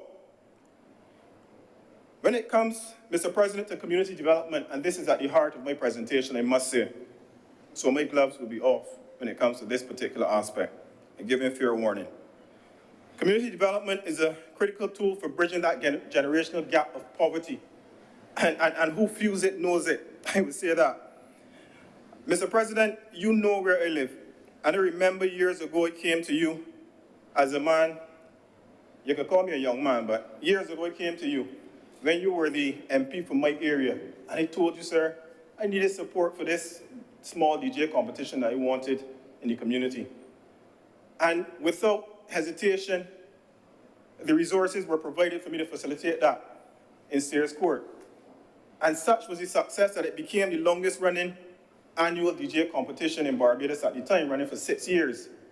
Constant support, sir. And for that, I really want to thank you. But Mr. President, it has not, he deserves it, he deserves it. But Mr. President, since your departure, a lot has happened in the community and the constituency and across Barbados as well. And I don't want to say that it is because of your departure that it has happened, but it just happens to be coincidental. Despite the inevitable displeasure of those who listen to the songs and the music of that DJ competition, you know, some persons, particularly elder persons, were not in favor of the noise, and I fully understand and appreciate it. The vast majority of persons who were there from the Fair Valley and the Silver Sands area, Gibbons, Bournes Land, Crossy Road, they had a sense of community togetherness. We never had an issue, of guns and people firing off shots and all this stuff that you hear at other events, because and we never had proper security, I would admit to it. But persons had a sense of commitment to the community event and a sense of purpose relative to other persons there at events as well. I remember saying to you, sir, one year as well, at one of the events on the block, that I have a vision for the community. And I recall you saying to me, sir, that is it. Very good. You can't have a plan without a vision. I know the exact location as well. One of these days, I can probably put a placard and remind persons of where he started this vision. And for those kind words, again, sir, thank you. Because the intention of seeing this vision for that community and the constituency as a whole, and Barbados as a whole, is far from over. It brings me, therefore, to join with the police service in their appeal to all persons and all entities across Barbados to join the effort at winning back our communities. Our political leader has said from time to time in many different forms, one-on-one blow, let's kill the old cow. A collective call to arms in our fight against crime and a recognition that it has to be a sustained effort. It won't happen overnight. But while I am optimistic, I am also practical. And experience permits me not to ignore another saying about another cow. Take a cow to the water, but you can't force it to drink. And with that analogy, I want to appeal, similar to the member for the city as he spoke on the radio recently, to all of those persons in positions of influence and positions of power.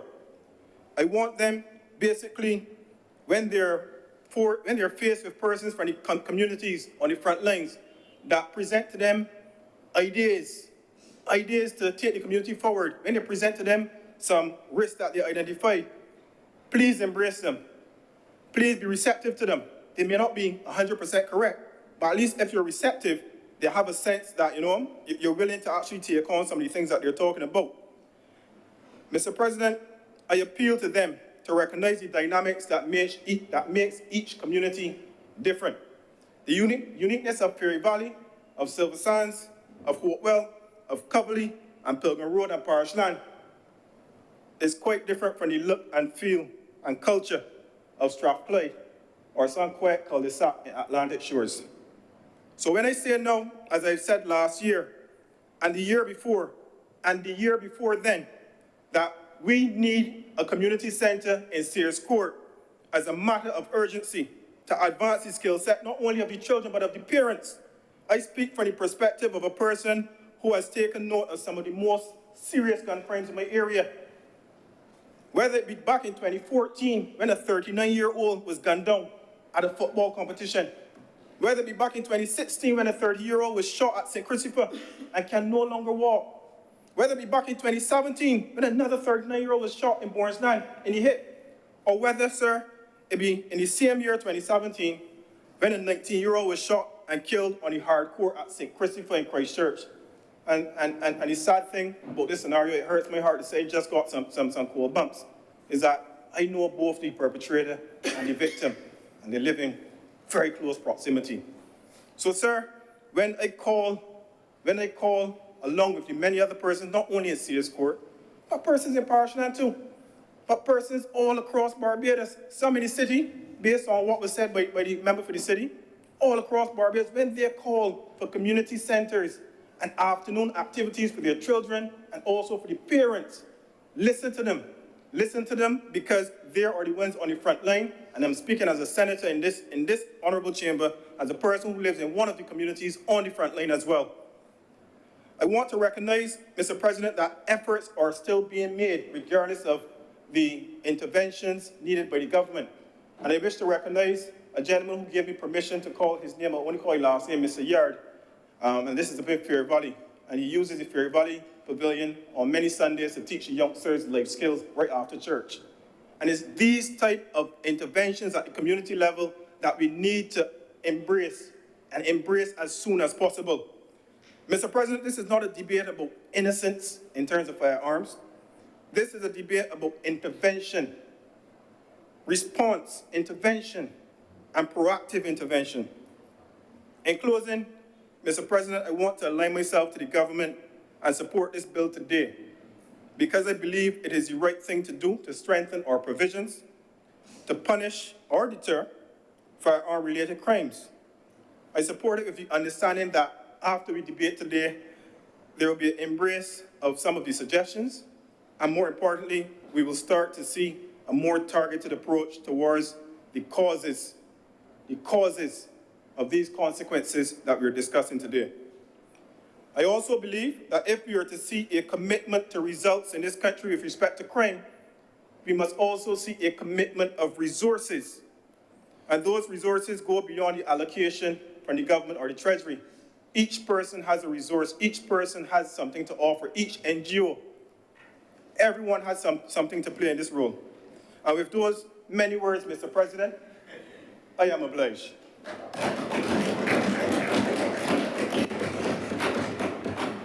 Thank you very much, Senator Herbert. If they aren't, Senator Nichols. Mr. President, I'm grateful for the opportunity to lend my voice in the debate, and I see that you have an acting deputy president next to you who has told other honorable senators on the last occasion that I once openly battled with him on a couple of occasions. So he would tell you, sir, that I am not accustomed to closing the innings because I would have been out a long time.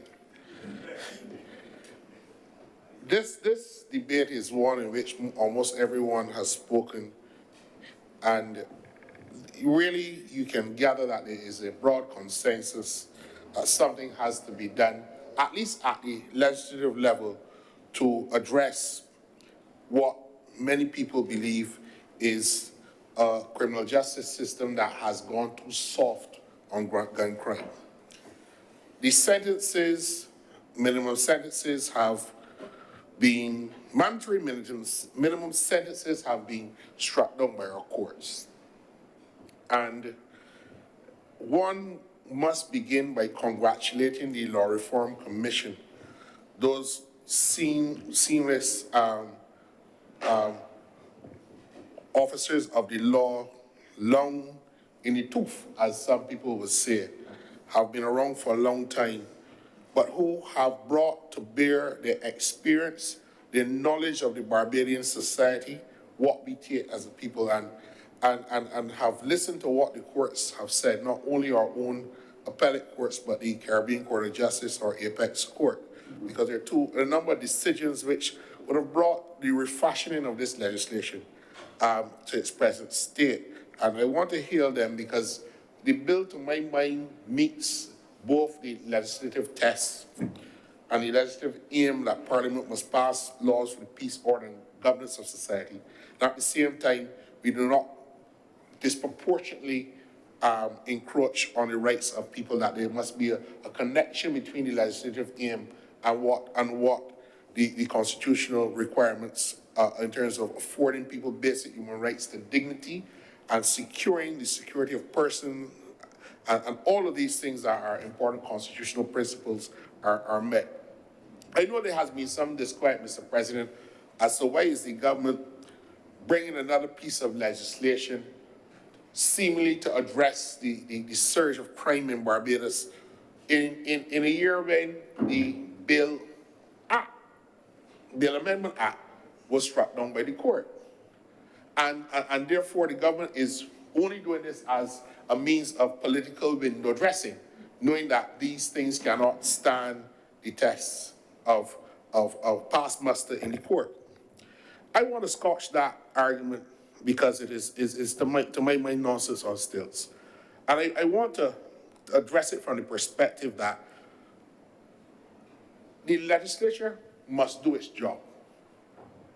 The legislature cannot anticipate what a court is going to do. Laws are brought here that are scrutinized and certified by the Office of the Attorney General, who has to give it his approval before it goes to Cabinet and before it comes to Parliament. And the Attorney General can speak in broad terms as to what the overall aspect of government's legislative program will be and whether it meets all the constitutional parameters. But at the same time, the Attorney General cannot anticipate what a court will do. And I want to speak to that because the Bill Amendment Bill, which was struck down by our courts, was struck down by the courts, the High Court of Barbados. The matter is on appeal. We don't know where that will go. But I want to assuage the concern of honorable senators and those who are listening that there are some novel issues with respect to that Bill Amendment Act.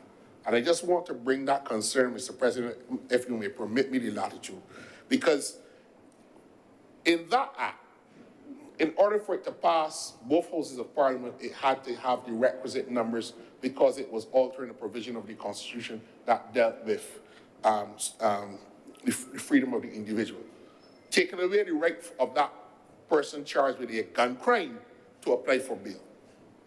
So that in the view of the government, the only requirement to alter the Constitution is settled in Section 49. It was passed in both houses with a 2/3 majority. Now, it was struck down not because it failed to meet any of the constitutional requirements set out in the Constitution, but only because the court held it to a standard on a basis of a principle called the separation of powers. A principle itself not written into the constitutional text, and used a standard of proportionality which constitutional lawyers have always been arguing about proportionality and the infringement of constitutional rights. But this was the first time that this was not an ordinary piece of legislation that was struck down, but a constitutional amendment that was struck down. So that the courts, the higher appellate courts, have their work cut out as to whether or not there are parts of the Constitution that cannot be amended, because that would be the effect of the court's judgment at the High Court level. So that I want to assuage concerns of the public that this is a question that we've been addressing. This is a very, very serious bill that has come to our notice today. I believe, Mr. President, that if you do the crime, you must do the time. Gun crimes and gun violence, the sentences for those are too light in my respective submission. And I know that there has been concern raised today, Mr. President, that deterrence as an aspect of the sentencing process. There are studies that show that deterrence, there's no deterrence for long sentences. But the truth is that there are other objectives of sentencing too, like retribution.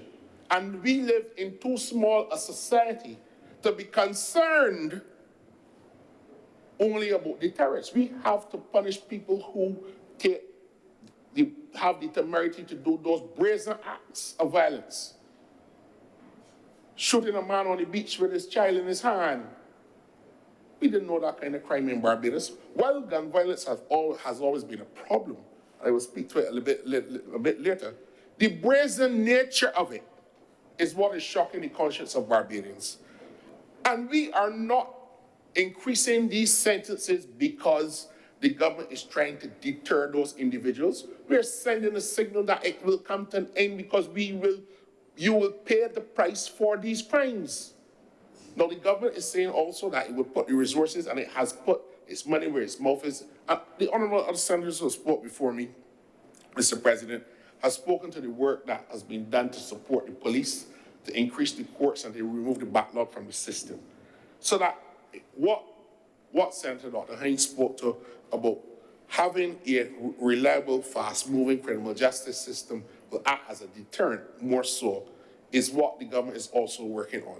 But we have to put this legislative change to increasing those minimum sentences. In other words, you commit this crime, there is a minimum of a sentence. And only in exceptional circumstances will a judge say, well, look, I can't even contemplate what could be, because the legislation the bill does not list out what the exceptional circumstances could be.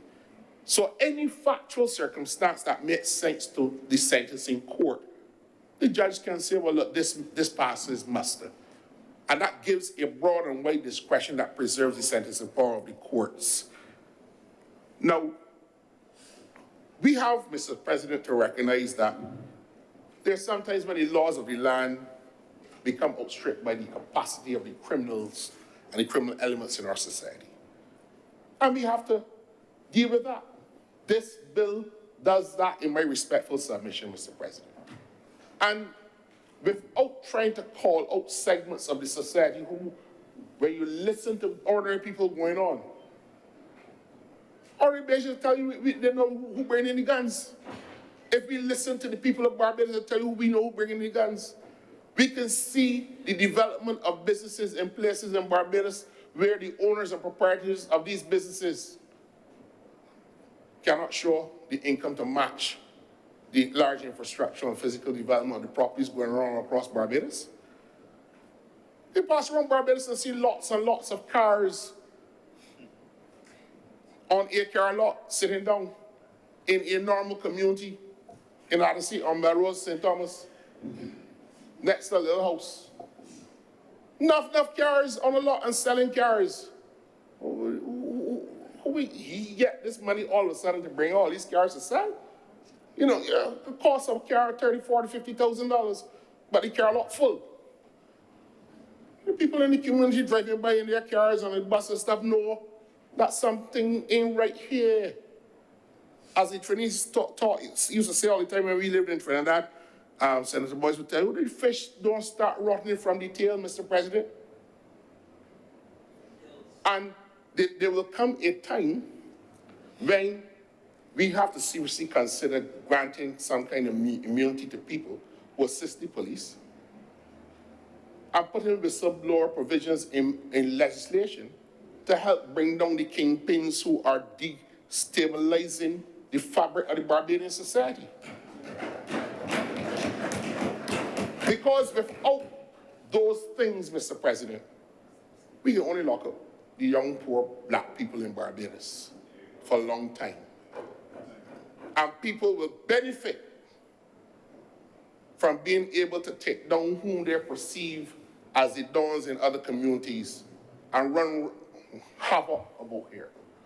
And when, you know, it is really sad. But I do believe that we have to look at it seriously, Mr. President, because if we only get who are going, when we look at it, and Senator Lorenzo spoke about it just now,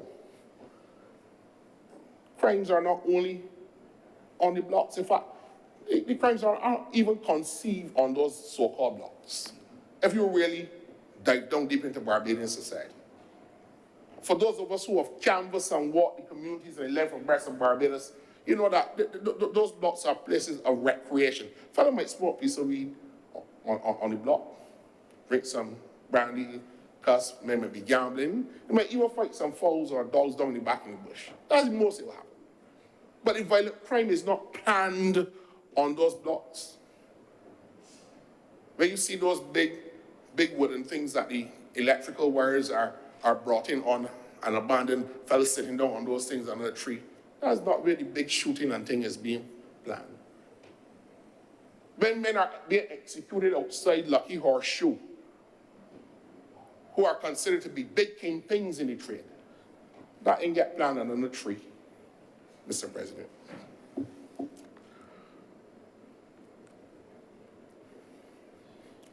Mr. President, I want to make the point and to emphasize it that we can never legislate our way out of a social problem. This is too pervasive and too endemic a social problem. And violent crime is a major problem and has been so within the Caribbean for a long time. And don't let us be fooled that all of a sudden now gun violence is this thing shaking in Barbadian fabric. It cools down sometimes and it shifts, but it has always been present. When my last year at school, Mr. President, was in 1993, 29 years ago. And Spice and Company had a song that said, "Too many guns in this town, too many guns passing around. Every day I open the paper, all I read about is murder. It is plain to see it is a shooting spree." The mighty Gabby addressed that in the same year in 1993. He had a song called "Arm the Police, Pow Pow, the gun violence will cease." And a few yards away from where I live in that same year, 3 men who the police alleged were terrorizing Barbados, Brumbright brothers. Senator Rogers will know them early days when it had effect on campus when the Brumbright brothers turned up. Men trembling and running, going home. People, campus clear out. Like if it was a nuclear bomb. Senator Rogers, Reverend Dr. Rogers, was not always a theological scholar. He would confess to you, Mr. President, he was a man who did his degree in sciences at that time. Not saying that he was a wild boy, he was always a very decent, upstanding young leader of the university community, and we are very proud of him. But 1993 was a time in Barbados when we were confronted with this issue about guns for the first time, open random shooting. You know what I mean? And I remember Senator John King coming back to the Calypso Arena and penning a song, "How Many More." Woke up early this morning to the song of crying, another mother shedding her tears. So that this has always been part of the society that we have had to circumnavigate. But the problem is that we have been shutting our eyes and condoning that violence itself is a natural corollary to modernization and development. Because as we develop, as we become more sophisticated, as we have more access to technology, it is not, Mr. President, the fellas from down the gap looking through a window at a videotape, watching a Western and cowboy shooting them anymore. Children can access the violence on these smartphones and devices. The video games that they play, all about killing and eliminating. Another Calypsonian who's a friend of mine, Mr. President, spoke about these are the fruits of the Hollywood tree. And the Calypsonians, Mr. President, the point I'm making, have long told us this is a problem that the society faces. But we have always felt that if it is a group of fellas shooting up one another, we put some guns in the police hands, the strong arm, the law will deal with this here, and we will get it on, our Barbara's too small. But times have changed, Mr. President. The nature of the engagement of the criminal element has also changed. You know, it's only recently we outfit police to patrol the beaches in things other than the standard police wear. We're behind the times. We're behind the times. So that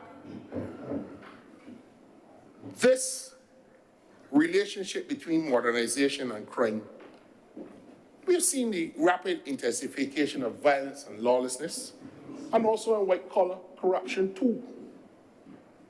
And don't believe, Mr. President, that the white-collar corruption that goes on in the Caribbean societies is not being viewed by everybody in the society. As long as 40 years ago, another Calypsonian, and Mr. President, I am sorry if I am overindulging in it, because when I was listening to this song about 2 weeks ago, it opened up my mind to a number of things that the Calypsonians were telling us for many, many years. But I'm talking about this relationship between crime and modernization and development. And that it has always been moving, almost in step.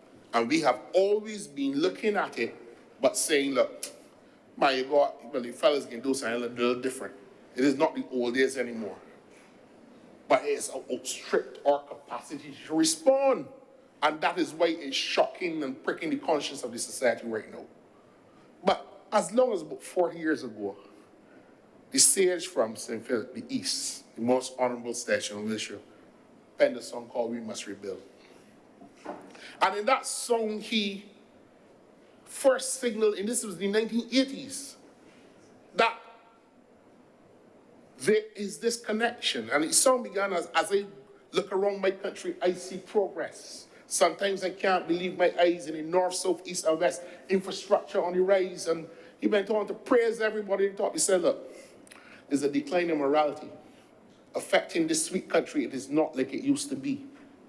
Integration and foreign infiltration are what we blame for the corruption. We can have the biggest bank and the fastest highway, but what if the people get it worse every day? Tell me. Keep in the early 1980s, Mr. President, you could go and listen to that song on YouTube, and you will wonder if he was speaking about today. But, Mr. President, this decline in morality that is affecting the sweet country has continued. There was a time when you were in first form at a secondary school, you had to join cadet scouts or guides, had to play a sport, had to participate in activities, you had to run for your house. You had to be engaged. There had a time when you used to see children going to church on mornings and to Sunday school on evenings. We didn't like it, but it was time to get out the house and have fun. We found time to play cricket, Mr. President, at every opportunity. You can go sweaty. Your grandmother want to know where you at church and you can go sweaty. How we play cricket? So we left your house and play cricket at church, even the reverend play.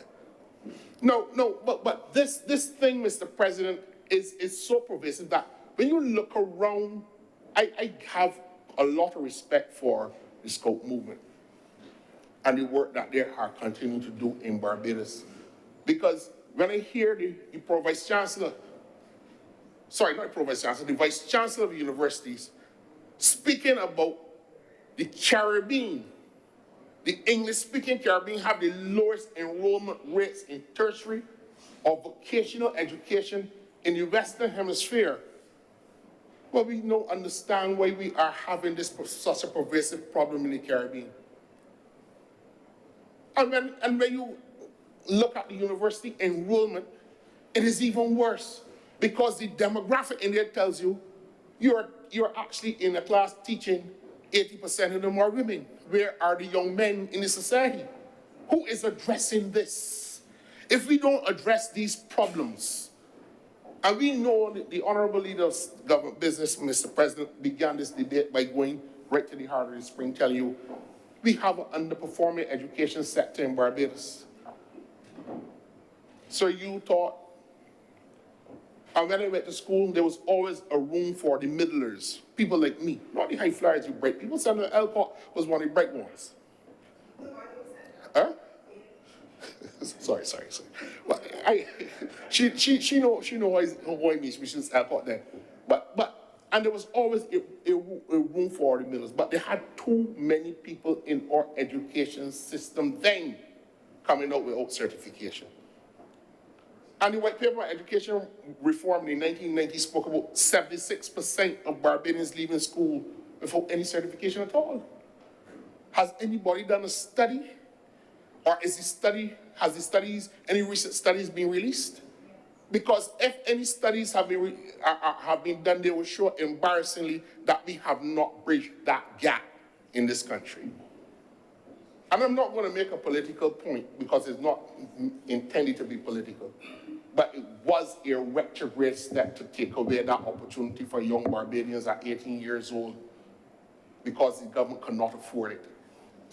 And what you did was to throw a whole set of 16 and 17 and 18-year-olds out into a system where there was no jobs for 4 or 5 years. We are reaping a whirlwind of a society that figured that these things are part of development.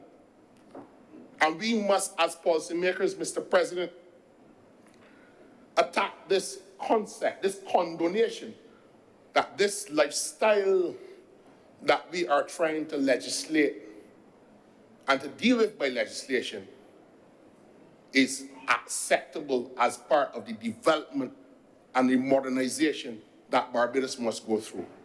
It is not, Mr. President. I would like to call on all Barbados to get to work. Because in Red Plastic by Song, We Must Rebuild, he calls us the architects of our own fate. We are the designers of the Barbados that we want to live in. And I urge people who have never heard this song or who haven't heard it in a long time to go and listen to it. It's very inspiring. In preparation for this debate, Mr. President, I had a conversation with my colleague on the Barbados Cricket Association board who's responsible for youth cricket. And I said to him, very good young man, I said, look, we really got to do something with at-risk youth in Barbados. Let us be the beacon, because I know, and I don't think a lot of people know, but there is no job a 25, 26-year-old can do in the Caribbean, the whole of the Caribbean, unless it's Rihanna, that can earn you more money than cricket. Not Senator Boyce, not Dr. Haynes. It is tax-free too, because the government don't even tax the cricketers. No in the Caribbean. Why are we not pushing these young people who are on the blocks, aimlessly having nothing to aspire to into sports? I am calling, Mr. President, today on all of the sporting organizations to work with the Sports Council and the government of Barbados in designing a program specifically to target at-risk youth in the schools. The teachers are crying out, they can't do all. I'm calling also for the business sector in Barbados to return to the days when sports clubs were part and parcel of their operations. Cable and Wireless Sports Club shut down. Banks shut down. Barclays, all in a small area, Texaco, Downshire, Wibix. There was a time when the businesses in Barbados invested in the social and human capital of their workers.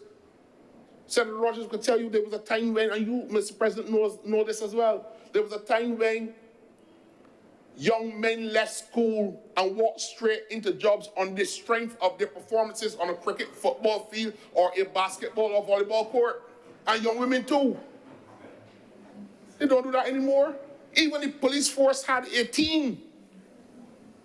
I remember a good friend of mine making the Barbados youth team. I had to make the hard choice of going and joining the police force. He went to training school and opted not to go to youth cricket. Respectable police officer to this day. But some might wonder if had he gone and performed, he may have made it, but he made a career choice. But there was a time when the police force and the defense force recruited young, talented sports people across all the disciplines as a means of building the capacity of young people to do things in the society. The decline in morality that is affecting this sweet country is not like it used to be, but we are the architects of this. So that while I support this bill, Mr. President, I'm happy to know that most honorable senators have done so today. There is the consensus that that is not even one-tenth of the way forward. We have a lot of work to do in this country, Mr. President. The gun crime is not going to legislate itself out of existence. We have to create opportunities for young people in the country to do things that are meaningful. And I would stress sports and the arts, because those are the things that I know. And I've seen them work in communities and transform the lives of ordinary people beyond their real expectations. Sir, you and I know people who can hardly speak a word of English, but when they stand on a world stage as a cricketer, and then they become international stars, and then all of a sudden, the academic achievements at school are meaningless because they grow into the character that they become. We need to produce more stars. And this society has to get to work at saving young boys and young girls and working collectively, all in one direction. Mr. President, I'm grateful for the opportunity, and I'm obliged to you. Thank you, Senator Nichols. If no more speakers, Senator Collins. Thank you very much, Mr. President. I want to begin by saying thank you to all of the honorable senators who spoke and contributed to this debate. From the opening of the discussion on the debate and the speakers who came immediately afterwards, I'm going to attempt to respond to some of the things, but I don't think that in most instances we expect a response today, because these are all things that we are making recommendations on and can see as part of a society and productive citizens as a part of this society. And so when we started with Senator Hines and ended at Senator Nichols, we acknowledge everywhere in between that we cannot legislate morality. I think there is a former member of parliament who said that famously. You cannot legislate morality. You cannot legislate right or wrong. You can only penalize people who don't know the difference and who fail to follow the norms of society and the laws that have been set in place. But what we have done is we have outlined, both from the government side and from the recommendations made by all of the honorable members of this chamber, we have outlined a comprehensive suite of interventions that include but are not limited to the legislation which is before us, specifically amending the Firearms Act of 1998. We have outlined the importance of social programming. We've outlined the importance of civil society. We've outlined the importance of the church. We've outlined the importance of families. We've outlined the importance of having targeted interventions that go after girls and boys, because, when we talk about what is happening as a crisis with our young men, we acknowledge as well that there are young women who are facilitating and actively participating as willing accomplices to some of the deviant behavior that we are seeing, and we have to be able to treat to what are the constraints, what are the challenges that our young women are facing, that they then find these lifestyles to be attractive and that they are gravitating to that. And so we have to be able to treat to this holistically and comprehensively so that our young people see hope, they see prospects, and they have a future in a Barbados that Senator Andrea Boyce said he, as a young person, the youngest person in this Senate, wants to be able to have and to live in for himself, because it is the only Barbados that we have. Mr. President, this is the only Barbados that we all have. This is the Barbados we want for our children and our children's children. And so on that basis, Mr. President, I want to close by calling and echoing the sentiments expressed by all of my colleagues here, that this must be a whole of country approach, giving support to our police on the enforcement side, to our families and to our communities, and everyone walking lock in step. I want to acknowledge the comments that were made specifically by Senator Maynard on the references to sporting and the conservation elements. Now, when you spoke about the work that is being done by those persons who are involved in bird shooting and the conservation elements and conservation work that they're doing, that is very much an important contribution to this debate, especially in view of some of the issues that were raised just yesterday in the other place in the comprehensive presentation made by the Minister with responsibility for the environment. Now, Graham Hall Swamp, for example, has historically been known for quite a bit of activity as it relates to bird watching and the highly migratory species that move from here over to Canada, well, to North America more generally, and the introduction of that as part of the conversation, perhaps as a way forward to navigate some of the other issues on how to manage other species humanely may also have been something that I believe that our officials would have heard coming from Senator Maynard, and I want to express appreciation to him for that. So, Mr. President, I now at this time wish to beg that this bill be read a second time.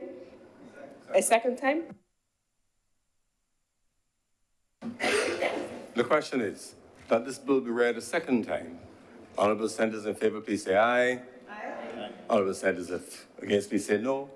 The ayes have it. Mr. President, I beg to move that you do now leave the chair and the Senate dissolve itself into a committee of the whole for further consideration of this bill. The question is that I do not leave the chair and the Honorable Senate resolve itself in the committee for further consideration of this bill. Honorable senators in favor, please say aye. Aye. Those against, please say no. The ayes have it.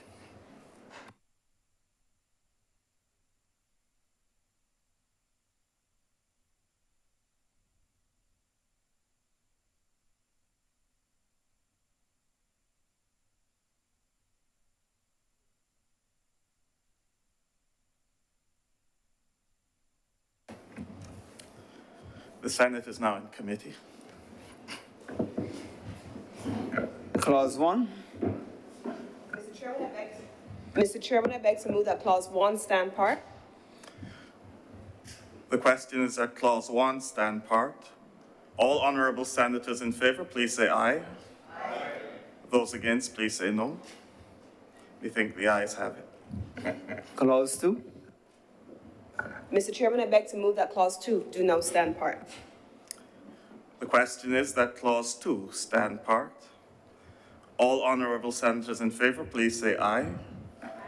Those against, please say no. We think the ayes have it. Clause 3. Mr. Chairman, I beg to move that Clause 3 stand part. The question is that Clause 3 stand part. All honourable senators in favour, please say aye. Those against, please say no. We think the ayes have it. Clause 4. Mr. Chairman, I beg to move that Clause 4 stand part. I would like to make a comment on 4. I noted it in the debate. So at B, It says in subsection 2, by deleting the word "not" appearing in the last line, and the word "not" appears twice in the last line.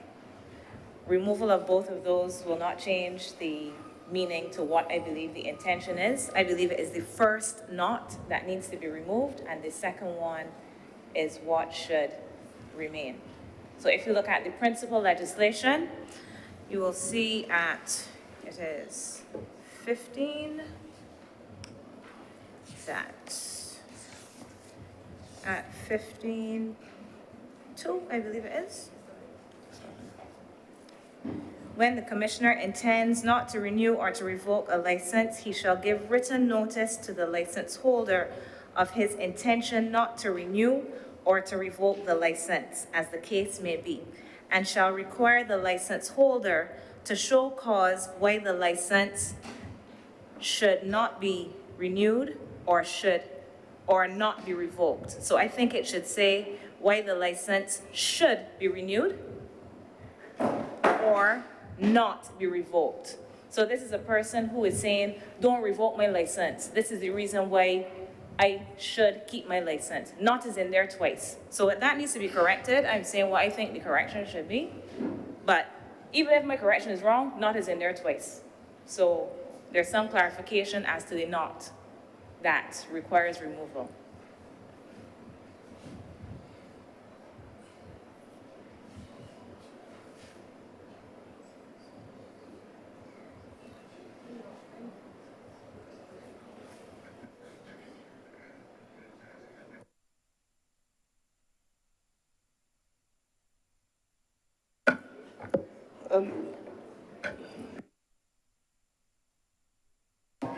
They have two, and in this, it says that "not" should be removed, so I'm just, oh, you don't want me on this?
Mr. Chairman, I wish to note the recommendation made by the Honorable Senator and to advise that I will share the concern raised with the Attorney General, with the Office of the CPC, but more principally with the Law Review Commission, because if we look at the principal legislation, there are notes there as well as what has been put in the amendment, and I would not wish to make amendments from the floor of the Senate without knowing or understanding the intent of the drafters, and so we will refer it back to the drafters for any edits that need to be made before final proclamation.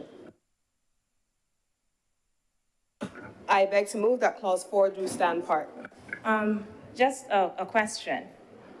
What does that mean for us actually saying yes or no to this clause? Because as it stands, I am not clear as to this amendment. Whether the not has to stay in there, whether we are accepting this 4B, or we are recommending that it be removed or something of the sort. So how are we going to vote on this without having the clarity that you seek? Pardon? So it is okay for us to vote on this even though we are not clear as to what the amendment is actually trying to do? Mr. President, Mr. Chairman. Yes, please. When there are disagreements as to the linguistic canons used in legislative text, this tradition has always been to refer it to the Law Review Commission, where there are queries raised at the bill by committee stage. I don't know if the standing orders precludes the bill from proceeding thereafter. The query or objection, I shouldn't call it an objection because it's only an objection if it is voted as one. But the query would then be noted and considered. There's a duty of the public officer who form part of that process, coming from here, to answer the query. If the query is satisfied, then it comes back for revision in a form that would require an amendment.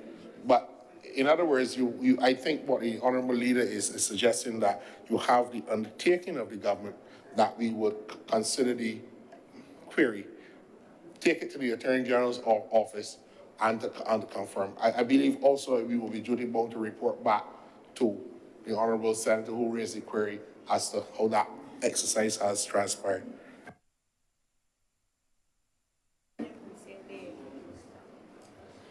Senator Maynard.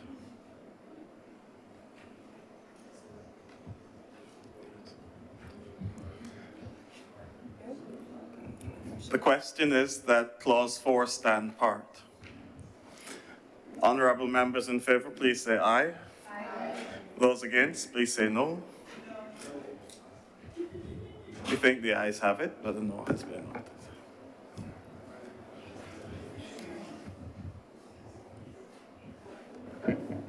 Clause 5. Mr. Chairman, I beg to move that Clause 5 stand part. The question is that Clause 5 stand part. All honourable members in favour, please say aye. Aye. Those against, please say no. We think the ayes have it. Clause 6. Mr. Chairman, I beg to move that Clause 6 stand part. The question is that Clause 6 stand part. All honourable members in favour, senators in favour, please say aye. Aye. Those against, please say no. We think the ayes have it. Clause 7. Mr. Chairman, I beg to move that Clause 7 stand part. The question is that Clause 7 stand part. All honourable senators in favour, please say aye. Aye. Those against, please say no. We think the ayes have it. Clause 8. Mr. President, I beg to move that Clause 8 stand part. The question is that Clause 8 stand part. All honourable senators in favour, please say aye. Aye. Those against, please say no. We think the ayes have it. Clause 9. Mr. Chairman, I beg to move that Clause 9 stand part. The question is that Clause 9 stand part. All honourable senators in favour, please say aye. Aye. Those against, please say no. You think the ayes have it? Clause 10. Mr. Chairman, I beg to move that clause 10 stand part. The question is that clause 10 stand part.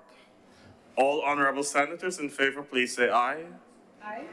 Those against, please say no. Methink the ayes have it. Clause 11. Mr. Chairman, I beg to move that clause 11 stand part. The question is that clause 11 stand part.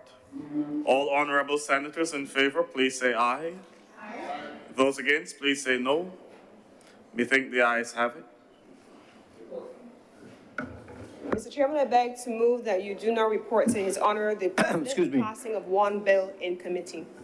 May I ask a question before we go back to there? Do I stand? Okay. I just want to understand what we just did, and I would just like your guidance before we go back. So it is absolutely clear to everyone in here, I believe, that clause 4, section B, we do not know what the meaning of that is, because it refers to deleting the word not appearing in the last line of subsection 2. Subsection 2 does not have the word not in it. The last line does not have the word not in it. The line before it has two words not. And we have just voted to approve this. The ayes have it, sir. I just want to understand what is our purpose of voting upon that, since we do not understand what it says. It cannot be figured out. What's the point of what are we doing with this? Why are we voting yes to something that you do not know what it says?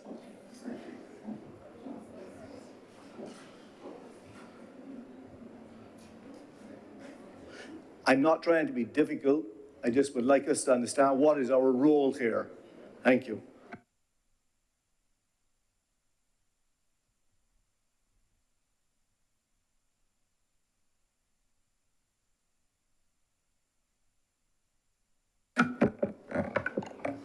Mr. Chairman, I beg to move a suspension of the sitting for 10 minutes, just for the purpose of consultation.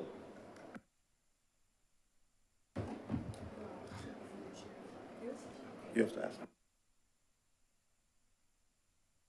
ask. Based on my request, Mr. Chairman, I beg to move that you do not leave the chair and allow the president of the chamber to return.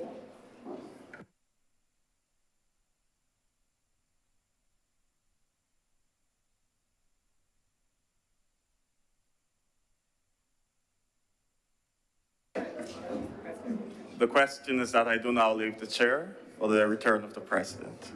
Those honorable senators in favor, please say aye. Aye. Those against?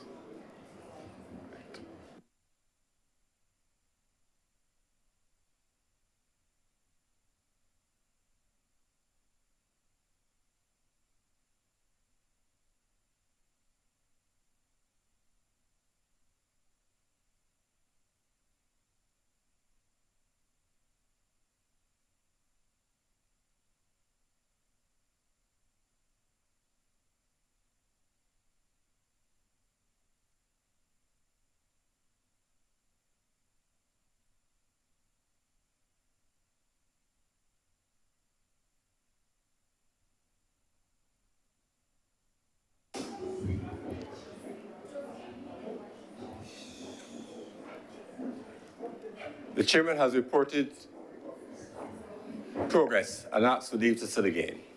Senator Cummins. Mr. President, I beg to move a motion to have a suspension of the sitting of the Senate for 10 minutes. The question is that this sitting be suspended for 10 minutes, that is until 5:50 p.m. today. Honorable senators in favor, please say aye. Aye. Honorable senators against, please say no.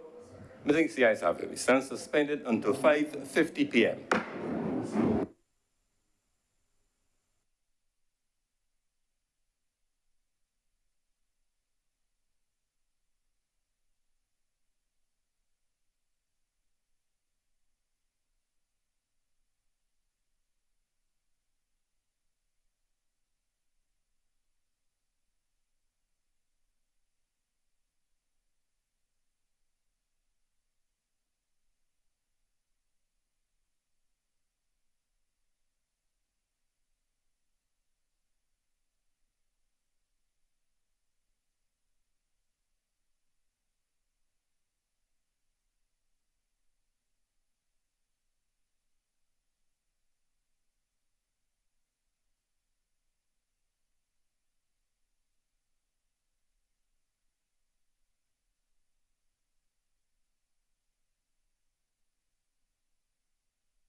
been forthcoming. And I would like to indicate that between May and the present, I do not believe to be a reasonable time. I seek from the leader of government business some clarity as to when a response will be forthcoming. Thank you. Senator Gubbins. Thank you very much, Senator Hines, and I take the concern that has been raised in terms of the timeline. I can say that this matter was discussed with the two respective ministers. In this instance, as it relates to child protection, minister with responsibility for Home Affairs, Minister Wilfred Abrams, and Minister Howard Humphrey, and it was, as it relates to child justice, it was also raised with Minister Wilfred Abrams. So two ministers have engaged, and I believe that a formal response was being drafted as at last Thursday when we engaged on this particular matter, and my expectation is that imminently you will receive a formal response because that undertaking was given when last I engaged with them over the course of last week. The question is that this Honorable Senate be adjourned. Signed aye. Honorable Senators in favor, please say aye. Aye. Those against, please say no. Methinks the ayes have it. Let me, as I call the adjournment, thank you for your full engagement today. Enjoyed the perspectives raised on the bill today, a very important matter in our society. And I thank you for your continued high-quality contributions to the debate in the Honorable Senate. The sitting stands suspended, Senate aye.